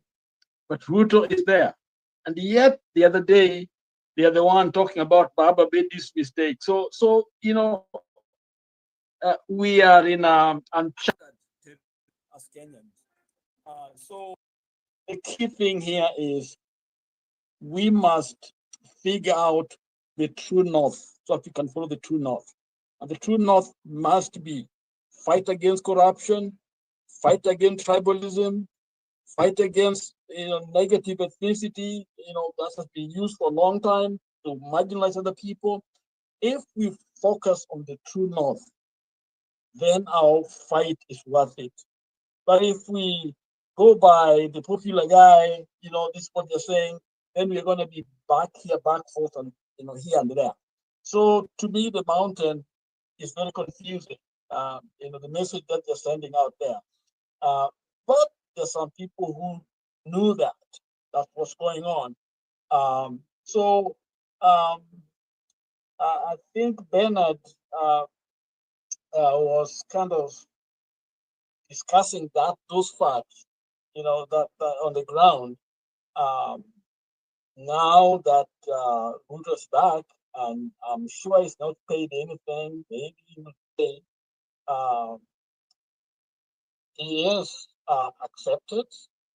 They seem to love him, and so Kenya is back to square one. What do we want? Okay, what do we want as a people? Why should we use other people to go and die for us, and yet we don't even think about them? Their memories lost and forgotten, and yet they are in the ground. And I think most of you disagree with me many times when I was always insisting on those who died. They're buried because they stood for truth. It seems as if we are looking at personalities. Ukweli kabisa is forgotten in the name of development, party development. So we are back to square one when you think about it. Let me stop here and I'll contribute more, but just commenting on what you guys are talking about. Clearly, the mountain is warmed up. It's back to where things were before.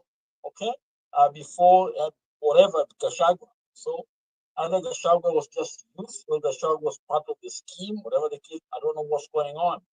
And on the other hand, we might think of the nation as now opening up to this broad-based government. So now we can look at what ails us, okay?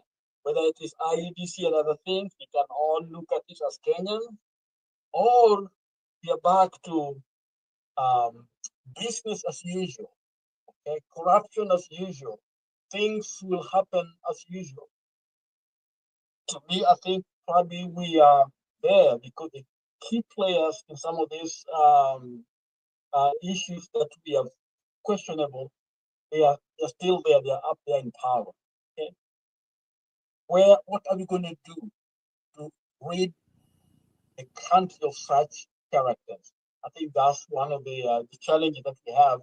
But let me stop here and listen to all of you, and contribute after I hear everyone sharing.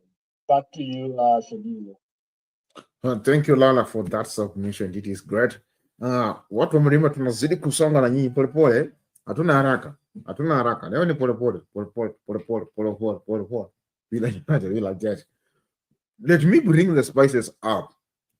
Gachagua said recently that is not allowing people from Mount Kenya to come up and show up. Na akasema kwamba Ruto asipompea bilioni fulani, Ruto mwenyewe aliconfess akasema kwamba Gachagua alimwambia asipompea some billions, he will make him one-term president. Hivyo Ruto alisema, Gachagua hivyo alisema atafanya. So there's something that I'm not getting it up. Si kama ikuwa Gachagua had the power to make Ruto one-term president, nini nafanya Gachagua asikose kusimama ama asikose run up and bring up the Mount Kenya together to not show up in the Ruto's campaign? Let me listen to Mama says to us. Mama National Unit, how are you? I'm good.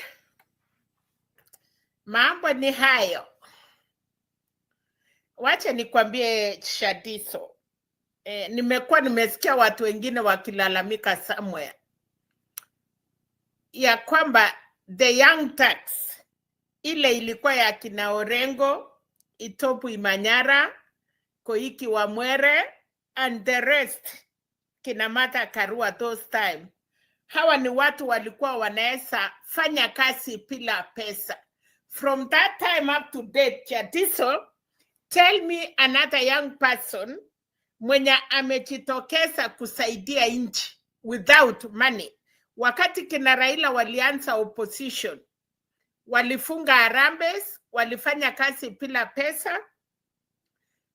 All young people wameenda parliament, wamekuwa na position, wameng'ang'ana, wamenunua mahelikopta, wamenunua mali, mamshipi ya milioni. So let me tell you, hile mambo umeona leo Central, tulikuwa tunawaambia, and I'm sorry to say this, wakati wameona baba ameingia ndani, they cannot, na Central ni pesa, they cannot afford to stay outside.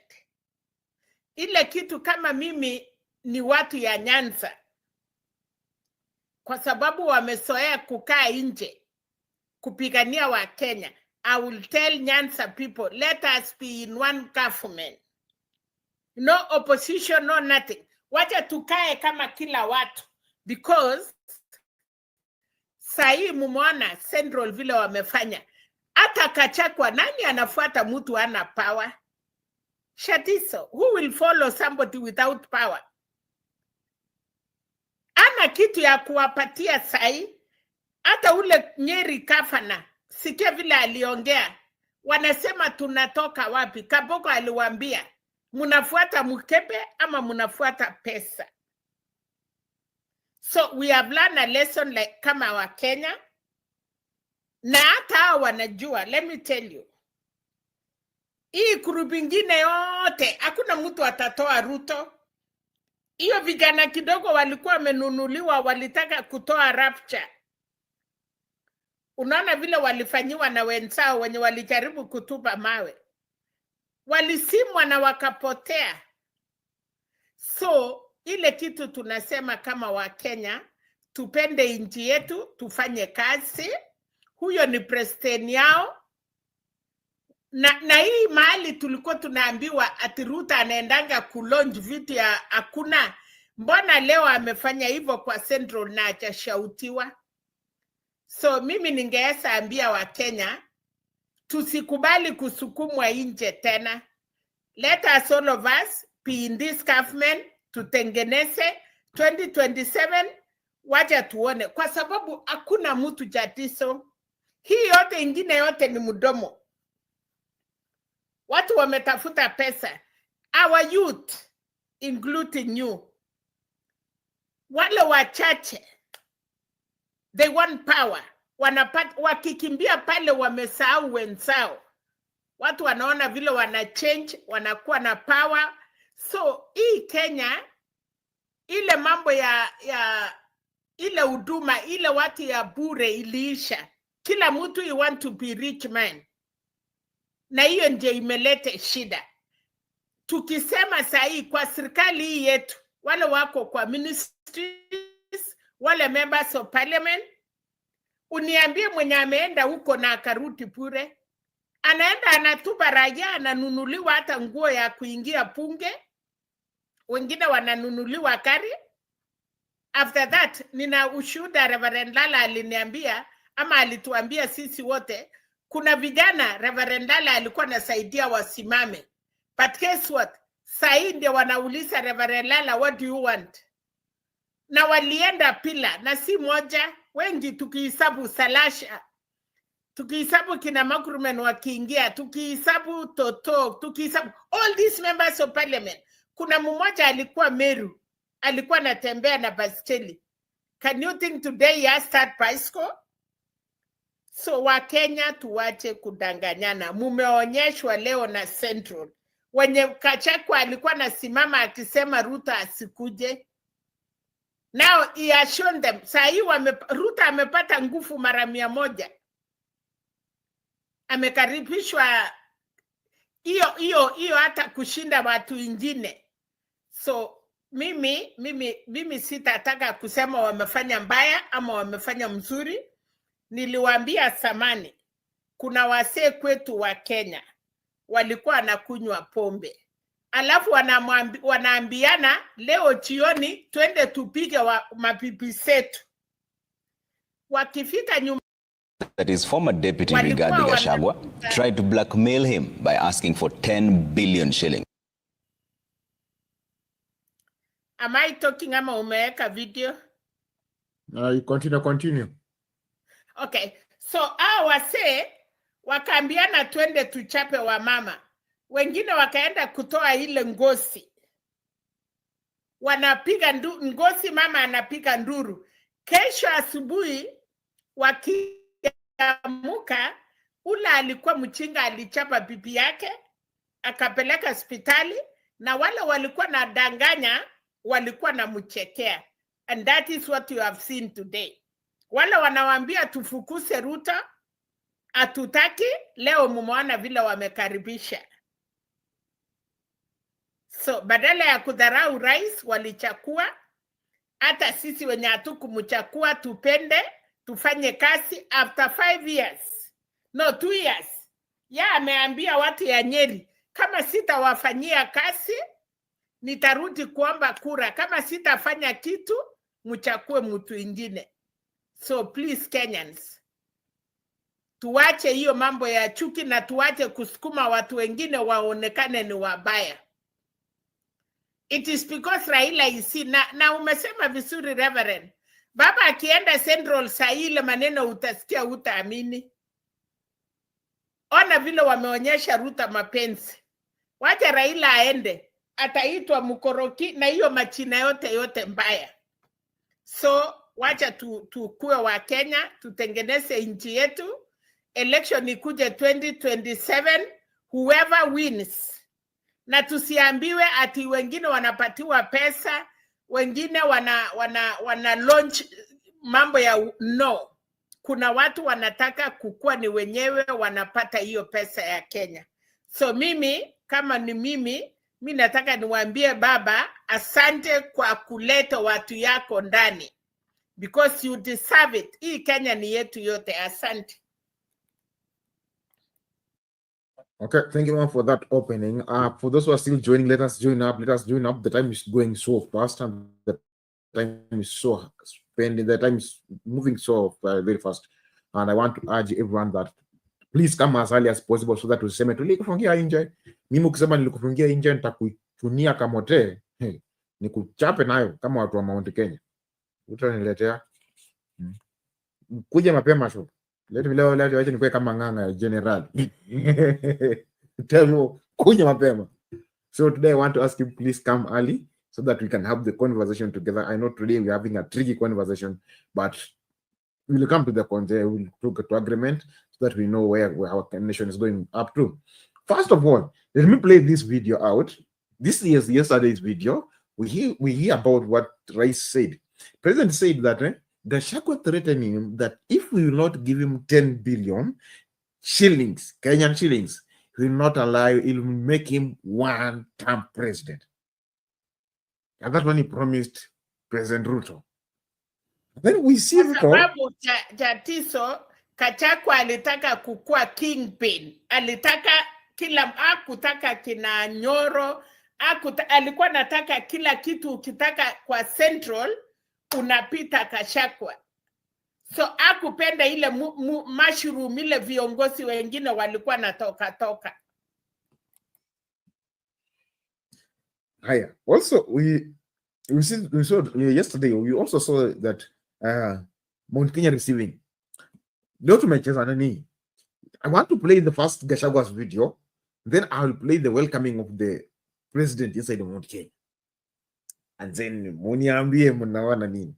Wacha tuanze na the claims that president gave out about Gachagua. These are the claims. Just listen very carefully. Deputy Rigathi Gachagua tried to blackmail him by asking for 10 billion shillings.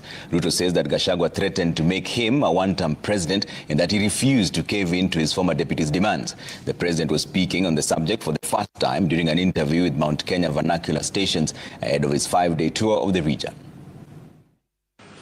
Sasa ikanifikia mimi. Mimi sasa. Unajua mimi naweza kukufanya one-term president. Usipofanya hii. nahitaji bilioni 10. Wewe unajua bilioni 10 Bwana Waweru? Labda zilikuwa za nini rais? Bilioni 10 ndio niende niongee na watu ya mlimani, you know, ni kupangie siasa, sijui nifanye nini. Mimi nikaona hapa nikamwambia I will not do it. Wacha nimalize. So nikamwambia hii haiwezekani. Na kama ni kuwa one term ni sawa. Hakuna problem. Kama wewe ndio kuamua nani atakuwa one term, nani atakuwa sijui how many terms, nilikuwa nafikiri ni wananchi wa Kenya na Mungu. Kama ni wewe, sasa amua vile unataka. Nasikia my friends. So wabunge wakaanza vita.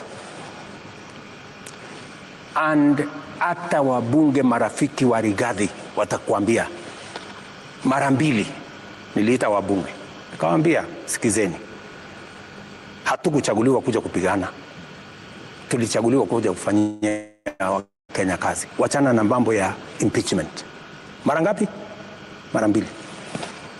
Mara ya tatu nilikuwa nimeenda UN. Nikaitisha mkutano kwa sababu nilikuwa nimeona wameanza tena maneno ya impeachment. Nikaitisha mkutano, nikamwambia wabunge kujeni tufanye mkutano. Wabunge wakakataa kuja mkutano, wakasema wewe umetuzoea. Ulitukataza mara ya kwanza, ukatukataza mara ya pili, sasa utaamua.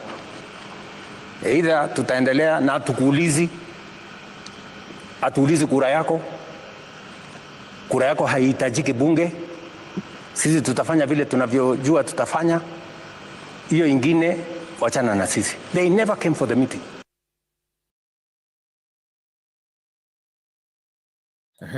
Umeona? They never came for the meeting. And that's how mambo inachemuka. And then let us watch out this. Leo it happened. Please invite somebody to watch with. Usiwatch peke yako. Invite somebody to watch with so that tunaweza pata hiyo daku sisi wote pamoja.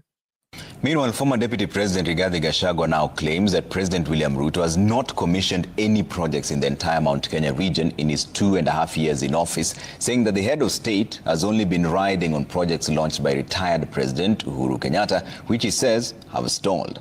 Gachagua, who was speaking in Wangige in Kabete constituency in Kiambu County, said that he will ensure President Ruto is a one-term president. Si umesikia rais anakuja hapa? Anakuja huo? Anakuja kufanya nini? Sisi tunataka kumwambia William Ruto, wewe unakuja hapa Mlima Kenya, ukuwe mtu ya kuongea ukweli. Project zile zote ziko hapa katika mlima ni zile zilianzishwa na Rais Uhuru Kenyatta. Hakuna project hata moja yako. Kwa hivyo wewe ukija hapa useme project umefanya ni gani? Zile project ziko ni za Uhuru Kenyatta, umekataa kumaliza. Lakini usikuje kudanganya watu ya Mlima Kenya. Nani alipeleka Rigathi nyumbani? Nani ameharibu uchumi ya Kenya? Ni nani ataenda nyumbani 2027? Wale wanasema Ruto must go. Sasa what this is the contradict. You see Ruto is saying that nilita wabunge wakataza wasifanye impeachment. Now we see the people of Gachagua now saying that nani alifukuza Gachagua ende nyumbani? Ruto. Nani anaenda nyumbani 2027? Ruto. And that is the game. Let me hear from Bernard.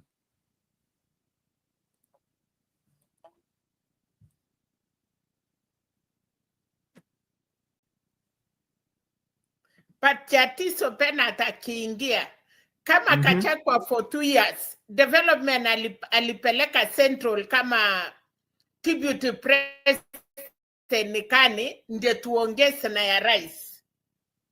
Ndiye Bernard akiingia yeye amefanya nini? Akisimama kwao kusema rais hajafanya kitu. Yeye for 2 years what did he do?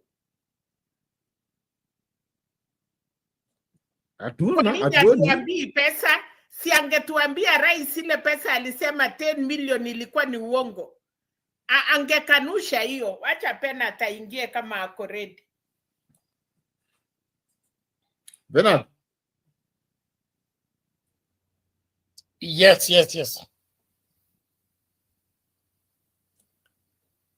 Unaona mchezo yenye Kimbikimbi used to call ya paka na dogi.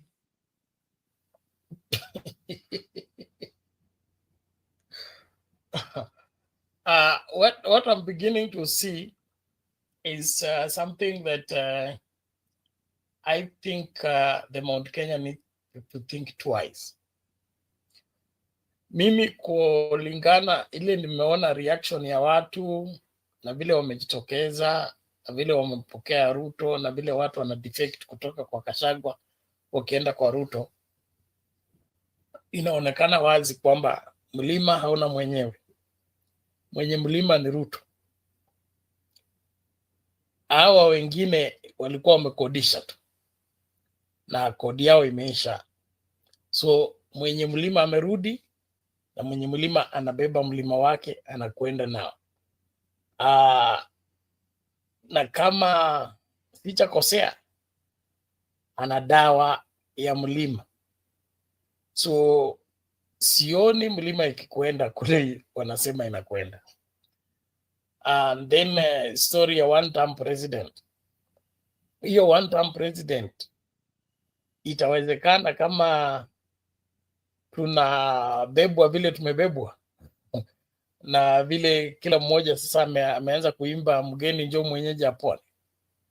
So masuala ya mageuzi na mabadiliko katika nchi hii itahitaji kazi nzito kuliko ushabiki, kazi nzito kuliko kukusanya pamoja. Nasikia kuna inaitwa loyal people's loyal coalition and the other teams, they coming together of those political parties and political leaders without a serious roadmap to put up a serious campaign to outdo Ruto. I don't see them going anywhere. And so the mountain seems to be leaderless. And because of that, anybody can make an inroad in the same. The people that were supposed to provide leadership to the mountain ni kama wamefanya nini, wameogopa wakajificha. So it is there for the taking. It's a conference going on, I think is it next week in Kisumu, called Mountain Takers. So I think the mountain takers have gone to the mountain and they are taking the mountain, and they may just succeed because I don't see any formidable force from the mountain that will be able to challenge the money wave and the love for the money that runs the mountain. And then, of course, the preparedness of William Ruto in buying every one of them, because if they are there for the purchase and there is willing buyer, there is willing seller, why not? But that to me is only frustration because it's going to dig us back into the hole, and whatever that was to be sorted out within this time may just take a little longer before there is a better way to get rid of the bad leadership we are complaining about. So watu wa mlima wajani convince kwamba wako na uongozi na uongozi wao ni formidable. Uongozi wao unategemea watu wa nje na watu wa nje wana uwezo wa kuingia na kutoka na chochote kile uko mlimani. So wale walikuwa wanasema wamebeba mlima wamefungia sijui wapi, sioni wakitoboa unless they prove otherwise. Nafikiria niachia hapo unless kuna swala lingine. Maswala yapo mengi. Swala la 10 billion, sorry, swala la 10 billion. 10 billion Gachagua kuitisha ili aende kupanga siasa ya Mount Kenya. I don't think it's far-fetched. It's not far-fetched as much as it's being claimed that Ruto was lying. There is a high probability that that took place. But having said that, there was also claimed by Tuju that when Uhuru needed William Ruto to be a deputy president, he asked for billions, and he was paid to accept to be Uhuru's deputy president in 2013. So if there is any money transaction for political gain, it is from both William Ruto and Rigathi Gachagua. Inaonekana kuwa deputy president unapata nafasi ya kuitisha hela. Ruto aliitisha akapewa, ndio akakuwa running mate wa Uhuru, na Gachagua alikuwa na tembea kwa hiyo nyayo tu aitisha kwake na yeye kwa sababu amekuwa deputy president. Niachie hapo. Bernard, can I say something there? I think we discussed this thing why Gachagua was selected. And I think the debate that went on, and people who knew the insider stated that the man was made a deputy president because of the money he gave. Okay? And we know where the source of the money came from. Remember the cases he had in court, government and all that stuff. Money, which is really dirty money. And so when they talk about the 10 billion, what's the connection between what is going on now and the possibility that Gachagua too invested in that system and now is feeling that heat and the pain? He doesn't know, these are dirty stuff going on underneath there. So this issue is really between Ruto and Gachagua, but there was a money exchange, and that money is a dirty money. And this is why I think we are not out of the wood yet. We are actually playing politics, and the sad thing is that these are two people that are leading us that should not be where they are. But it seems as if we are moved. On the other hand, you see the central move back and forth, and that may not be. It may not just be central, but I think it's Kenya, and it is because the bigger players are these guys whose interest is money. So they're using that money to dangle, either way, get people by them. And it seems to me that Central, because of, plus of course the money, and because of what we know has been going on in the country, in the name of corruption and tribalism, it is as if, as you stated, that we are not out of the wood yet. We are still right there, stuck between these guys. So we are just moving between two people, Gachagua and Ruto, when actually both of them are the same thing. That's my feeling. And so what they are playing is playing on us is to use our weaknesses, and they know the weakness of the mountain is the money, okay? And I'm sorry to say that, but it's, from what we see here, is very clear that maybe Gachagua does not represent power and money. Mama Selina say that, and I don't think they are so different from other parts of Kenya, though other parts seem to be more principled. They're those that have been in the opposition with or without money, and so we are not quite out of the wood yet. So Kenyans, we got to search our souls. We got to question our own stand before we see the dirt in somebody else. Let's look at the dirt within ourselves, so that we get this issue of money and corruption out, or in the air, in the open, so that we deal with it. Because criminals are the leaders, okay? They do dirty deals, and we see those dirty deals, and we are quiet. Mama Selina stated clearly that there are these so-called young leaders, so-called progressive leaders, whom we allow into parliament. After the money, you don't hear them anymore. They bought helicopters, they are there. So it seems as if we are just great and young. When we get in that money get to us, we lose our voice. And that's the danger. So we got to identify the problem, or we got to rally around those key elements so that we make a difference in the nation. Because right now, it just a confusion is being revealed.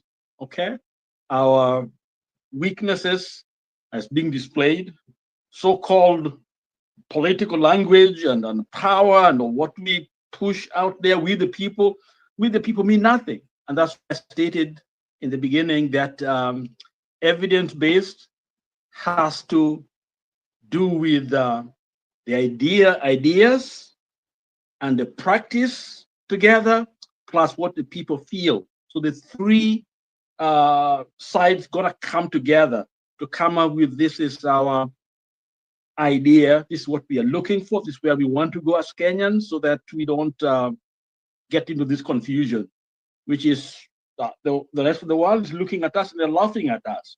We talk about democracy and they don't even know what we are talking about. In the real sense, is this not democracy? We think we are given those words. It's almost like they have given us terms to use. But when you look at those terms, what they really are, it's pathetic. There's nothing called democracy, okay, that we have here in our nation. But the West and the East and others, they want us to carry those terms, because as long as the confusion is there, they get the natural resources, because they are resources which only Africa has. No one else has them, okay? And they need them. And how can they get them? If you are strong, if we are able to protect our own, they won't get them. In other words, today, if Africa says no to cobalt and other things, we won't have cell phones, we won't have laptops, we won't have powerful, the flight, the plane, the modern technology that we use in warfare, in telecommunication and others. We won't have them. But how do they get them? Give them the language, democracy, give them all these things, because when we talk about them, we think we have it, but we don't. And we've just seen exactly today when I watched, that the people who have been scolding us, and they're the ones who are doing exactly the opposite, and so where are we? Back to you, Shadizo. Thank you, Lala. Thank you for that submission. You have added what Bernard has said. Let me listen to Mama briefly before I make the other announcements. I have something to remember, but Mama anataka kuongea kitu. Mama, come on. Yes, I was saying, like, let me talk to your generation now. Wakati baba amekuwa Western ama amekuwa kila mahali, watu wanasema Gen Z ya Western, ya Nyanza. So today, wale watu walikuwa nakaribisha Ruta na kuimbia ni Gen Z. Now tell me, wale wanatuambia ati tuko na Gen Z watapika kura tofauti.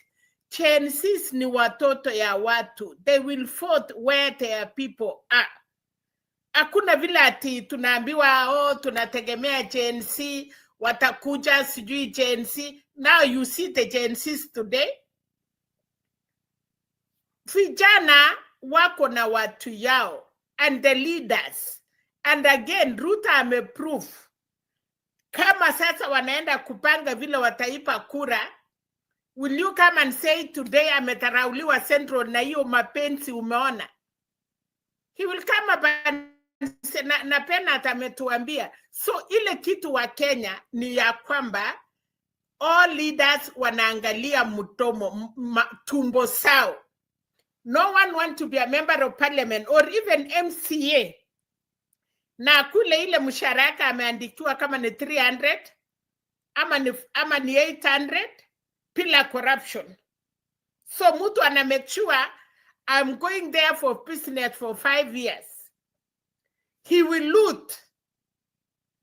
Kama unasikia sasa wameanza kupeleka familia South Africa, wamekuwa na pesa mpaka wanajua Kenya ikiumana they will not be here. So ni wa Kenya sisi ndiye tunastahili tujue. All these leaders, hata mwenye atakuwa president after Ruto, it is the same thing. Ruto alikuja anataka kukua kama watoto ya Moi, anataka kukua kama kina Uhuru, anataka hata yeye akuwe billionaire wherever he is there now. So tell me, isipokuwa ni wale wa West Africa, Toore, nani, wale wanaona watu yao, lakini wa Kenya wamependa starehe. Mtu anakuwa member of parliament, kama hakukuwa na nyumba, amenunua Nairobi, ya pili anaongeza mke. So we are not going anywhere. Ile kitu tu wa Kenya wangefanya ni kama hao viongozi wangekubali kufuata hiyo katiba yetu, maybe. Na niwapatie siri moja. Matajiri wanasema kila mtu akiwa na pesa utaongoza nani? So wanataka watu kukua maskini. So wakilete hiyo tupange laini tunapata 500, hata 500 ni pesa mingi. Mpaka even 100, kuna mtu hata achakula, na akipata hiyo 100 atashukuru apelekee watoto yake unga.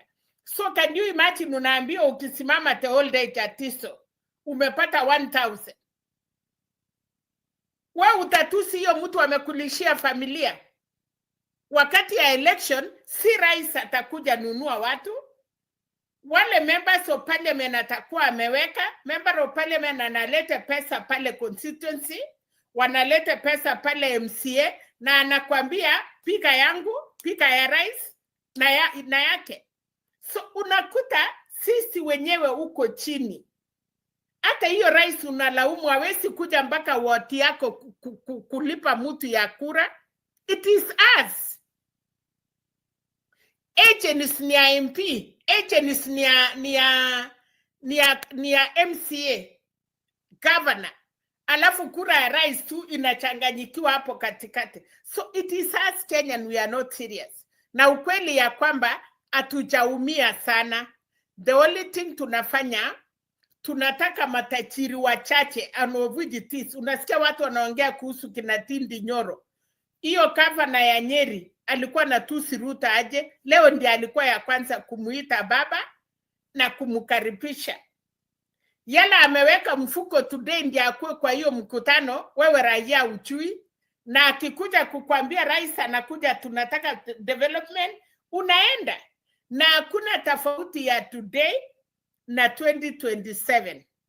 Tusidanganyane. Ati today unajua ni kwa sababu tutabadilika. There is no kubadilika. Wale wamekula, wanarushwa, na wale wengine wanaingia, wale inaonekana wana resist, wanawekewa watu. Raia kasi yao ni kukula, anasema nipatie yangu for 5 years. We have already sold our country.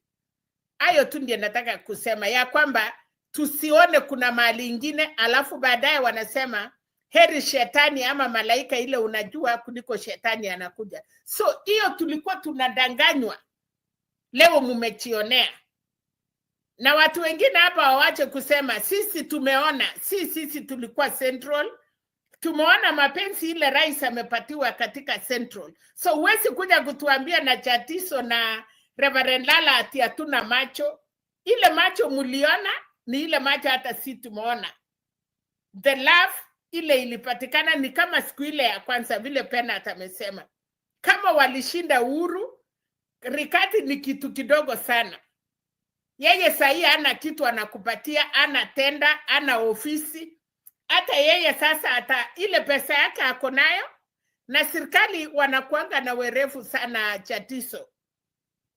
Wakiona wewe una pesa inakusumbua, wawezi kukunyima utembee, wanataka uende ukulwe hiyo pesa.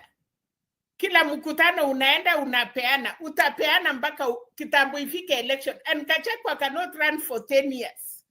alikuwa impeach. So there is no way he can be even a member of parliament, hata kukua councillor.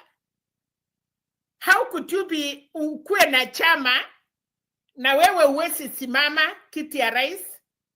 So kuna mambo hapa mbele tutaona. Asante. Bado tuko mbele.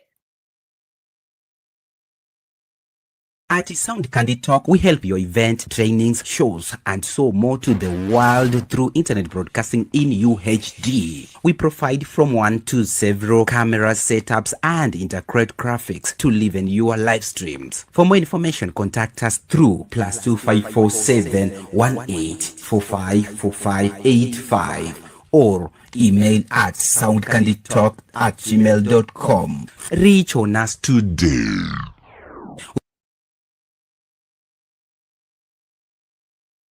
Thank you and welcome back. For those who are watching, please invite somebody to watch with. The number of people watching is still low. Tuongeze. I need at least 200 people. So make sure you share the video to the 5 groups, and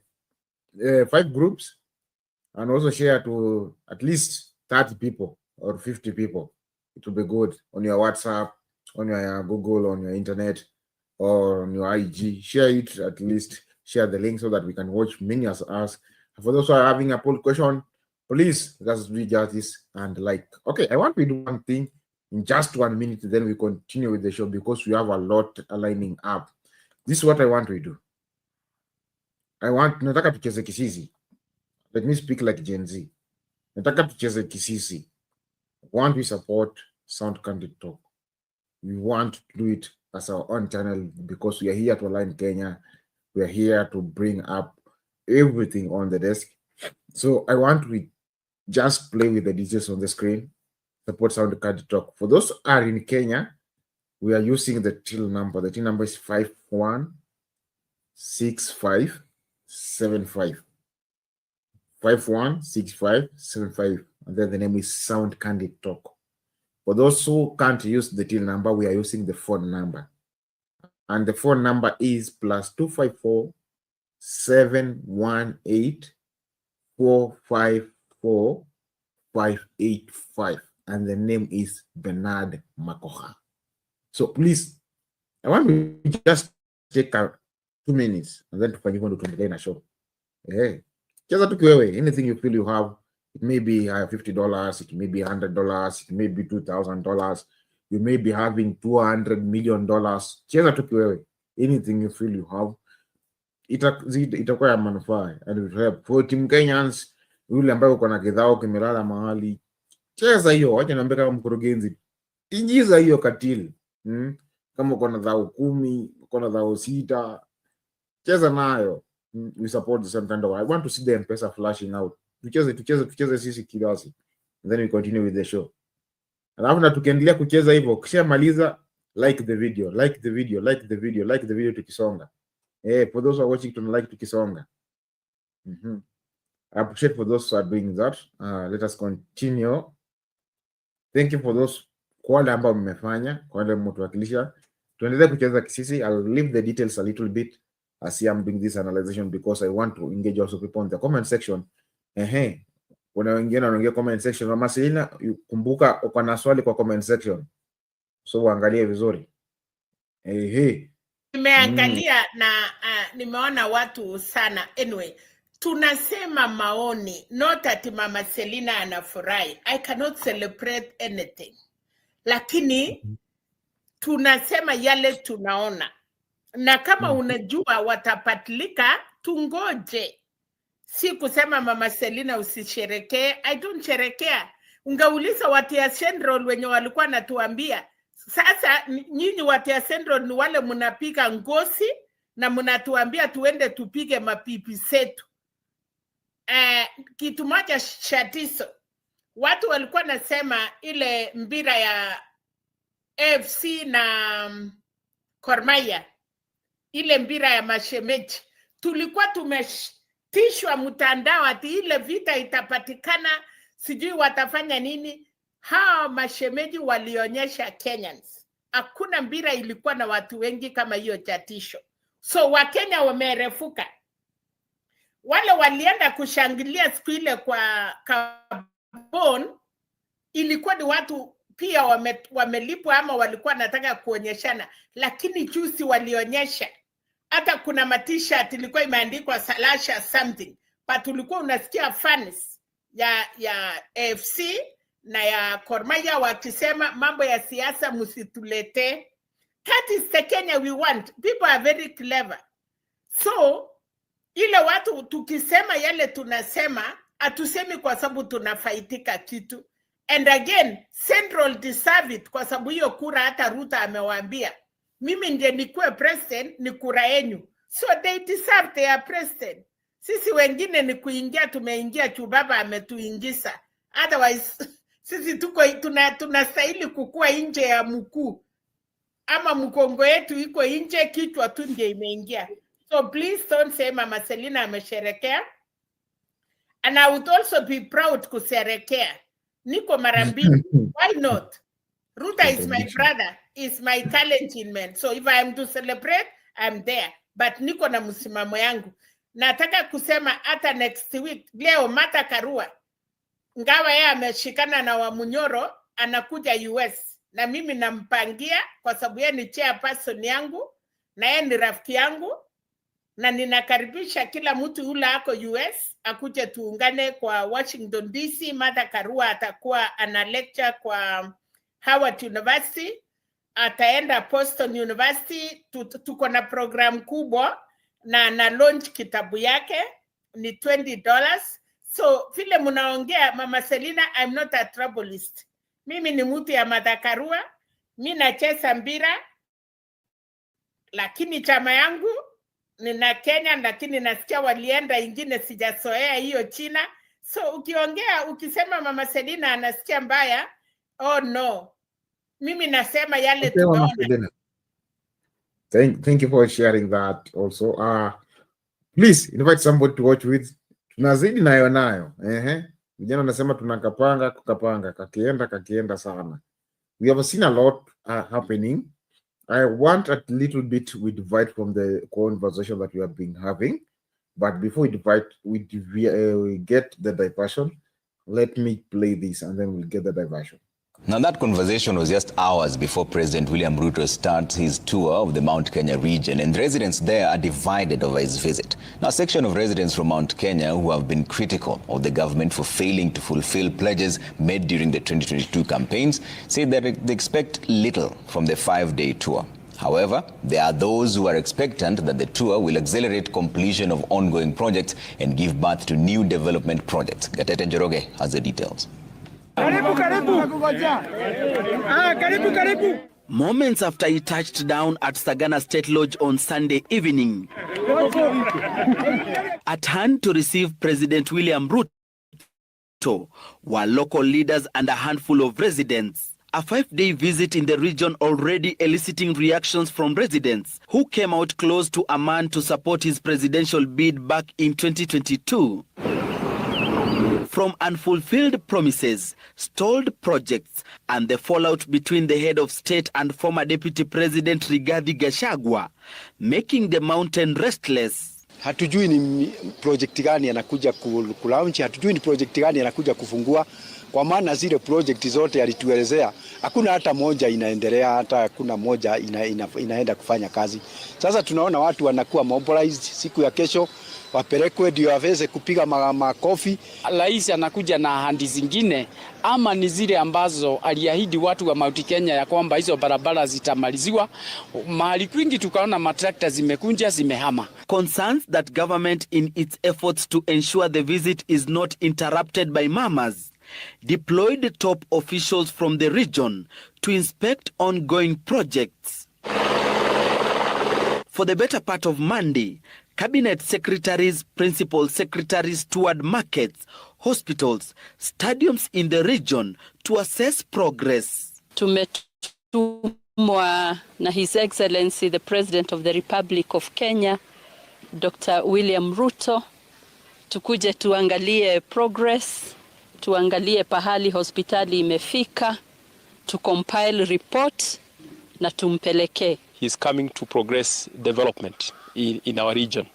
and the people of this region should celebrate and should be very proud that the head of state is in this region. But the visit by top government officials in some areas was not received with open arms, as residents want the government to focus on unfulfilled promises. This is one of the sites or projects that have been identified for launching. In fact, in terms of groundbreaking, it's a big market that is coming up here. Kuna ahadi alituahidia kuwa atatupatia milioni 100 ya kutengeneza barabara. Hakuna hata senti tulipata na hakuna kitu kimefanywa. Kisha kuna soko ya Kagio. Anasema anakuja kufungua. Hiyo soko isatengenezwa. Sasa sinjui anakuja kufungua itengenezwe nini ingine. There are those who, despite being expectant of more development, have welcomed the ongoing projects with a plea to ensure funds are available to complete the projects. Ile murandi tuko aliahidi watu inaonekana inaendelea, lakini tunaomba iendelee na isisimamishwe sababu tuko na shinda hapa, hata tutosei. Maendeleo yake ni hiyo soko ametuahidi, na sasa inaendelea, mradi wake inaendelea kufanywa. Labda mengine akuja tuahidi hiyo siku atutengenezee, sababu hakuna ingine yenye tumeona. Barabara zetu ni mbaya kabisa, hatuna barabara kwetu Meru. Hakuna barabara, hakuna maji yenyewe alituahidi atatutolea hapa ya Mbututi, hatuna. Gatete Njoroge, Citizen TV, Nairobi.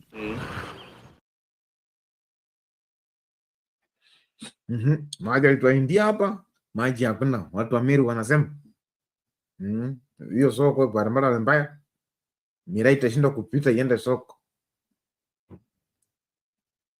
Kenyans, this is how things are moving. Shatiso, kuna mabarabara ya county na kuna barabara ya serikali. Ni gani hizo sasa? Unajua hii watu, kila mtu akisema barabara ni mbaya, yale inastahili kutengenezwa na national office ni gani, na yale inaweza kutengenezwa na county ni gani, ile raia wachue. Kwa sababu hata mambo ya soko, it is supposed to be counties. Labda kama ni kubwa sana, kwa sababu mambo ya masoko inastahili kuwa every county, not national office.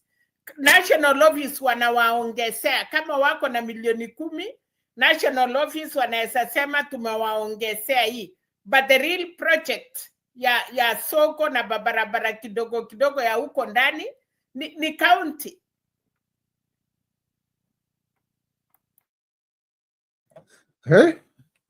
Hii kuna chomeka.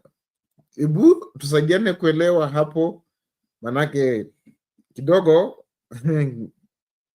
kuna mahali chenga iko kidogo, lakini tutapatana. Wacha Bernard tuambie tu wanaelewa mambo ya barabara kidogo, kwa sababu really watu wanachanganya hii mambo. Kuna vitu inastahili ifanywe na national office na kuna ile ya county office. Ngoja tusikize Bernard. Bernard.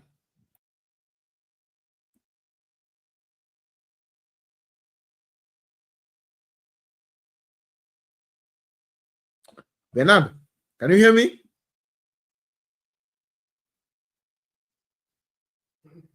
Thank you. Sasa hiyo ni mshtua. Bernard, can you hear me? It seems we have lost Bernard a little bit, but Bernard is coming back. Don't get worried. We're still moving on. Please share the video, invite somebody to watch with. We have remained with a very, very, very few minutes. We'll be getting out of here. So I want to welcome you as early as possible. Come, let us close the show together. Come, let us wind up with the same strength, with the same energy. Okay, I want to take another diversion a little bit because I wanted to hear from Nini, but Bernardo akikuja tutuelezea story ya barabara kidogo. Mama Selena tusisahau hiyo, akikuja tutamkumbusha tuelezea story ya barabara. I want to take a diversion kidogo.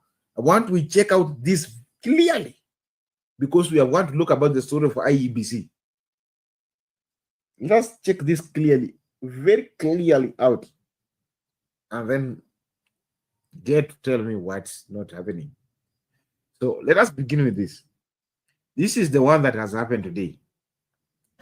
Na kiongozi wa chama cha NARC Kenya Martha Karua amewahimiza Wakenya kupuuza ripoti ya kamati ya mazungumzo ya kitaifa akisema kuwa ripoti hiyo haijashughulikia masuala muhimu kuhusu Wakenya yakiwemo gharama ya maisha, ukaguzi wa uchaguzi wa mwaka 2022 na heshima kwa vyama ama demokrasia ya vyama vingi humu nchini. While concluding on the NADCO report, we want to say it has nothing to alleviate the suffering of citizens, but it offers goodies to the leadership. This is totally unacceptable. It is a fraud upon Kenyans. It should be frowned upon and totally rejected. That is the verdict of NARC Kenya. It is a distracting national smokescreen. Yes. We are aware that some of our partners may see some good in it. But we say this. One, unfortunately, the findings confirm that the committee was formed by the unwilling, that is the Kenya Kwanza, and was intended to buy time. We remain an integral part of the Azimio coalition, which is a democratic coalition with room for divergent views. Therefore, NARC Kenya boldly presents its views and unapologetically so.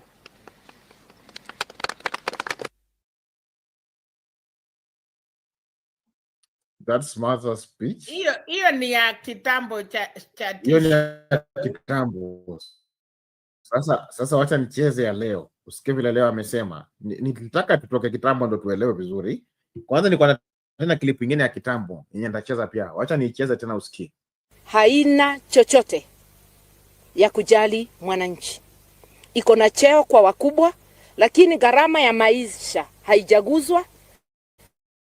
Maisha haijaletwa, gharama yake haijaletwa chini, inaendelea kufanya nini? Kupanda. Tunaambia wale wako katika bunge, mahali hiyo report iko, hamjachelewa. Mnaweza geuza mambo. Mkifanya amendment kwa hiyo ripoti, muingize mambo ya kuleta gharama ya maisha chini.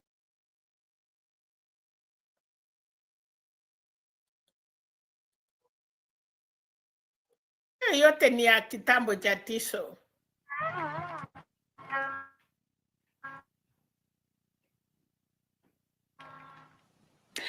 The recruitment of new facing more hurdles, with the opposition leaders now vowing to block the exercise, citing alleged bias in the shortlisting of candidates. Wiper leader Kalonzo Musyoka, Martha Karua, and Eugene Wamalwa claim some of those interviewed are proxies of President William Ruto and ODM leader Raila Odinga, casting doubt on the independence of those that will be listed to take up election management in the country. Stephen Latour reports. As the recruitment of chair and commissioners to the Independent Electoral and Boundaries Commission enter its second week, opposition leaders are now sounding an alarm over names that have already appeared before the panel. May I start by... Wiper leader Kalonzo Musyoka, PLP leader Martha Karua, and DAPK boss Eugene Wamalwa have accused President William Ruto for allegedly hijacking the process to recruit new commissioners. We are concerned that the Ruto regime is determined to control and direct the recruitment process of the commissioners with the ultimate objective of capturing the electoral management body. In fact, we can go as far as saying he is trying to recruit a William Ruto commission. Siku chache tu zilizopita niliandika barua nikamwandikia Mheshimiwa Raila na pia nikampa kopi Mheshimiwa William Ruto. Swala hili ni la sisi zote. Aliwezi kuwa swala la upande moja. The leaders cited the shortlisting of Joy Mdivo, who worked as the UDA party's Dispute Resolutions Committee chair. There's a political player in President William Ruto's circle. We wish to point out the case of Joy Mdivo. She has been the chairperson of the UDA Internal Dispute Resolution Committee. It is clear that Ms. MS Mdivo is not eligible for consideration for appointment as IEBC Commissioner as stipulated in Article 88. Huyu mama yetu kwa mfano yeye uhakika hawezi akiingia huyo kama mwenyekiti kwa mfano, huyo ni Ruto kabisa. Hatuwezi. The opposition now claims that UDA and ODM are jointly working to set up an electoral body that will suit their 2027 interest and align the broad-based government in the next general election. Kwa sasa Mheshimiwa Raila na chama chake cha ODM wameingia kwenye serikali, na yeye na Bwana Ruto wako kwa serikali ya broad based. They have now threatened that they will take legal action should the appointing authority present to Kenyans a list of the new IEBC that will not reflect the wish of Kenyans.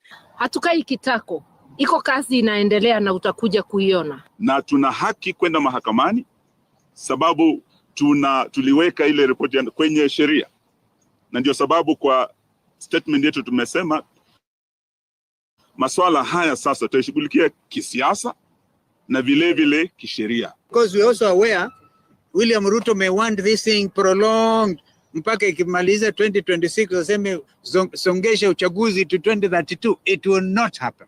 Former Deputy President Rigathi Gachagua was scheduled to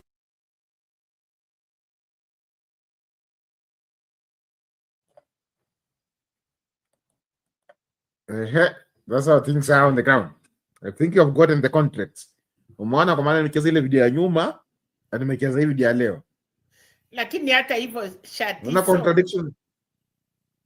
Hata hivyo Martha Karua, my party chair, Kalonzo, unajua uwezi kuja kuambia watu kwa kaseti ama kwa press conference na unajua the right channel. Anajua sasa sahi wamekuwa shortlisted. Walikuwa wapi wakati hiyo? This is incitement kwa sababu already imetengenezwa na watatutangazia anytime soon.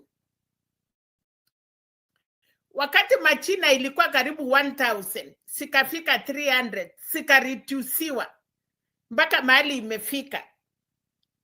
You know, watu wameshindwa kusimamia opposition.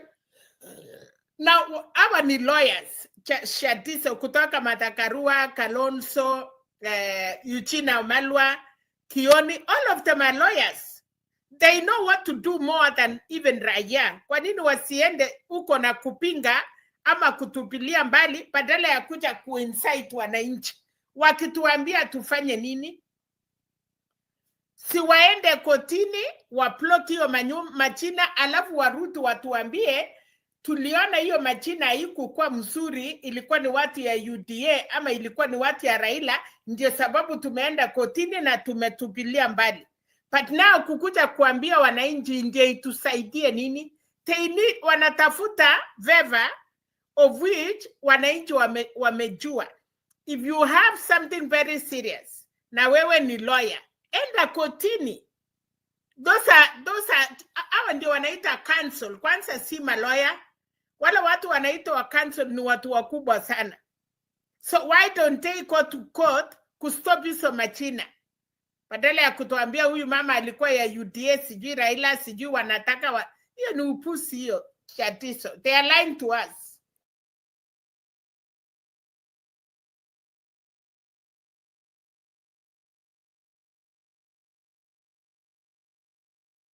You are speaking very well and I appreciate it.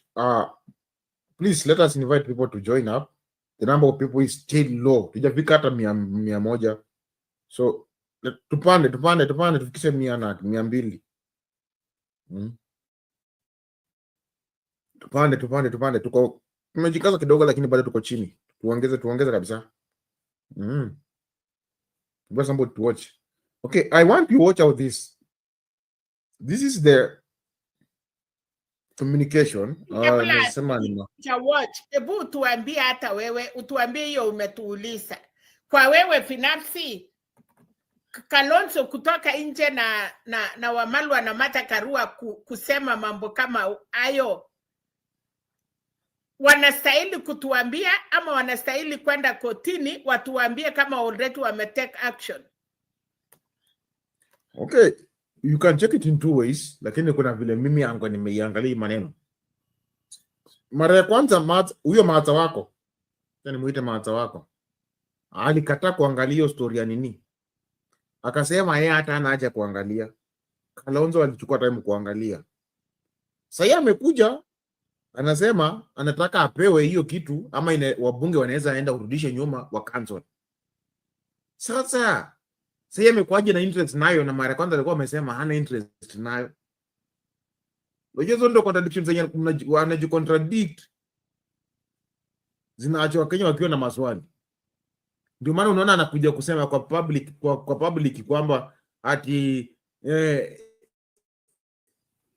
tumesema hao watu wote ni wa nini, wa Ruto, nsida kuenda kotini. Juu anakumbuka nyuma alijicontradict. Unakumbuka mtandao huwa haisahau. Video nimekuchezea, uliona video nimekuchezea ya kwanza na ya pili. Niko na video hapa nyingine tena naweza kuchezea. Walikuwa wote press conference waki address the nation.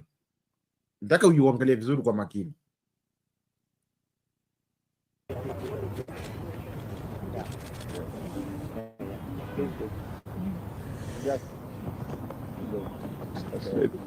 Ladies and gentlemen, good afternoon. And we'll be requesting Honorable Martha Karua on behalf of our team to now deliver the statement. After that, we'll be available to take a few questions from your side. Thank you for your patience and understanding. Thank you.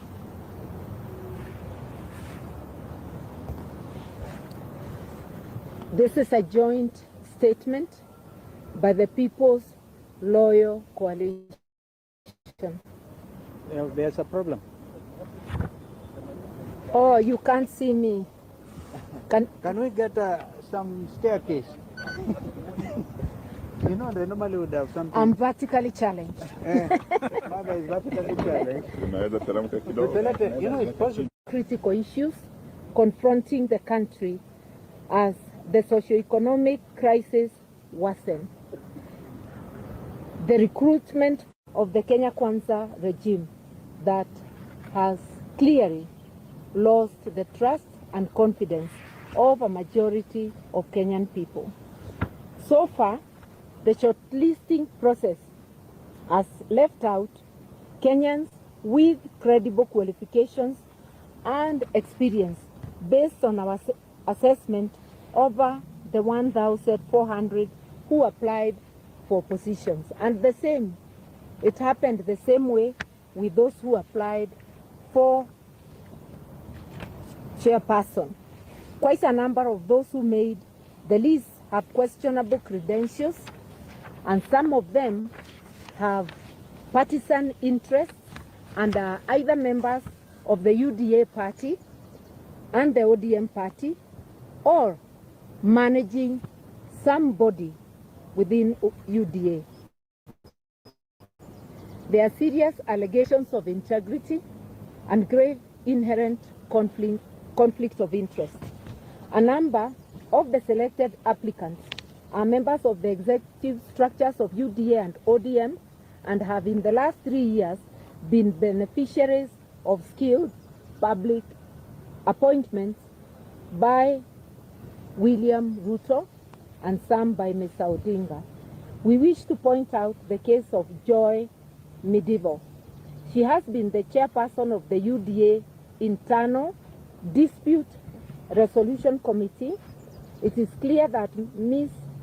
MS Medivo is not eligible for consideration for appointment as IEBC Commissioner as stipulated in Article 88.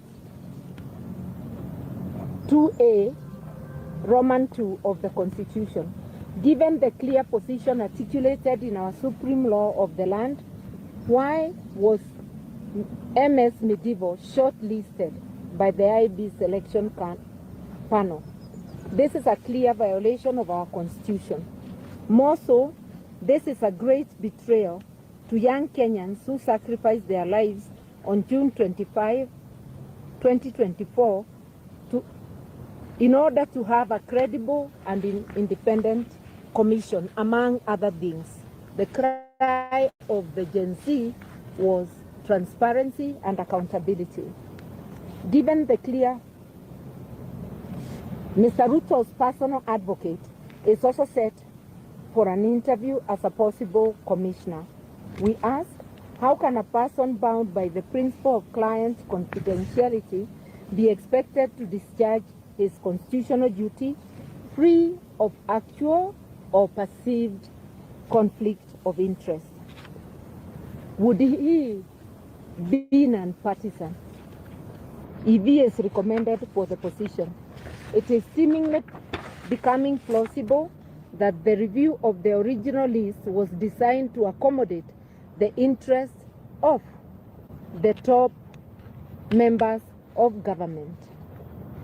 Worse, there are growing concerns about the National Intelligence Service, which has recently been accused of abductions, torture of civilian disappearances, and other human rights crimes and illegalities. We challenge the IEBC selection panel to categorically explain how Ms. Medieval and Katwa Kigen were shortlisted and the role, if any, of the NIS in the selection process. We also urge the panel, I want to add there, and anybody else who has conflicts of interest, because there may be others whom we don't know and the public knows. We also urge the panel not to take part in any partisan actions that may pose an existential threat to the well-being of the people of Kenya by undermining electoral justice. And you know, electoral injustice has been a great problem in this country. The panel should only nominate persons who are beyond reproach and will carry out their functions in accordance with the Constitution of Kenya.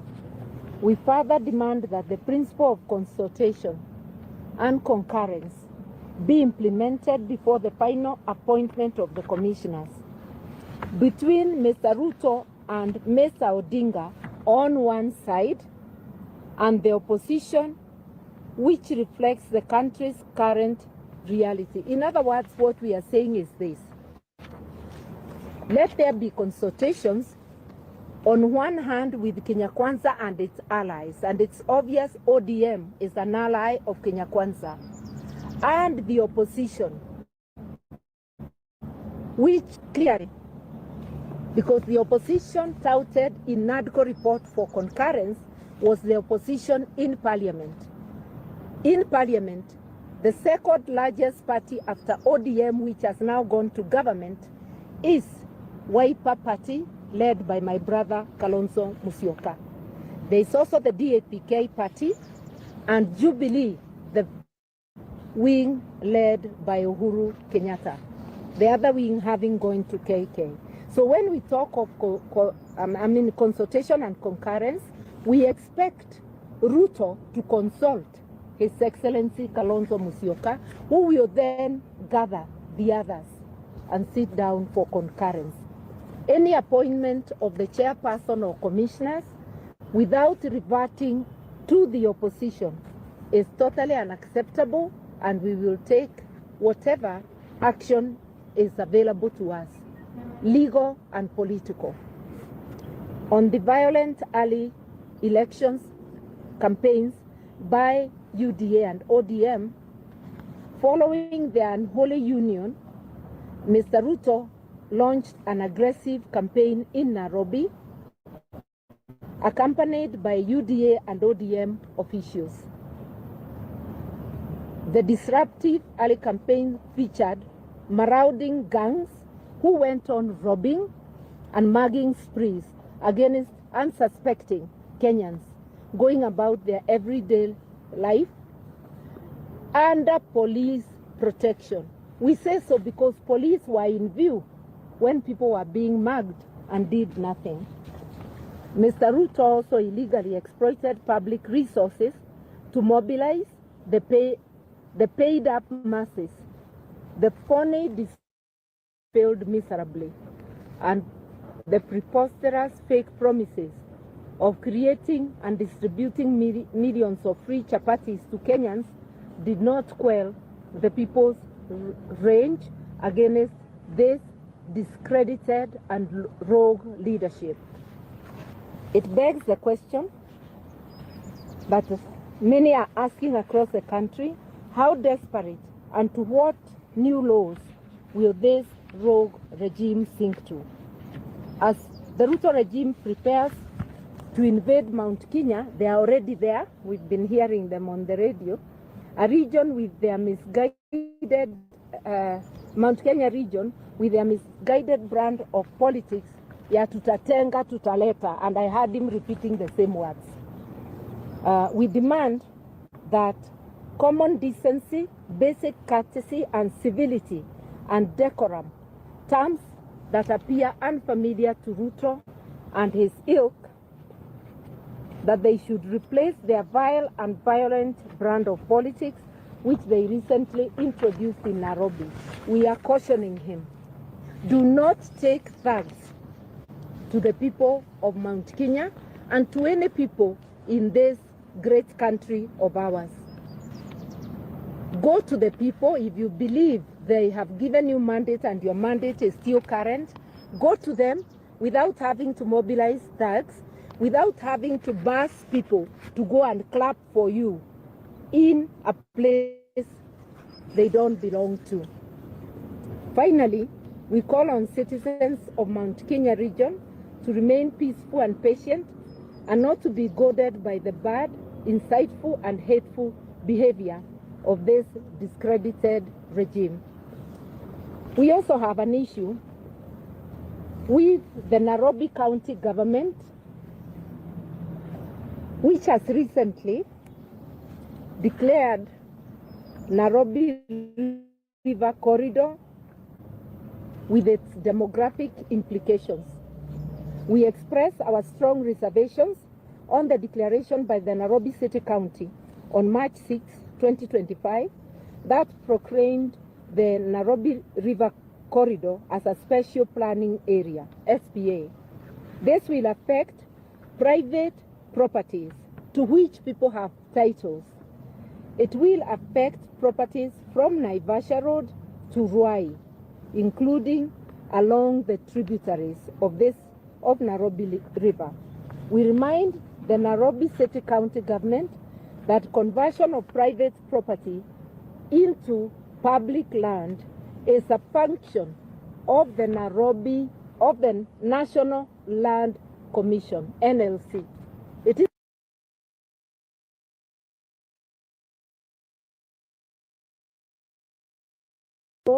of the National Land Commission through this illegal and unconstitutional declaration. In order to make a declaration like this, noting that via the Constitution, rivers and lakes belong to the national government, not to counties. Therefore, if there is an idea to create this corridor, it must originate from the national government with a cabinet memo, with the necessary policy documents, and most importantly, there must be public participation and parliamentary approval. We categorically say that this move will change the political and demographic arrangement of Nairobi and must not be taken lightly. The People's Loyal Coalition will defend the interests of the people of Nairobi legally and politically. We thank you. Well done. Some water for mother. So I think we can take some questions, a few questions you might have. I'll invite, yes, we can take three, and then I'll invite His Excellency Stephen Kalonzo Musyoka to come and take this. Well, I assume the question is directed at, if it's at mother, we can still go. You can shoot, we can still. She can still answer.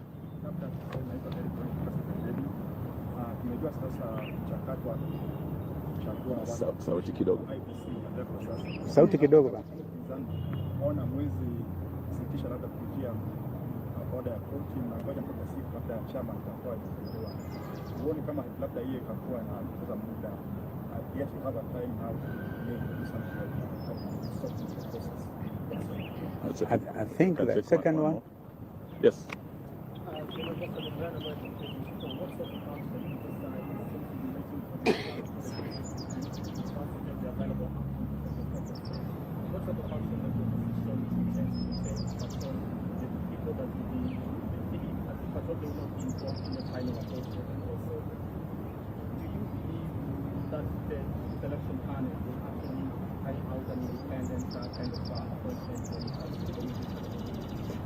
I think I can deal with those and my colleagues can add.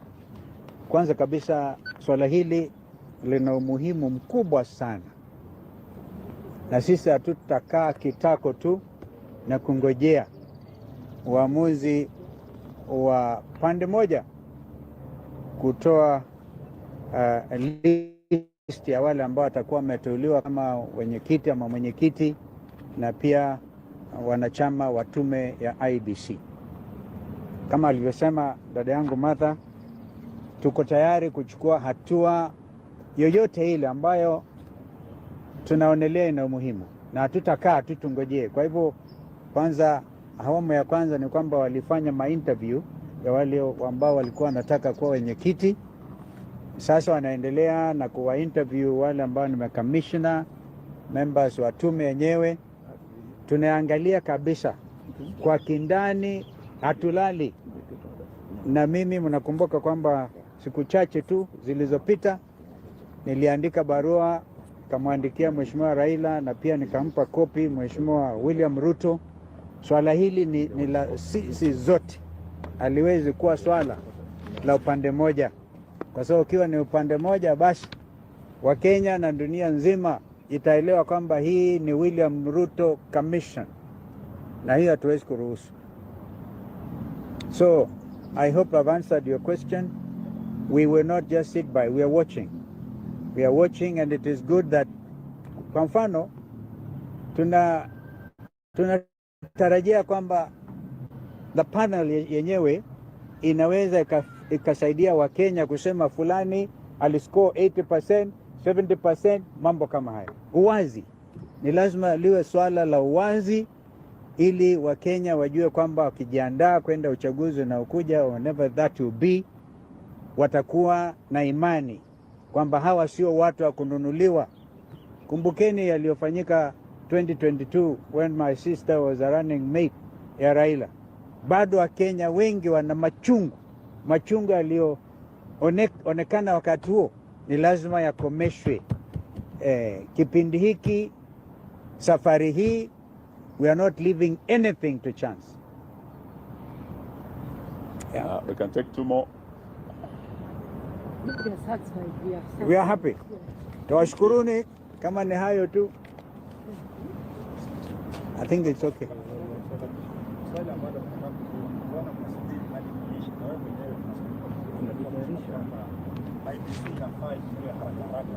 Haraka ina muhimu sana. Haraka ni swala nyeti, my sister can add, lakini tuajiandaa. Nikwambia tuko tayari kung'ang'ana kwa vyovyote vile, politically, legally. Hatuwezi kuachilia hii bwana. Yeah, you can add. Oh, please add. Nafikiri muulize kwa Kiswahili, yule kwa Kimombo, but it's basically the same issue ya kwamba kwa nini tumengoja hadi sasa. Ukisikia statement yetu tumesema pahala tumefikia sasa, lazima kuwe na pande mbili ambazo sasa zitaamua ni kina nani ambao sasa watakuwa wale chairman ama commissioners. Ile report ya NADCO ilikuwa clear ya kwamba mazungumzo hayo mpaka yawe kati ya upinzani na serikali. Kwa sasa Mheshimiwa Raila na chama chake cha ODM wameingia kwenye serikali, na yeye na Bwana Ruto wako kwa serikali ya broad based. Sisi ambao tumesalia kwa upinzani tumesimama na wananchi na Gen Z na tumesema hatutaingia serikali ya Zakayo, hatuko kwenye broad based. Kwa hivyo haiwezekani pahala tumefikia Bwana Raila na Bwana Ruto wakutane kwenye ikulu wakiwa watu wa broad based wasemezane peke yao. Hiyo itakuwa kinyume na yale maafikiano yalikuwa kule Bomas ya NADCO. Na hayo hayakuwa tu mazungumzo, yaliweka kwenye sheria, yalipelekwa bungeni. Kwa hivyo tuambia Bwana Ruto na Bwana Raila, kama wao walio serikalini sasa broad based watawacha upinzani nje, hatutakubaliana na uteuzi wa mwenyekiti ajaye. Na tuna haki kwenda mahakamani sababu tuliweka ile ripoti kwenye sheria.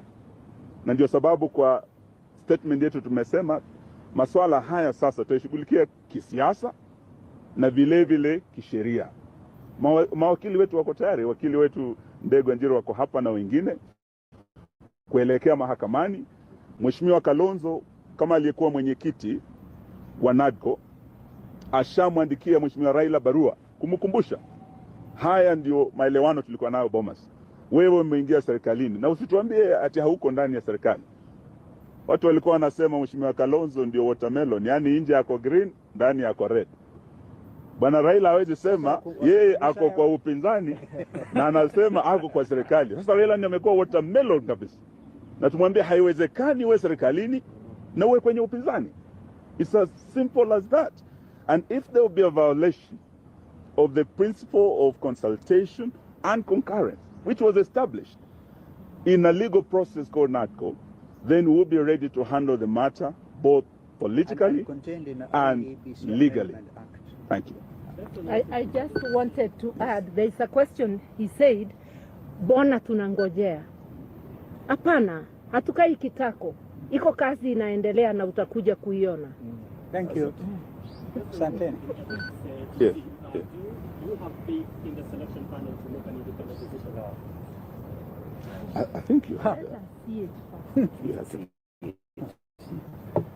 Well, for now, whether or not we have faith is actually overtaken by events. That's why we are watching. You see, the process that we went through, for example, to get included only one name of Ambassador Kokimoli, the kind of mud we were dragged through. And we said we cannot afford to wait. Let us see the product they come up with. And you know, the principle of consultation and concurrence will apply at the level when they have forwarded the 9 names to the president. Okay? Sorry, sorry, Njiru. I might actually give him the floor. That is when the principle of consultation and concurrence will apply, because 2 names will be taken to President William Ruto for selection as the chair of IBC. Now that is where then they must consult with us. And another, is it 9 names? Yeah, 9 names will be sent to him for selection of 6 as IBC commissioners. Again, we must be involved. Umesikia kwa mfano hapa, huyu mama aitwa Joy Medivo, kwa mfano. Yeye uhakika hawezi akiingia huyo kama mwenyekiti kwa mfano, huyo ni Ruto. Ruto kabisa. Hatuwezi. Jameni, one Chabukati was good enough at the time. We can't afford it. And the country cannot afford it. And the future generations are now saying, kipindi hiki, safari hii, ni Wakenya wajikomboe. Yes, sir. So can we say the constitution of IBC now hangs in limbo? No. That's a very quick conclusion. Yeah, mother told you, hatukai kitako. And yet we don't want to delay the process, because we're also aware William Ruto may want this thing prolonged mpaka ikimaliza 2026 waseme songesha uchaguzi to 2032. It will not happen. Thank you. Asanteni sana. I think that is enough for today.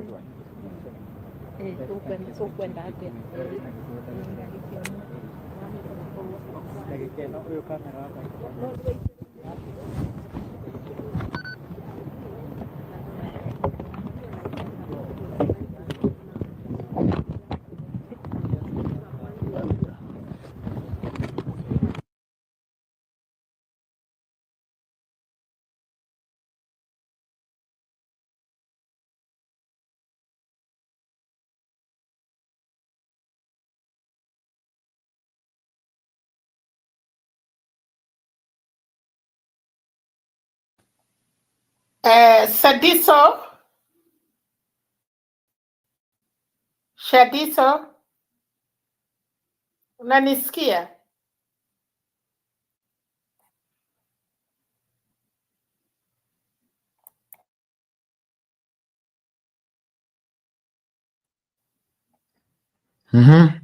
Yes, Shadiso. Now walisema wakati ya NADCO report walitoka na wakasema they are not part and parcel of it.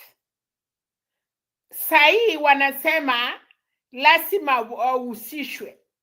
Ukikataa mara ya kwanza utaki huyo msichana na umutaki saa hiyo hajaolewa, alafu saa ile amepata bwana, harusi inafanywa, unasema hapana, huyu msichana alikuwa yangu. Does that make sense? Kalonzo saa hii anasema sisi ni opposition, lazima tuhusishwe kwa sababu Raila ameingia serikali. ODM wanasema hawajaingia serikali and they are the majority. Wakati Sufuna alisoma ile wakati ilikuwa secretary ya UDA na ODM, they never say they are in government, join in government. So hii mambo hawa wanasema sahi ni kama umeona mambo imeenda kuharibika, so wanasema tunataka kuwekwa ndani. Alafu tena wanasema hatutaki kuingilia sana kwa sababu Ruto ameidelay. Now, ukweli ya kwamba wewe unasema utaki au usiki, saa ile mambo imeenda, ndio hata watu wameuliza vile nilikuuliza. Kwa nini walinyamaza wakati ilikuwa bato mbali? Ikitafutwa wale commissioners wa kuinterview, commission ile ilikuwa ina interview commissioners. So now these people, what do they want? Haya, ya pili anasema sisi tunasimama na Wakenya. Ukiangalia those confused, I'm sorry.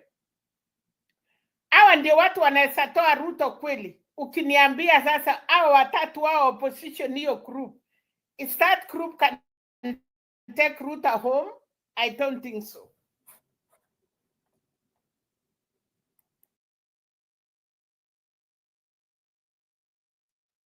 Thank you, ma'am. Thank you, ma'am, for that submission. You're trying to see the point that I was coming from, and I hope I'm doing well. I hope the time is so much spent. I want to listen to National.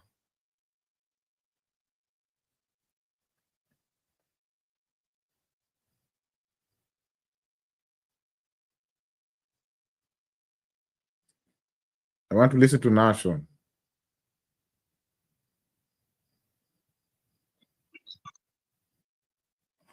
Shadivo. Yes, natural. Hey, natural ama ni neutral? Mi naitwa not neutral. Si natural. Neutral. Na hii lugha si yetu.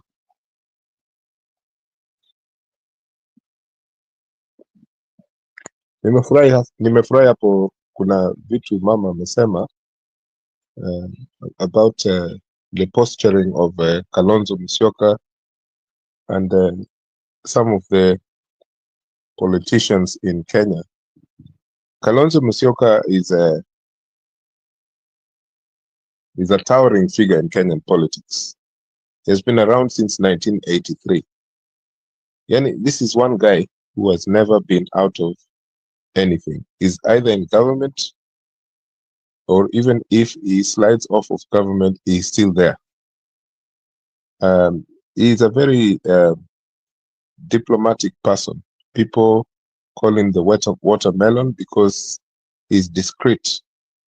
And me, I don't find any problem with that. In fact, if not of Kalonzo Musyoka, a lot that happened in 2022 and 2017 would not have happened, because I think that Kalonzo Musyoka energized the opposition that was now threatening Uhuru Kenyatta and William Ruto. People just don't take Kalonzo seriously. I take him seriously because I think that whichever way Kalonzo turns, it affects the politics of the country. People want a charismatic fellow. They want a person who shouts or who is able to mobilize many leaders, whether they're in the opposition or in government. And Kalonzo is not that type of person. But I think he's a very well-framed leader. But it is unfortunate that he does not have the gusto, to change things in the way people demand things to be changed. It is quite unfortunate. I think people, try to relate Kalonzo with the scenes of Moi and there before. And so it's very difficult for Kalonzo to be real, to be himself. And that's all I can say about the opposition, because I can't see any other person at the moment, that can pretend even to oppose William Ruto. It is very, very shameful. And that's where I agree with the Mama there, Mama Selina, because we don't have some leaders who can stand up to the threats that are posed by William Ruto or other people in that government. Today we have seen that William Ruto has basically joined not many countries in supporting the total independence of Kosovo, a subject which has really upset Serbia. So now we have Sudan, Kosovo, Congo, some countries in West Africa. Zile Ruto aliita sijui military regimes, they are not legitimate. His support of Israel and many other international political decisions that he has made, which makes Kenyans look bad. For example, Haiti. Yeah, I work with one of my co-workers is from Haiti. Akisikia hiyo jina Kenya ni shida sana. So in this topic, what you're discussing about IEBC, I was just seeing how Ruto is entering Kenya into very, very dangerous grounds. Because our wazungu wa Yugoslavia, former Yugoslavia wa Serbia, kuna rais mmoja ambaye kutoka Afrika amesema hii nchi inaitwa Kosovo, hiyo sasa ikue kwa ile club ya nchi ambazo zimekuwa recognized. Na hii ni shida kwa sababu Serbia wamekasirika sana. Na siseme ati Serbia ni that it's a clean regime. No. All I'm saying is that there are some things that when political leaders make some international decisions, they consult very well and they keep it quiet. But I don't know who is advising Mr. Ruto in terms of this international, adventures. It's very dangerous for Kenya. So hapo ndio nimeona niguze hiyo kidogo, nione vile mnafikiri, kwa sababu it's a very dangerous situation. In fact, I can only compare William Ruto with Donald Trump. A person who will make decisions without consulting, even if you did not vote for him like myself, but you fear for what will happen for the rest of the country, is a very dangerous situation. Right now, Sudan, when they decided to, to unsign themselves from Kenyan tea and coffee, Kenya has lost billions. This is a huge amount of money. Let's not say that Kikuyus or Kalenjins have lost a lot of money from the proceeds of tea and coffee. Let's just say that the Kenyan economy has lost a lot of money. That should not be the case because of the decisions done by this Mr. William Ruto. in terms of international affairs. Haya, so nikiwacha hiyo, wacha niingie IEBC.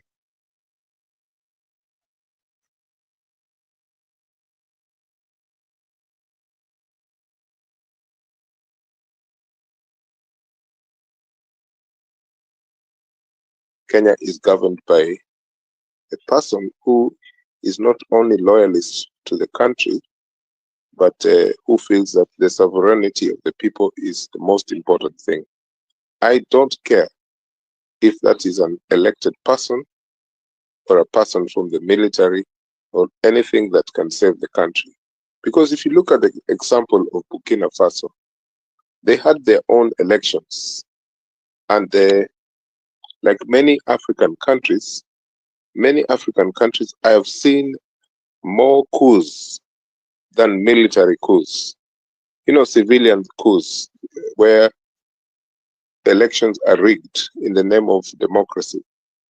And things have happened that have become worse than before the elections. So you have a situation where some military leaders, military officials have decided, let's take over the government and let's reset the system. And that's what happened in West Africa.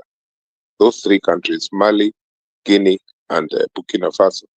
I would rather, without bloodshed, have someone saving the country, whether he or she is military or civilian.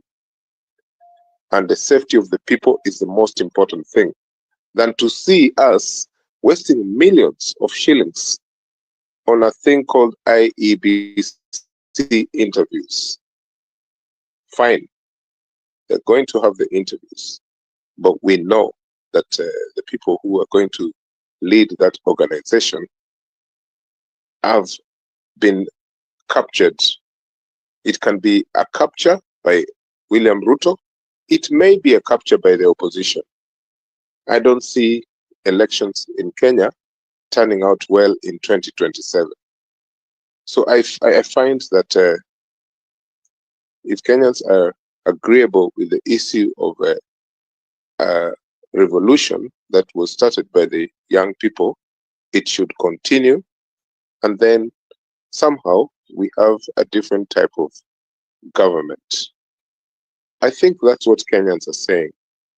But they're afraid because the middle class in Kenya is always letting Kenyans down. And I think this is part of the big problem that is affecting the Kenyan population.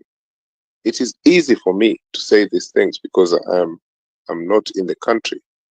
And a lot of people like myself can say these things. And then we don't regard how such changes might affect the people on the ground. I know that this is unfair, but these are the things that are left, because everything has been captured, everything. So Shadizo, tukianza kuongea stories za media, hata hii yenu hii, watu wamekuwa captured. Sisemi ati hapa mmekuwa captured, lakini watu wamekuwa captured by either government or opposition. People don't have free thinking as they would like to have to change things for the betterness of Kenyans, you know. And I feel that we are all speaking the same thing. But the worst thing that we have at the moment is that we pretend that the IEBC will change things for Kenyans. Yani, we're discussing the IEBC, yes, but we pretend that IEBC will change things for Kenyans. And that's a very difficult scenario. Hii kitu ni club. Kuna watu hapo washajua vile elections hapo. Imagine 4 people, the Cherera 4. Alafu some judge decided ati William Ruto won. You know, just decided against 4 people. So the other 3, and sijui mmoja alikuwa mgonjwa, sijui pesa zingine zilikuwa zinaingia huku ndani hivi na hivi. Alafu kuna huyu Njoki Ndungu, very corrupt. So this IEBC, to me, is a laughing joke. Yes, the interviews should go ahead. That's part of the infrastructure of, the constitution of the IEBC and how it should turn out. But the problem is that we're being sold a very, very fairy tale. It's not good for our country. There should be things that are strong that people can change. People can, the parliament, both sides, Senate and National Assembly, zimekuwa captured. So whatever is happening kwa hii IEBC, hiyo interviews, nini, hakuna mtu anajali. So these are the questions I would like us to ponder when we speak about the IEBC. Are we for real that we think that this organization can change things for Kenya? Because we've been here before. We've been here before. There was a thing called IPPG in the 1990s, which resulted in some kind of piecemeal change. Tukaendelea. Sasa angalia pale tuko. Bado we're begging for the same things. So Shadizo, asante sana kwa hiyo topic, lakini hakuna kitu hapa ambacho watachange. Me, I feel like I have to say this. I feel like Kenyans generally are suspicious of each other in a very, very dangerous way. Unapata kama kuna chama, kuna wale kwa hiyo chama, na mimi nasema tu hizi chama za wamama na mababa, si hawa wanakuwa kwa hizi chama. Kuna wale wanasema hii ndio vile tunataka vitu ziendelee, zisifunikwe, na kuna wale ndani ya hiyo chama wanakuwa the people who destroy the project. Haya, ukiingia kwa trade unions, the same thing. Ukiingia kwa mashule, the same thing. Story ya constitution, the same thing. Siasa wanachimbana tu hivyo hivyo. So by the time we're looking for a unified response to any form of dictatorship, it will not work. And I think that this is why people like Ruto or even Uhuru Kenyatta before, they found it so easy to rule the country because they knew the sensitive and the soft spots for Kenyans that they could turn whichever way they like. So that's my contribution for tonight, because I think you brought a very interesting topic, and I think that the IEBC will not change in the current state of affairs. It will not change, because even Kalonzo, when he's opposing IEBC, he's not giving substantive solutions to what the problem is. So should we rely on electoral democracy or we run away from it? Is the question we should be asking. Thank you.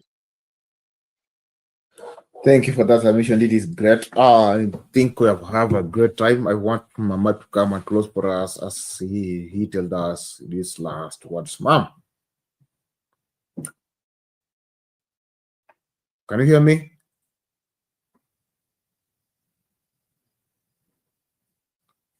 Okay, I think Mama is disappeared a little bit, but is coming back.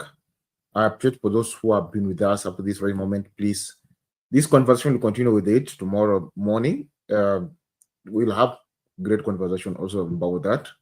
The conversation is still keeping on because we want to check out to see what the IBC is bringing out. So what I'll ask Kenyans, please let us be attentive, let us be watchful, and let us not fall into the year of liars. Please, let us be careful. I don't have much to say, but to ask you, please let us share up and let us keep on moving, fighting for our nation. Don't have much to say. Let us meet tomorrow, the same place, the same hour, the same minute, the same time. Bye-bye.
Kutoka vijijini, mijini hadi jijini.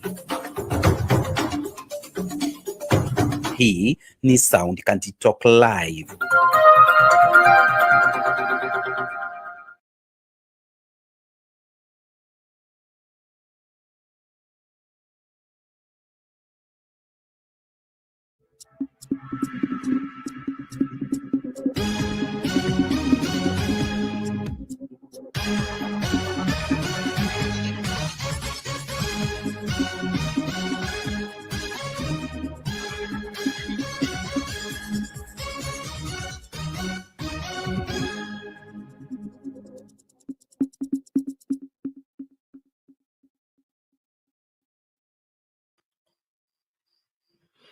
Good evening, ladies and gentlemen. We're glad you're watching. Thank you so much for making time to join us.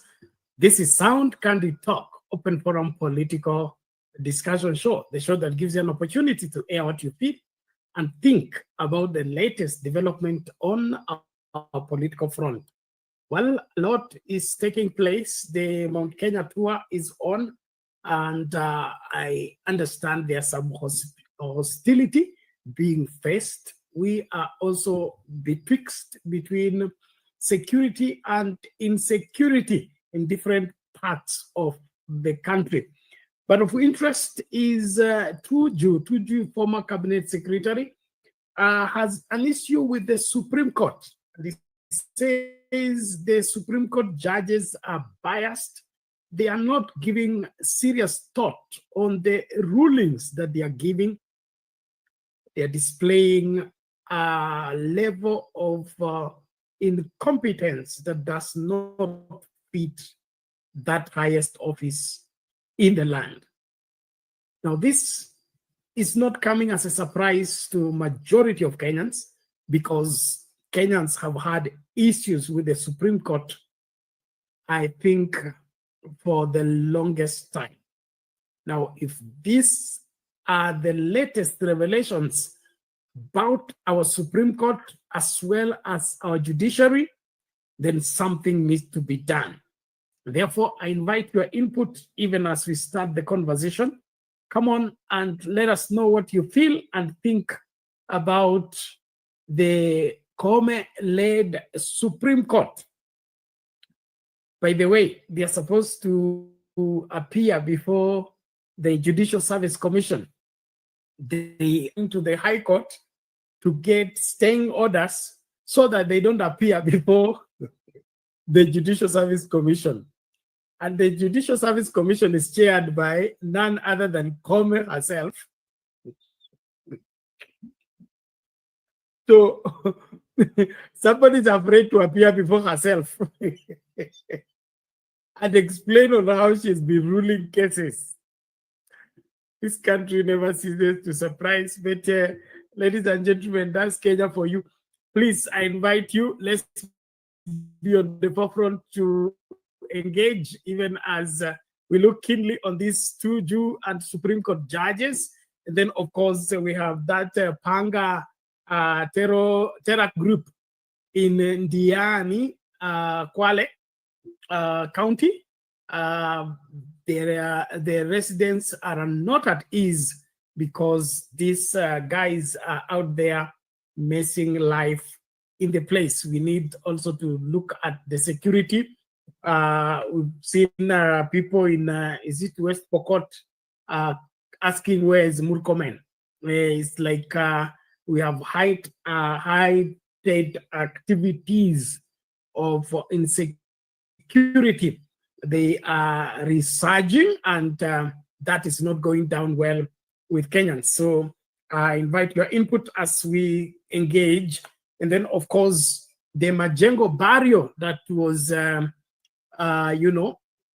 was chaotic by the young people who couldn't stand the presence of the police, taking in account that the person being buried went down by a police unnecessarily. Now, that is a very sad reality, and probably what we are facing as a country in terms of the unrest around the country could be springing from this mismanagement of security and mishandling of situation, where we need responsible adherence to the law and preservation of life that is not forthcoming. And so the unrest is up there in the air, and so everyone needs to have that appreciation as we start this conversation. Ningependa tu tuzungumze kwa kina, tuambie lipi ambalo linafaa wapi, na kwa masuala haya yote mengi tumeyazungumza, tunatafuta suluhu, na suluhu hili ni mpaka litoke kwetu sisi ambao ndio wa Kenya halisi. Kwa hivyo nakukaribisha mahala pote ulipo, link ya kutumia kuingia studio ndio hii, naomba ukaitumie ipasavyo, na kama unatupata tuko YouTube Sound Candy Talk, YouTube Sound Candy Talk live, as well as Sound Candy Talk Facebook page, and then Sound Candy Talk TikTok. Naomba tafadhali mahala popote unatupata hakikisha wewe ndio extension yetu. Share link na mtu, mkaribishe akamakinike pamoja nasi tunapoangazia masuala haya. Supreme Court, wewe unaonaje? Tuko na Supreme Court ama tuko tu na kitu kinaitwa Supreme Court? Hapa tutapata haki ama tutaendelea kugandamiza wale ambao wanatumia sheria kunyanyasa wananchi? Itakuwa kuaje? Tumia hiyo link kuja studio tukazungumze masuala haya. Wale mnatufuata TikTok, kama una swali ama una maoni, weka hapo kwa comments, tutasoma, alafu Wakenya wa tabaka tofauti watasikiliza kutoka pembe zote za dunia. Hapa ndipo tunakutana na kuangazia masuala haya. Kwa hivyo karibu sana, tumakinike tunapoangalia mambo haya moja kwa moja. Well, let's start with that Tuju story and just have a taste of what's cooking with our Supreme Court. What is this that is happening with our judiciary? An important aspect that we cannot ignore anymore. Let's hear this as I wait for you to get into the studio. Tukazungumze masuala haya. Karibisha mtu. Namba imekwama. Ebu hakikisha kwamba una share link. Make sure, remind somebody, the show is on. Tujaanza late sana leo. Naamini kwamba tutakuwa na muda mzuri tu wa kuzungumza kabla utupatie kisogo. Haya, here we go. Let's listen to this. Former Cabinet Minister then, Raphael Tuju, has accused the Supreme Court judges of bias and irresponsibility in handling key cases. In a letter addressed to the Chief Justice, Martha Koome, Tuju cited the conduct of the judges in handling cases involving Dari Limited. Tuju questioned the impartiality of some Supreme Court judges, alleging they have engaged in public discourse on active cases before the High Court and the Judicial Service Commission. And as you'll hear now from Stephen Leto, the letter to the Chief Justice adds to a growing list of judicial complaints against the Supreme Court judges. Raphael Tuju has gone all out, taking the war to the doorstep of Chief Justice Martha Koome. Tuju cited personal concerns ranging from the conduct of the Supreme Court bench to matters of national security. In the 4-page letter to the Chief Justice, Tuju says in part that the Supreme Court judges are behaving as if they are infallible, discussing matters in public that are before the High Court and JSC. What should mere mortals like me do when they do this? end quote. While noting to the CJ that the actions of her bench undermine judicial integrity, the letter tore into the court's handling of the 2022 presidential petition, arguing that its dismissal used inappropriate language that inflamed an already divided nation. He specifically took issue with the court's reference to the petition against the election as hot air and a wild goose chase. I've written to the Chief Justice. I expect a response. And if I don't get a response, we'll cross that bridge when we get there. Juja protested and told the CJ that the apex court, the Supreme Court of Kenya judges, must bear the responsibility of carrying out their duties with wisdom, sensitivity, uphold the rule of law, ensure fair trial, and protect the Constitution. How can we have people at that level being able to abuse their positions in that way? What kind of country are we bequeathing the next generation? According to the letter, the Chief Justice is overseeing a near dysfunctional judicial system, with the top judges misusing the lower courts to trade impunity. The letter notes that, quote, when Supreme Court judges attempt to stop proceedings at the JSC, then it can only mean that they want a license of impunity. They should respect the laws of the land and constitutional bodies like JSC. These Supreme Court judges have gone to High Court judges. These are people they supervise. These are people they transfer. These are people they can punish. How can they actually go to them to decide whether to hear this case or not? And they don't want to be at the JSC where their peers are. The Supreme Court, the judiciary is represented in the JSC. And guess who is the chairperson? It is the Chief Justice. The letter cited the handling of the Juja current estate, a protracted legal combat that landed at the Supreme Court. Juja notes that none of my current lands are grabbed public land. Neither is any of them bought from proceeds of crime or money stolen from public coffers. It is these lands now that various vultures are circulating over, trying to grab them at any cost. End quote.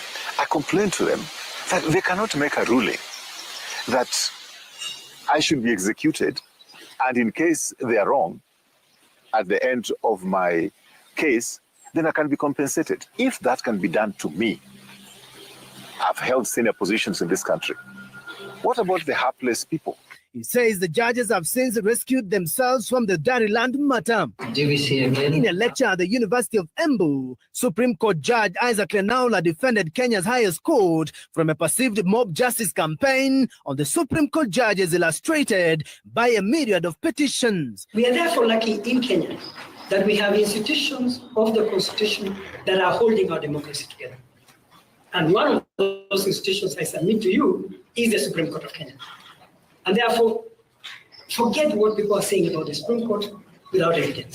In direct response to a petition to remove Supreme Court judges, the Naula strongly defended the judiciary, warning that such efforts will weaken Kenya's democracy. Okay, mambo ni kama hayo, mwamba ngoma uvuta kwake. Huyo Lenaola anasema basi tuachane na Supreme Court itekeleze kazi yake. Tukifanya hivyo tutakuwa tunadhalilisha ama tunadhoofisha demokrasia. Lakini wewe kwa maoni yako, Supreme Court imefanya kazi vile inavyopaswa kufanya? Umeridhishwa na matokeo ya kutoka Supreme Court? Kumbuka kuna kesi nyingi tu ambazo zimekuwa zimeshindwa. I mean, wale wali petition wanashinda at the high court level, wanashinda at the court of appeal, and then when it goes to the Supreme Court, they overturn the decisions that are passed at all levels. Why should that be the case? I'm talking about the Finance Bill 2023, the Finance Bill 2024. We had an issue with the unconstitutionalism of Hustler Fund, the unconstitutionalism of, we had something called the administrative secretaries and things like that. Now, as we look at the judiciary and its performance in terms of giving justice to Kenyans. Do we expect justice from the Supreme Court from what has happened so far? I need to hear what you feel and think about this entire thing, but from what I'm seeing and what I am feeling, the Supreme Court is a huge letdown to Kenyans, especially because the Supreme Court was meant to be the highest court, and the highest court should have the highest standards. That's what makes it the highest court. And the highest standards means they cannot excuse anything. Whatever that is excused at the magistrate court, whatever that can be excused at the high court, whatever that can be excused at the Court of Appeal should not be excused at the Supreme Court. So when you hear judgment like hot air coming from the Supreme Court, you know that we have fallen from all the grace that was left. And what we are left with is nothing but a shell of what we ought to be.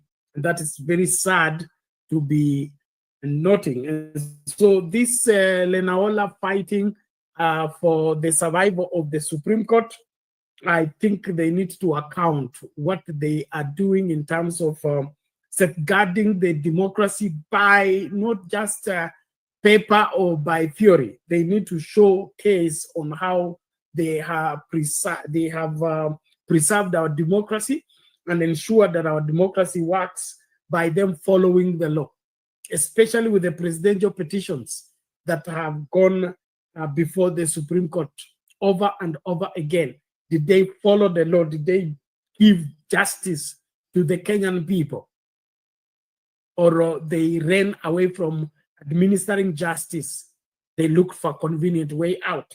And that took us back many years again as we begin to grapple with how to get out of this mess again.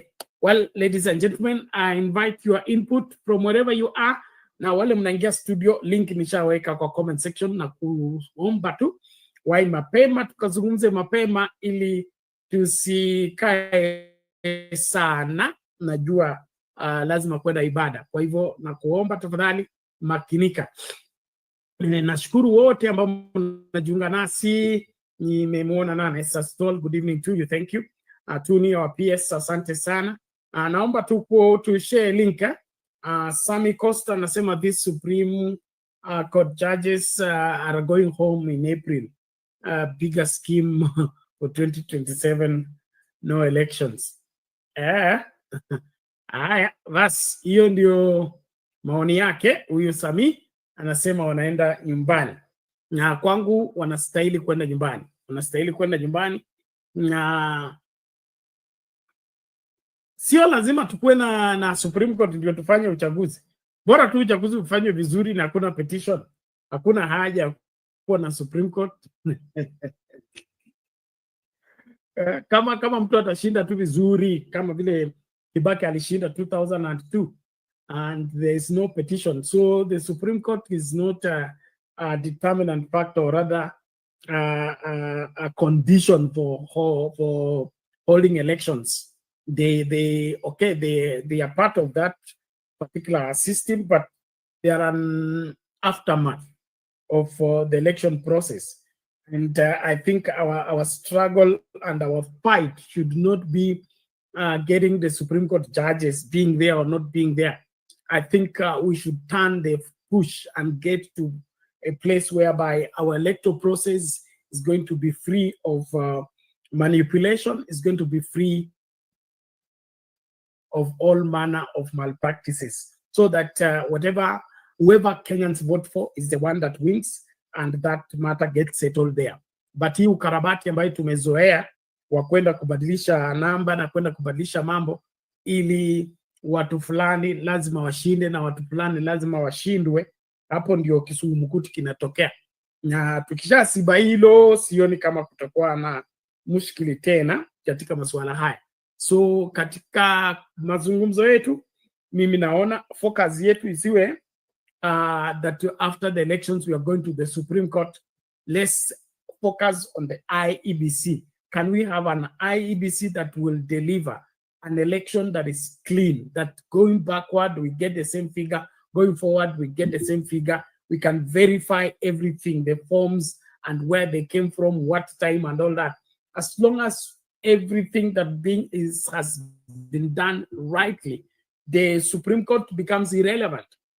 But this aspect of us putting there a Supreme Court so that we use it as a diffusing program, a diffusing agent, that the anger of Kenyans will be suspended for 14 days as this Supreme Court consider the case, and thereafter we'll see what happens. I think it is just a system programmed to fail and, of course, rob Kenyans of what is rightfully theirs. And so, to me, we shouldn't make the Supreme Court a condition for elections.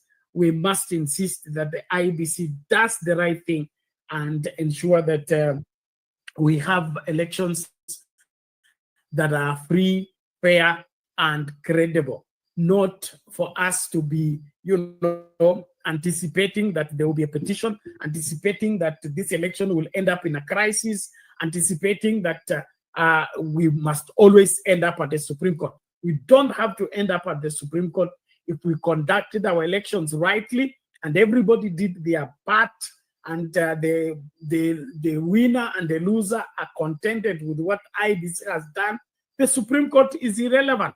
So as Kenyans, I would that we come out of that aspect of trying to,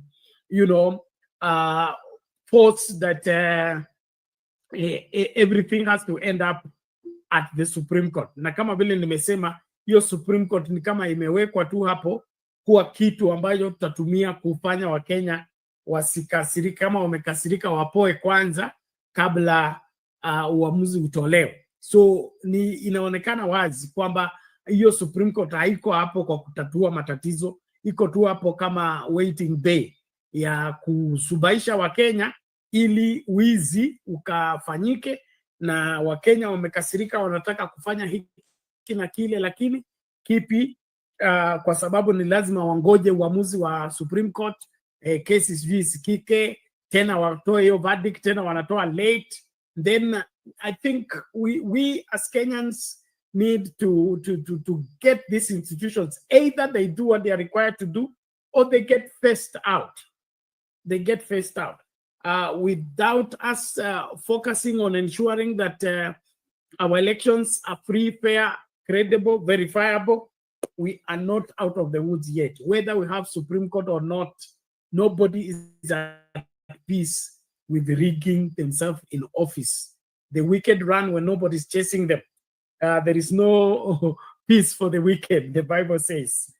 So it's important. Let's focus on that. Sammy says, how will we have an election without IEBC and Supreme Court being constituted after all this is done? IEBC is in the process. We're only looking for commissioners, and the panel that is, in fact, they have already shortlisted names.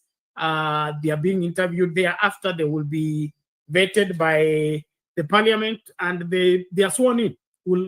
We should have an IEBC by May. So IEBC, I don't think is far from being constituted.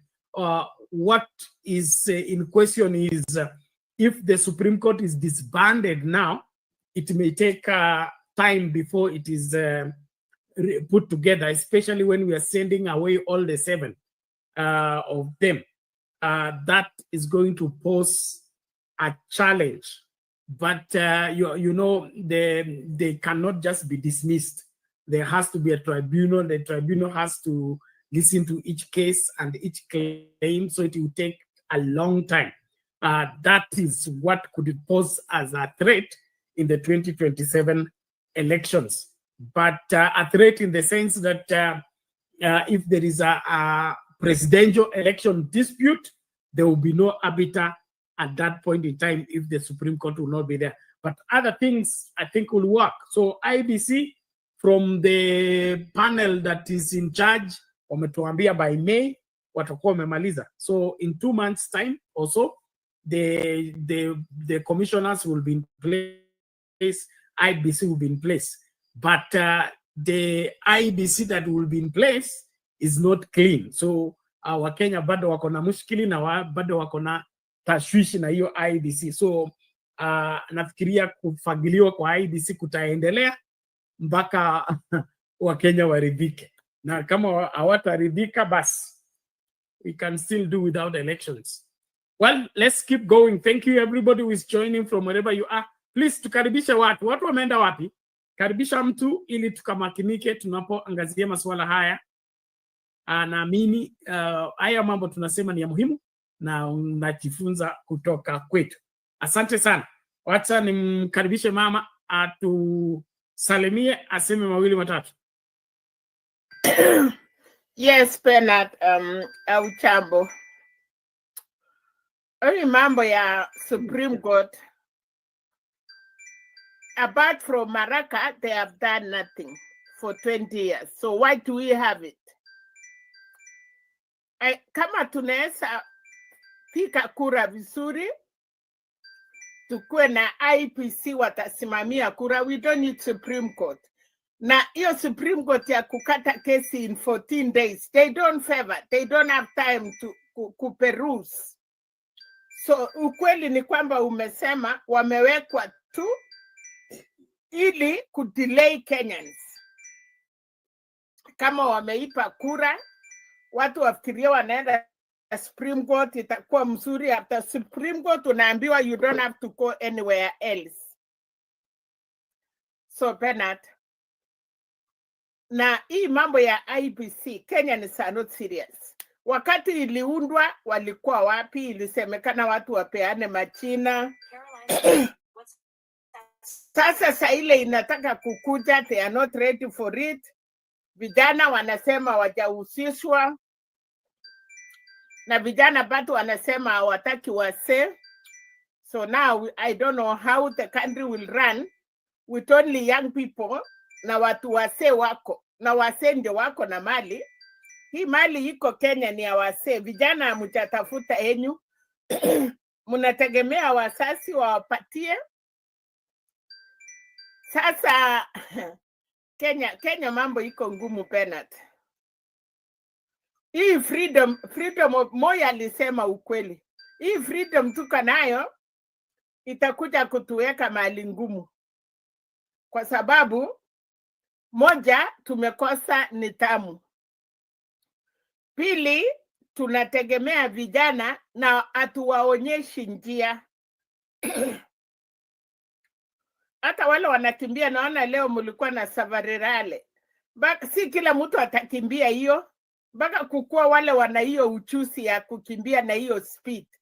Sasa Kenya, mnapeleka speed, hamjatengeneza, lakini umesema by May tutakuwa na IPC. IPC itakuwa na kazi ngumu. Ya tatu, mambo ya Supreme Court, tunahitaji wote watoke vile wanatoka wengine, si wote hawana the same years Bernard. Kama wana serve 6 years. Kama mimi nafikiri OTA alipata deputy chief justice. Na kuna wengine wamekaa hapo. So actually we need to know nani yako karibu kwenda, nani yako mbali, nani. Ile shida OTA alifanya hatukuchua msimamo ya churches kwa individual judgment. Hiyo individual judgment inapatia watu kujua what type of churches do we have. Lakini sasa alisoma na kupata time kutuambia ili na sisi tuone nani alisema nini, what happened. So mimi pena hiyo Supreme Court itatusaidia. Tukitengeneza IEBC mzuri, let them go. Kwa sababu tukipata election mzuri, atuhitaji nini? Ya pili, in 2 years, kama Kenya watakuwa wamekuwa ready, mambo itakuwa ngumu. Halafu mambo ingine pena, sijui kama ulimaliza jana ama ilienda aje, ni hii mambo ya Watangula, walio wengi pungeni, walio wachache pungeni. Inalete tumbo choto. Sasa sijui hiyo mambo itaenda aje Penat, kwa sababu tunataka, why do we want even Supreme Court kama hatuwezi kubaliana na mambo ya High Court ama ya Court of Appeal? It means like atuamini kama Court of Appeal wamekwambia ufanye hii, alafu unaona wajafanya mzuri. High Court churches wanaamua kesi. So why do we need them? Kama Wetangula yeye ni lawyer na amekuwa na contempt of court.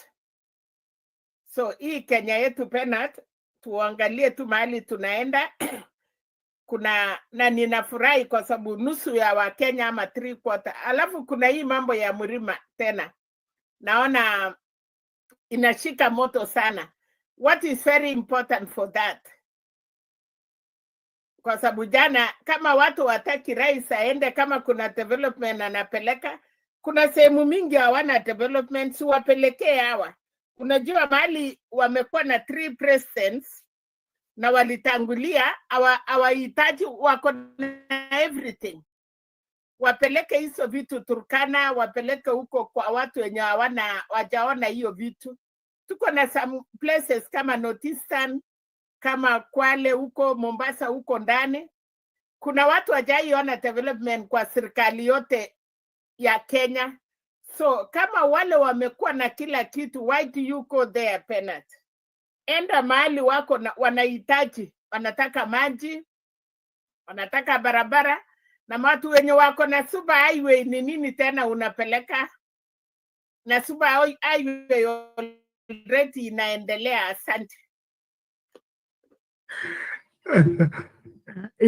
Mimi maendelea kubebwa kwa gari, mimi ndio sitaki. Mimi nataka watu wafurahie matunda ya nchi yao na wafurahie matunda ya serikali yao, na katika hiyo kufurahia iwe na ile hali ya kufanya nini, ya kujenga nchi. Kujenga nchi yani ile ilikuwa enzi zile tulikuwa tunaimba kanu ya jenga nchi. Kujenga nchi inamaanisha nchi nzima inapewa hiyo hali ya kuendelea mbele, ili kila Mkenya anapata access kwa mambo ambayo anatafuta ili ajiendeleze. Hiyo ndio mimi naona kama maendeleo. Lakini ya kutupiwa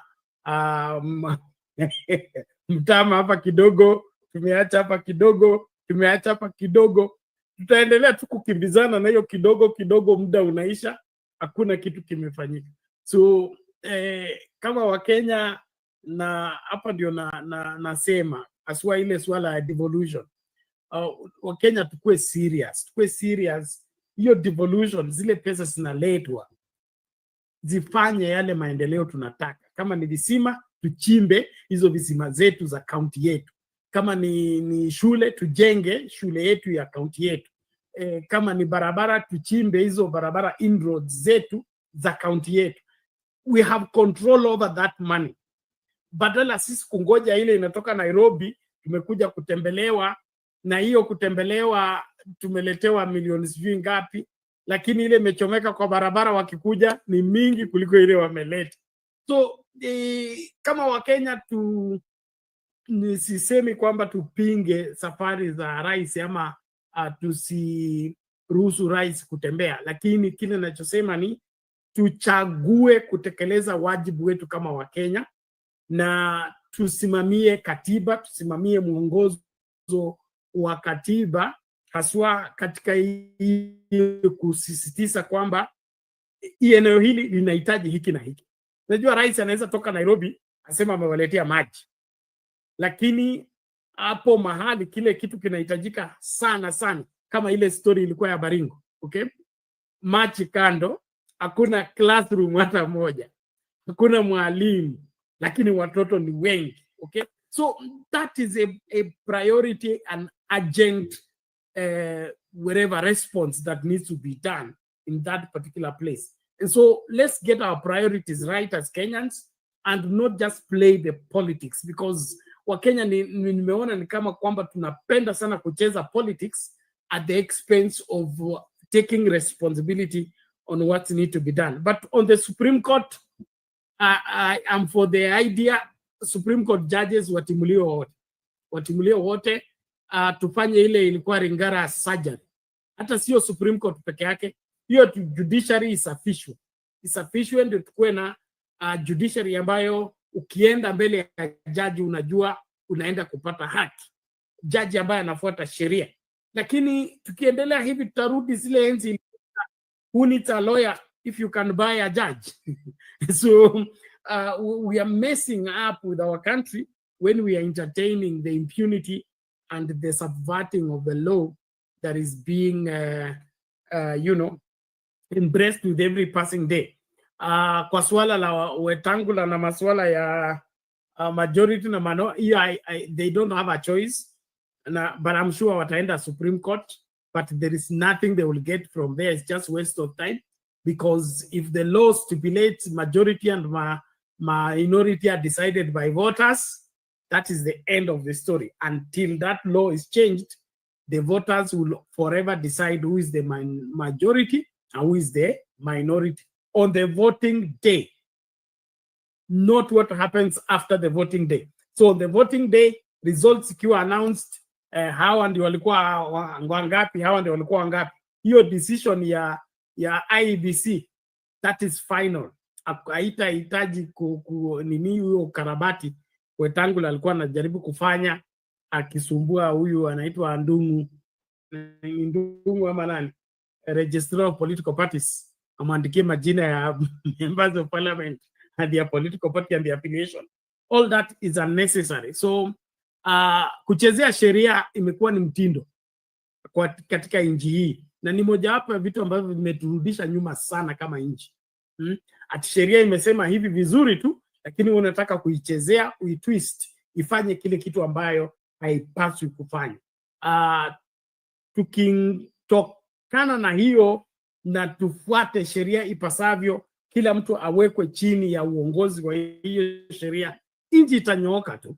Lakini tukiendelea na hii maneno ya kuhujumu huyu, kupendelea huyu, kupuuza huyu, kunyang'anya huyu ili upatie huyu, mnyime huyu ndio upatie huyu, we will just continue going through those circles. Enda jikoni, pika chakula ya kutosha kila mtu atakula, hakutakuwa na mtu wa kulia. Lakini ukienda jikoni kuna chakula ya kutosha lakini unapika kidogo, okay, hakuna vile utazuia watu kuzozana. And that is it. So kama serikali kuu haina resources za kutosha, then kazi yao ya kwanza, the main job they have is to multiply those resources. What do I do? Like what Ibrahim Traore is doing. Tuko na magunia tani 100. Okay? Kile magunia tunapaswa kukula ni tani ngapi? 300. Tutapata wapi hii tani 200? Then let's do this, we put this irrigation. Hii tupatie farmers or multiply their production and all that. We look for that deficit. That way we are making progress. Lakini tunyang'anye Central, tupeane Northeastern. Northeastern wasipo behave vizuri tuwanyang'anye, tupelekee watu wa Coast. Na hiyo masuala mengine. I think huo mchezo tumecheza kwa muda mrefu. It is unnecessary, is uncalled for. We should forge ahead by ensuring that we shoulder the responsibility of making Kenya work, and Kenya can only work when every Kenyan is catered for, not when we segregate against others. And then political tolerance. Pia, we are calling for political tolerance. Political tolerance meaning sio lazima ukubaliane nami na sio lazima tukubaliane kwa everything. Wewe unaweza kuwa kwa UDA, mimi niko kwa ODM. Now, sote we are in Kenya, we are under the Kenyan constitution, so we respect each other. Lakini hii masuala ya kusema ati hii ni zone ya UDA, watu wa ODM wasikuje, ama hii zone ni ya sehemu fulani, watu fulani wasikuje, hiyo ni kinyume cha sheria na hiyo kinyume ya katiba. And we need to guard ourselves against that. And as young people, don't volunteer to be used to do the wrong thing that will put you in problems. Wakati umekamatwa na umesaulika huko ndani, hakuna mtu yule alikukujia akakwambia twende, atakuja kukutoa hapo. So tufuate sheria, tusimamie sheria, na tusimamie haki kwa kila mmoja. Unless Mamu, you have something to add, want to change story, tuongelee hili swala la polisi. Bernard, umesema vizuri na development, tuko na devolution na tuko na national government. Sitani rais anaendanga akienda kufanya kazi ya devolution. Tuko na governor na tuko na counties yenye wanasimamia mambo yao. Alafu tuko na national government. Na hii safari ya rais kutembea kuona project na kufanya project, nataka kuelewa ama nataka kujua, isi serikali ya Ruto ama tumekuwa naye wakati ya serikali sote? Kwa sababu unajua imefika mahali mpaka uwezi elewa mambo, na wenye wanasema hii mambo ama wenye wanafunza watu hii mambo ni watu wenye wanaelewa pelat, and we are talking to young people that hawakukua in 20 years, walikuwa wadogo. In 30 years they were not there. Now we are telling them no, rais atakikani kufanya hii, serikali mkuu atakikani kufanya hii. We are confusing the country sisi kama wa Kenya, kwa sababu we need to know what are the roles of county government, kwa sababu sasa tuko na serikali mbili. Tuko na serikali kuu na tuko na serikali ya county. Then wakati serikali kuu inaenda kama example wamekuja county yako, wanainterfere na mambo ya county ama wanafanya pamoja na county, kwa sababu chenye ninajua ni lazima ingekuwa ya county ni hii mambo ya market. Kuna vitu mingi yenye hata mimi nafikiria hiyo ni kazi ya governor, kazi ya stadium. Kuna vitu yenye inastahili vijana watu ya county wafanye. Then the national government wanakaa chini na county na kutuma pesa. So kama county government wanahitaji hiyo pesa mingi hiyo yote, then itakuwa ni kazi ya national government. Na ndio sababu unaona baba walikuwa nasema kama tunaweza toa 40% ama 35% to county governments, pesa kidogo itapaki national office. Hapo sasa rais hata hiyo mambo ya kusurura na kutembea hawatakuwa na mambo mingi. But pena 15%, 75% ama 80% batu iko national office, which means our revenue mingi siko huko juu penat. So can we first say tupeane pesa iende counties, then we limit the work of national government? Kama kuna barabara unasikia inaitwa Kera, sijui ingine ni ya wapi, kama ni barabara ya highway sipatiwe national government.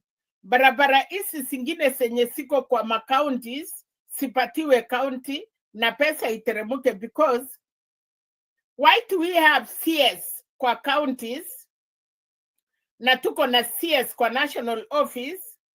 One thing I want to ask Bernard, are they working together? CS ya national office na CS ya counties, are they even meeting? Ama CS ya national, because it is like two different offices. So what we need as Kenyans, tutetee pesa irudi counties, tuweke pesa yetu mingi kwa counties, kwa sababu nina hakika Kakamega County ama Nakuru County ama Pokot County, they know the priorities they need. Wanajua ni nini watu yao wanataka, and they can call each other. Wakae chini waseme tuko na mambo ya mashule, tuko na mambo ya maji, tuko na mambo ya barabara, where do we start? Lakini national office wanakuja kulonj kwa sababu hawa ndio batu wanapepa pesa mingi.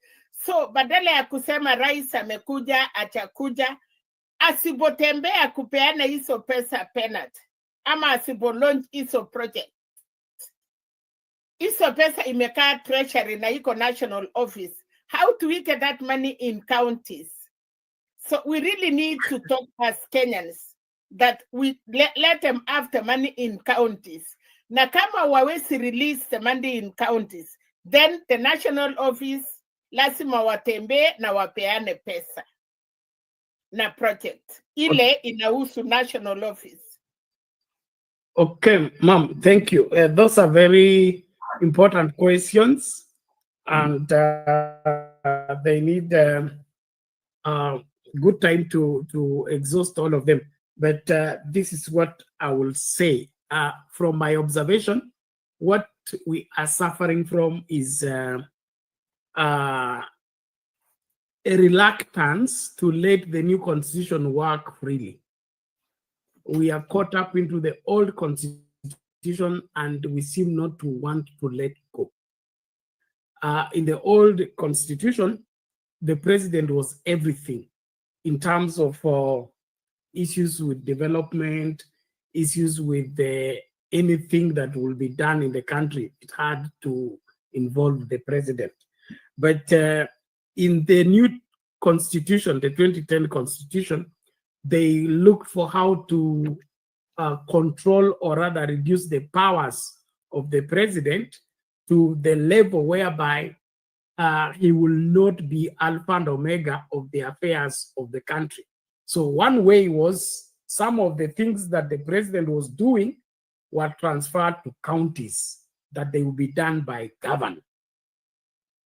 So that the president will have now the oversight responsibility.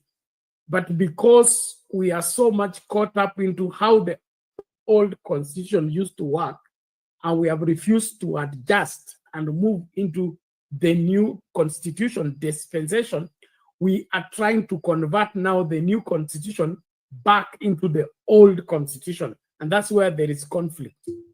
It is just like when ni principal wa shule. Okay? When ni principal wa shule, na katika shule kuna class 1, kuna class 2, kuna class 3, mpaka class 8. Wewe kama principal, uende kwa chekechea, ukae na wanafunzi watoto mcheze, uimbe, utoke hapo uende kwa class 1. You don't do that. You have delegated that responsibility kwa huyo mwalimu wa chekechea na huyo mwalimu wa class 1, huyo mwalimu wa class 2. Wakisha wanakuletea report kwamba class 2 inasema hivi, class 3 inasema hivi, so wewe una superintend, unasimamia shule nzima, lakini unatumia hao walimu, the class teachers, kukuletea report vile kazi. Kama kuna class iko na shida ambayo inahitaji principal kwenda ku address, then principal will go to that particular class to address the issue. But if the teachers can solve those things, you just facilitate the teachers to do the work. That is how I believe the new constitution was meant. The governors were not supposed to be far away from the central government. The central government was to work in the county through the governors and through the county assembly. Not for them to come and introduce another parallel avenue that they will be using as an alternative. So that we have one country under one president, under one constitution, and it doesn't have to have duplicate responsibilities or duplicate of activities. But because of our insecurity as leaders and our refusal to depart from the old dispensation, we can't let governors, like for example, the governor of West Pokot, is better positioned to handle the security cases za West Pokot. Kama anahitaji reinforcement kutoka Nairobi, atajua ni nini anahitaji kwa sababu anakaa huko. Anajua watu, anajua lugha ya huko, anaelewa wao watu. Is tofauti na nini? Minister wa internal security ametoka Nairobi, amekuja West Pokot kutisha kwamba nikikuona na punduki utapigwa risasi. He's just talking on the air. I lay with the nitty-gritty of how people live and interact and why they are quarreling. So lazima tufike hapo mahali ambapo, kama I think even in the US, each state has its own system of security, but that security, as it is local, it is not free of support from the White House. So that's how it was supposed to work. But sasa kwa sababu sisi tumezoea ile ilikuanga hauwezi kuwa rais kama uko na chief wako. So badala kwa mfano Kisii governor Simba Arati, okay? Apatie William Ruto ya vile the situation on the mpaka wa Kisii na hii ni gani hii wamekuwa na shida. Is it Transmara? Is it Transmara or nini? The border there where they are fighting, okay? Yeah, so, kuna hiyo ya Transmara penalty. Yes. So badala governors, so the two governors niliwaona kwa hiyo mkutano wakiaddress watu waache kupigana nini. So badala president aamini hawa two governors wampatie the security situation, aseme ni nini ambayo kinafaa kupelekwa Transmara na Kisii, hiyo masuala ishe. Ye anataka ignore governor, ignore the county assembly, I work through the chief, or I work through the county commissioner, or work through the whatever sub-county or officer. So in the process, kwa sababu anahofia kwamba kwa sababu huyo ni governor wa ODM na mimi niko UDA, hawezi kunipatia habari ambayo inafaa, ama anaweza kunideceive, anaweza kuniset up. So hiyo ndio shida tuko nayo, lakini kulingana na waandishi wa katiba waliamini kwamba hata kama governor ametoka kwa chama tofauti, atakuwa governor wa nchi na atakuwa governor wa kulinda nchi nzima. So each county should have its own way of addressing its own problems. Then kwa masuala ya development is the same thing. Kuna zile projects ambazo ni za national government, kama hiyo barabara ambazo ni za national government. Kuna barabara ambazo ni za local government and all that. Kuna za rural. Hizo baba alikuwa anasema hiyo vitu zote waliweka hivyo kwa sababu ile katiba ingine ilikuwa weak. Sasa saa hii tuko na katiba ambayo ni mpya. Hizo vitu zote zikuwe collapsed, ikuwe kitu kimoja. Ili kama ni masuala ya barabara, kuna commission ya barabara ambayo inasimamia masuala ya barabara yote. Kusikue ati hizi ni za rural, mtu wa urban asiguze, hizi ni za urban, mtu wa rural hawezi kuguza, hizi ni za highway, nobody should touch. So all those divisions should end so that we have a one seamless process of working out things. Rais kutembea na akisema anaenda development tour, kwa kweli tu kabisa wa katiba, rais hapaswi kupeleka maendeleo. Rais anapaswa kualikwa kama wewe principal wa shule, wasichana wa class 3 wamepika keki na wanataka nani? Wanataka principal akuje wakate hiyo keki kama guest of honor. Unaona? So unakuwa invited. Ile barabara ulikuwa umesema to build, tumemaliza, tunataka ukuje ufanye nini? Ufungue.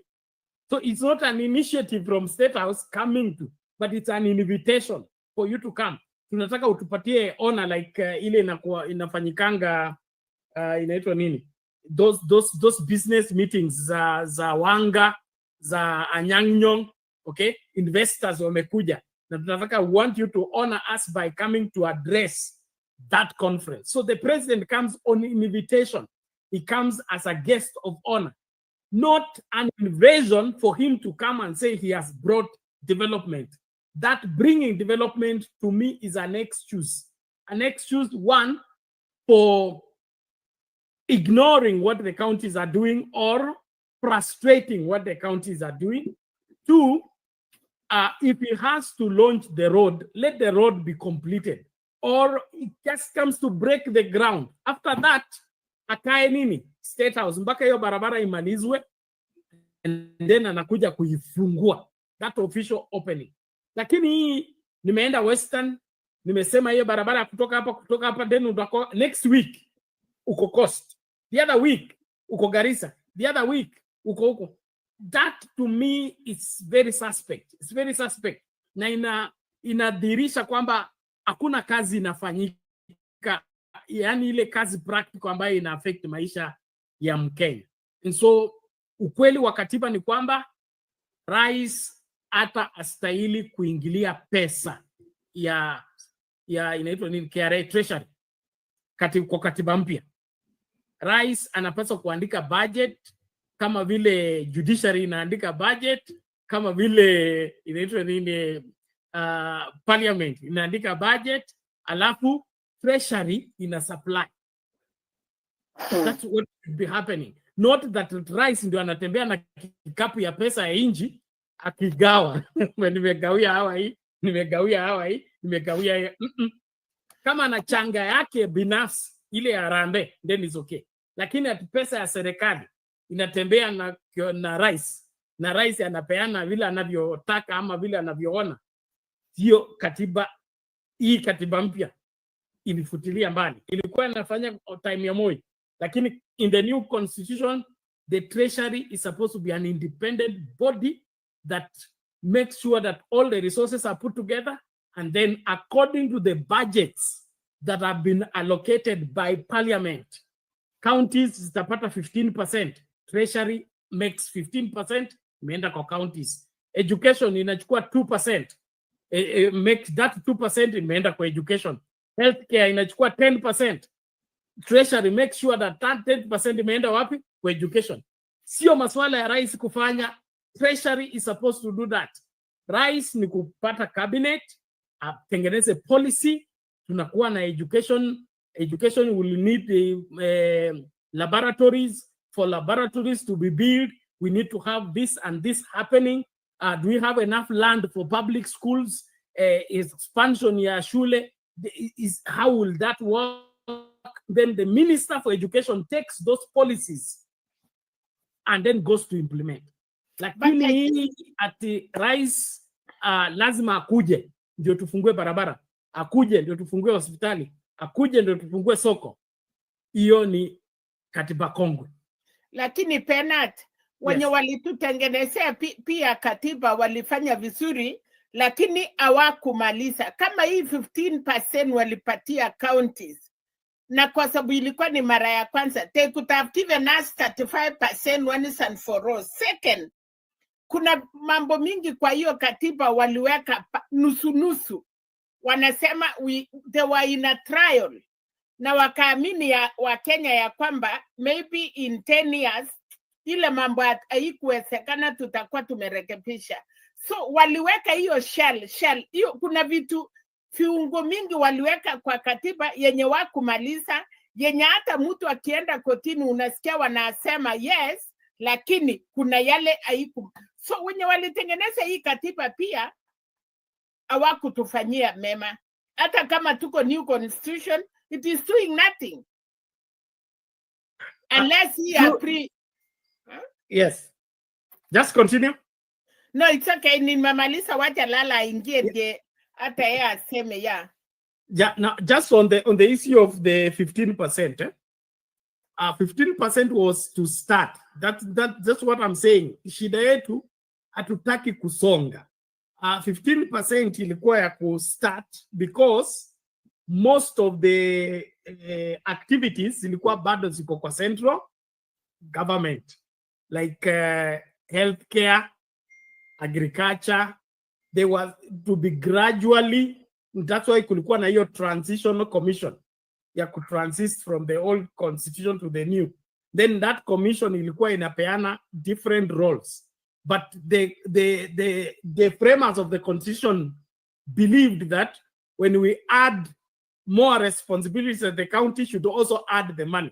Shida tumekwamia 15%, lakini tunaendelea kuongeza mzigo kwa counties. Okay, tumetoa nurses kutoka kwa central government tumepeleka kwa county, lakini hatuongezi pesa huko. So that is where the problem is, but it was to be gradually increased. So if we add one more responsibility to the county, the money that was at the central government that was doing that responsibility needs to follow that particular responsibility to the county. But we are frustrating it by refusing to. We want to devolve the work, but we don't want to release the money. just through our whatever twisted way of doing things as Kenyans. Well, ladies and gentlemen, ebu karibisha mtu napomleta Lala naye achangie tunapoendelea. It's a few minutes to 1 a.m. East African time. Fanya hima kama unakuja studio tukazungumze kabla muda kuyoyoma. Reverend Lala. Asante ndugu yangu Bernard, habari ya usiku na Mama Selina na wenzetu. Nimeingia kwenye mnazungumza kuhusu the county na serikali kuu, namna kazi inafanya na the percentage. Nimekubaliana na Bernard ya kwamba hiyo 15% was just the beginning. It was not fixed, but it was supposed to be going up. In other words, as days go by. But let me criticize both parties. First of all, any new system itakuwa na hang-ups, hiccups hapa na pale, kuna mambo mengi. Na the first government devolved system ilikuwa na shida zake. One of the biggest problem has been wizi and bad administration, poor coordination, and many more. And I think even that little 15% could have been a good test case for yani sisi tujue kwamba hii kazi itafanyika namna gani. And I think ingekuwa vizuri zaidi tukitazama wale ambao wamekuwa na devolved government namna wanafanya kazi, lakini sijui watu wetu walikuwa natembea hata hapa Amerika, wametembea na kila pahali walienda, na sijui walitoa mawaidha kweli ama walikuja tu to enjoy themselves. I can give you an example of how a devolved system works here. In the US, we have state government, and then we have the national government. And then within the state, then there are counties, okay, county government. Funds come from state and also come from the national government. And these funds are given to whichever project that, that is deemed necessary for both parties to be involved with. And those funds are monitored very carefully. There are bodies that monitor those funds, making sure this percentage is working and this particular project is run properly and carefully, and the report is given to both in the nationally or locally. So it is very easy to know how each fund comes and what it does, and how much has been used and not used. And so clearly systems have to be monitored, and people that are doing the monitoring should be well trained to be able to understand, able to follow through with their responsibilities in each area they have been asked to do the work. But it seems to me that in Kenya, for some reason, money is given and we don't know where it is. The next time you hear Auditor General talking about it, you have got no clue what really happened to the money, the taxpayers' money. And I think this is by design. It's nothing like we are still evolving, we are still developing, because these are very clear things that could be actually be monitored. And the next time you hear of people building stuff, you know, in the county, you see MCA building things that you could never imagine. I can talk about my little county of Homa Bay. You know, you go in there, the county, I mean, you just know this is corruption. It doesn't take a rocket scientist. Even anybody who's never gone to school, they go in there and see things these people on.